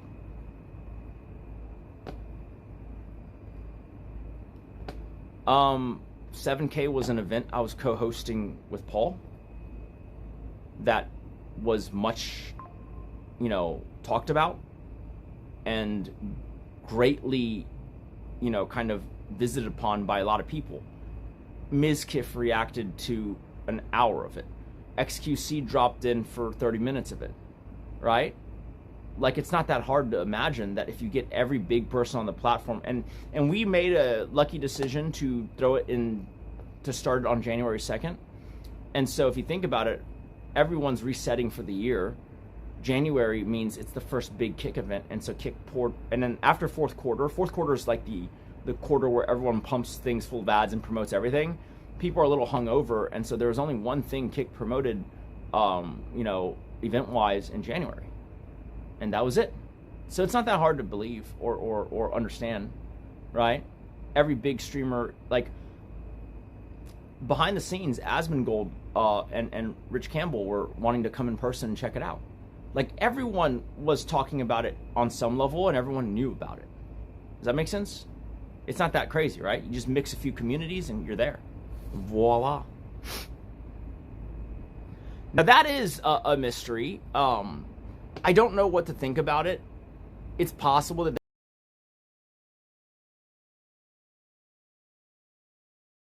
but it's a hell of a gut punch, I will say, because it's not that I like having 2,000 people in chat. It's that it felt like the thing that I was sharing, or the message I was occasionally dropping, is well received, right? Like, that was the whole hope for me doing content in the first place, was like, I would love to have long form conversations like I do, you know, either with a glass of whiskey or a cigar, with all these interesting people that I have access to. But I think other people would find it interesting too, right? And so the idea was to do something, like, I'm already picking up the knowledge either way, but what if I could share the knowledge, make it accessible, right? Same thing with, you know, kind of highfalutin experiences, right? What if I could, you know, take y'all somewhere and show what it was like to be in one of those private rooms where you get to view things before they go to auction, right? That's pretty cool, in my opinion. Maybe you think it's boring as shit, right? And we could also do it from the other end. If we end up auctioning the 1960s Ferrari, maybe we'll walk around behind the scenes and see what other things are being auctioned, and we'll be behind the podium, figuratively speaking, you know, watching the bids come in, right? I think that's cool. Maybe y'all think it's fucking terrible and lame. And, you know, at some point, we're going to start doing more travel solo without family in tow. And that, I think, will be a positive shift for the stream as well. But in terms of, like, what happened, this is my best guess. I think at some point after February in South America, I think for whatever reason, a lot of the CX community started to build a narrative and dislike me. And either they were watching, you know, kind of hate watching when ICE wasn't live, or someone started botting me around then. And then the moment I got back, my very first, so like I was in, you know, South America, 2K viewers when I'm live, 2,500 viewers. And then I went to Miami and I was doing 16 to 1,900, which is like pretty good for Miami, right? Solo. And then I came back to Houston the very next day, turned on my stream, 300 people. Didn't go above like 320. That's crazy. But like a lot of you guys are a little slow on the uptake, and that's okay. But I saw someone in chat earlier when I was talking to Ned who was like, he didn't say he doesn't view bot, but he was at 1,700 earlier today. Now he's at 300. It's like, dude, you fucking moron. If I was view botting, why would I not keep up the perception after South America? You think I ran out of money? I just bought a $100,000 watch on a lark. Like, on a whim, I was like, yeah, let's buy a 6-figure watch today. You think I ran out of money?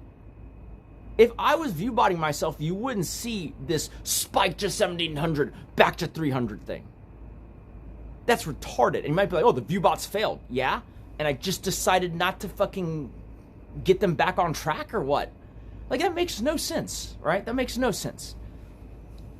Like, because like the big narrative that CX, because they were coping hard during the trip, was they're saying like, he's view botting himself because there's no way he has viewers. He's view botting himself because he wants to feel cool.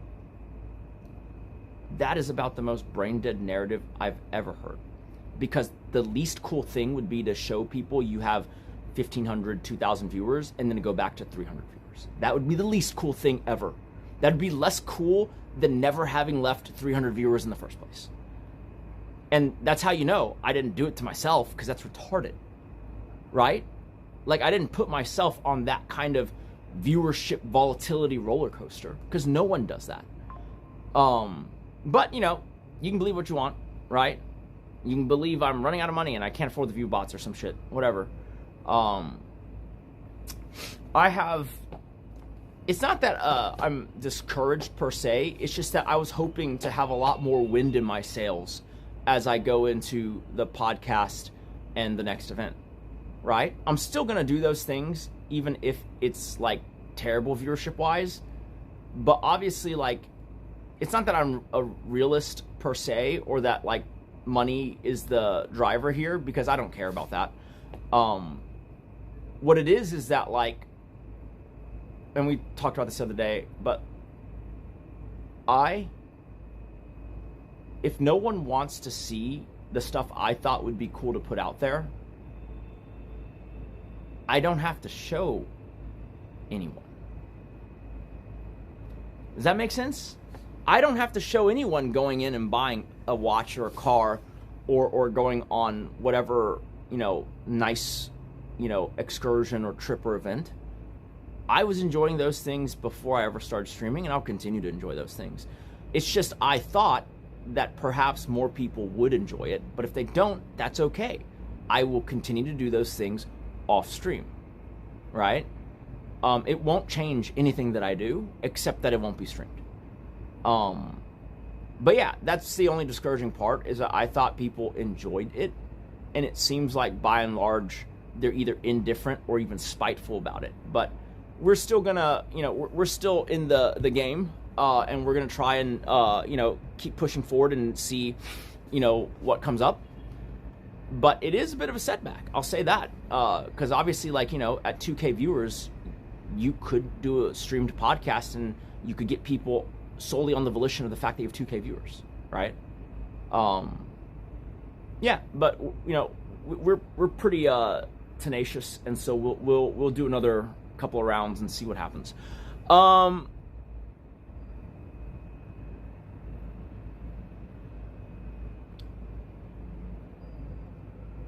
Yeah, no. The boost from Kick makes a lot of sense. I'm not trying to put what the exact cause of it is. It's just more so that, yes, the numbers were somewhat inflated. Although I would argue that in January and February they were not, because again, I need to check this for myself because I'm talking out my ass a little bit.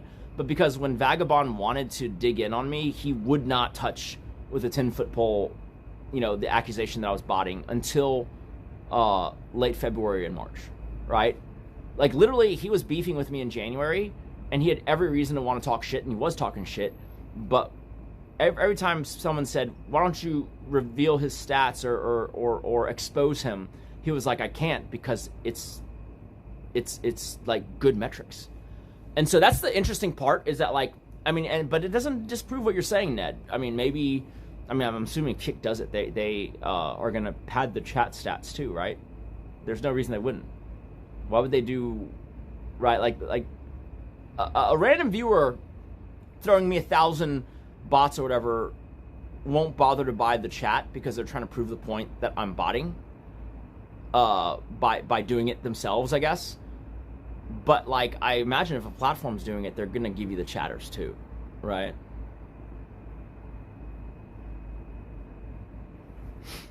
Yeah. It could even be something as simple as throwing you on front page and then algorithmically having you pop up on people's, whatever, right? It doesn't have to actually be nefarious to the point of bots, right? It could just be they highlight you in places. And people, those are actual trafficked channels, so to speak. If you have supporters and you ban them for playing into memes you get only haters. Okay. I don't really care. If I'm happy, the meme stands. If I'm mad, you get banned.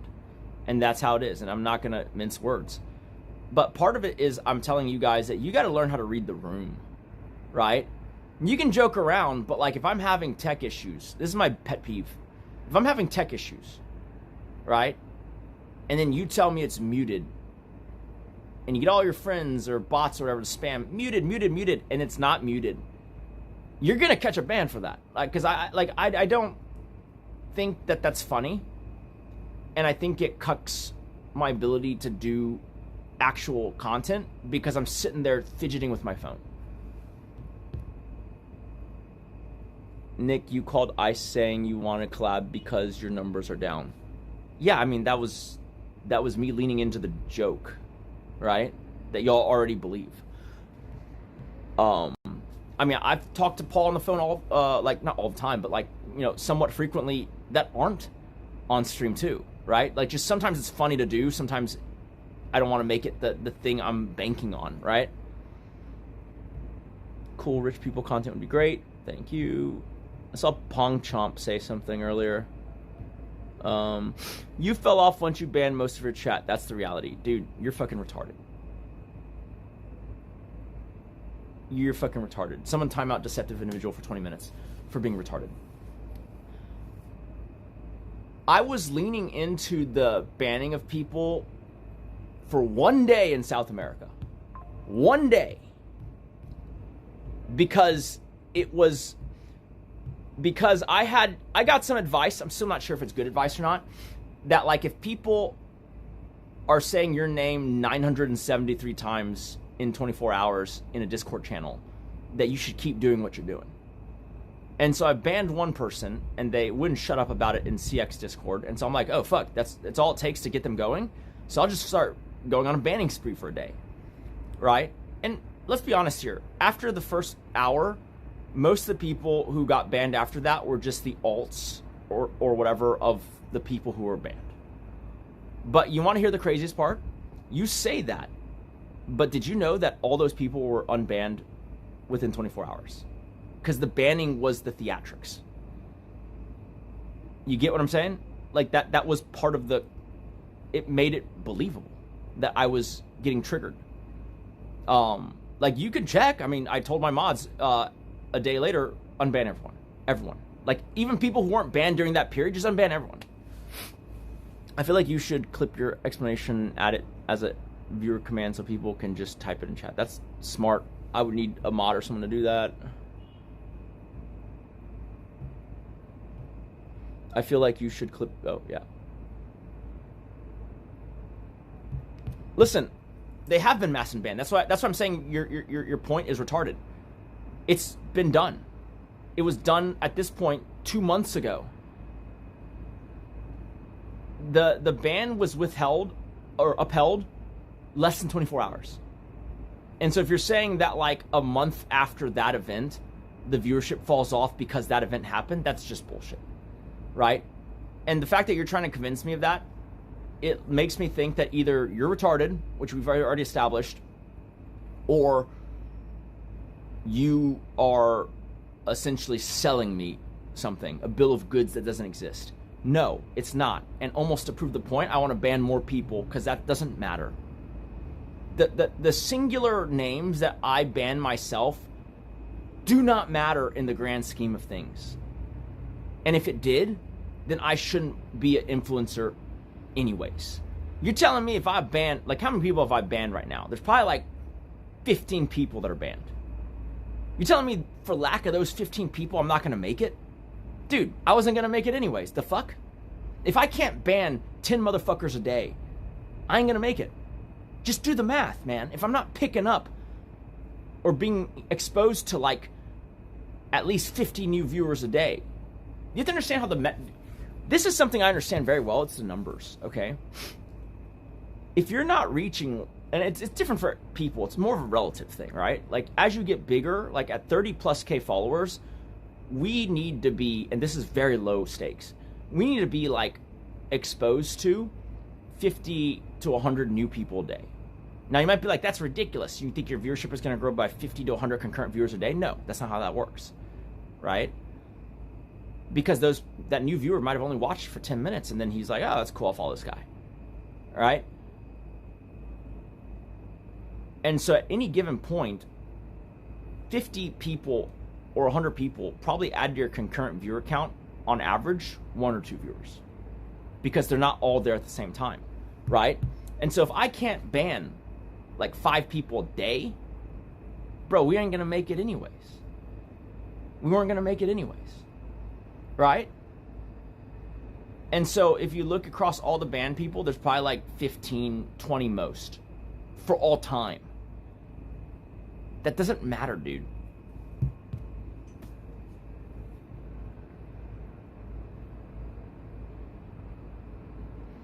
I mean, Ocean Bum, I hope you have secured all of the clapcheekular social media handles. Clapcheekular. I would love to do a lampoon version of clavicular, right?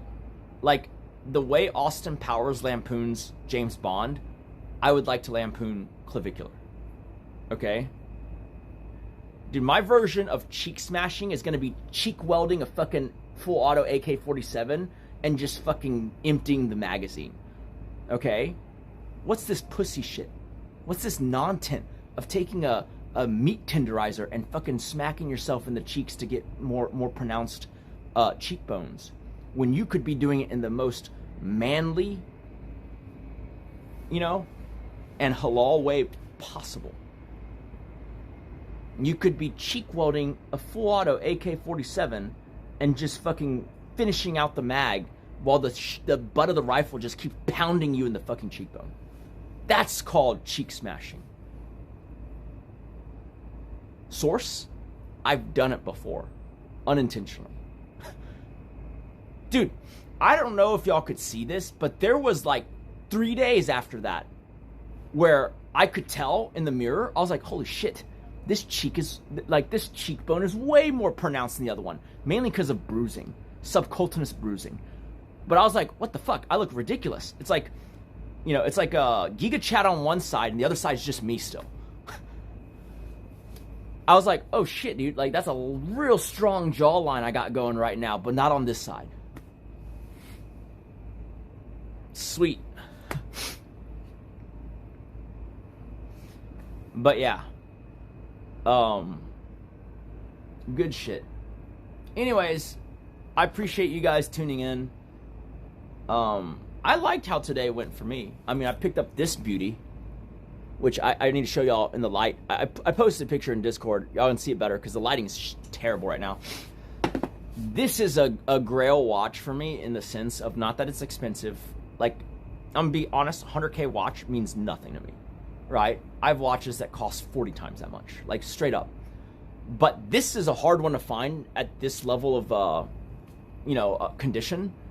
And it's also the first GMT ever with a rotating bezel. And it's also radioactive. And I probably have bone cancer on my wrist now. But I'm also not going to wear this watch consecutively, ever. Like, I'll probably wear it once every, 70 days.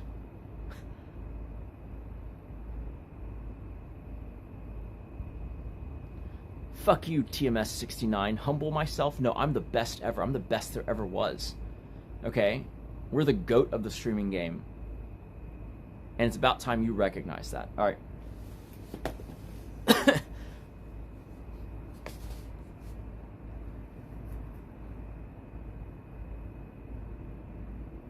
Who is live? That's right, Prince of Diamonds. It's still better than Hassan.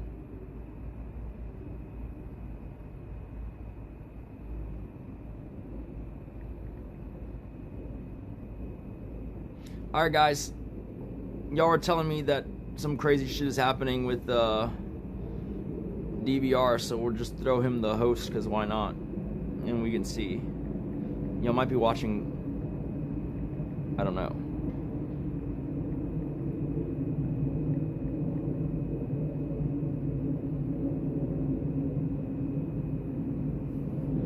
Good night. Nick Lee. Thank you very much, Nick Lee, for the host. I really appreciate it, bro. Thank you.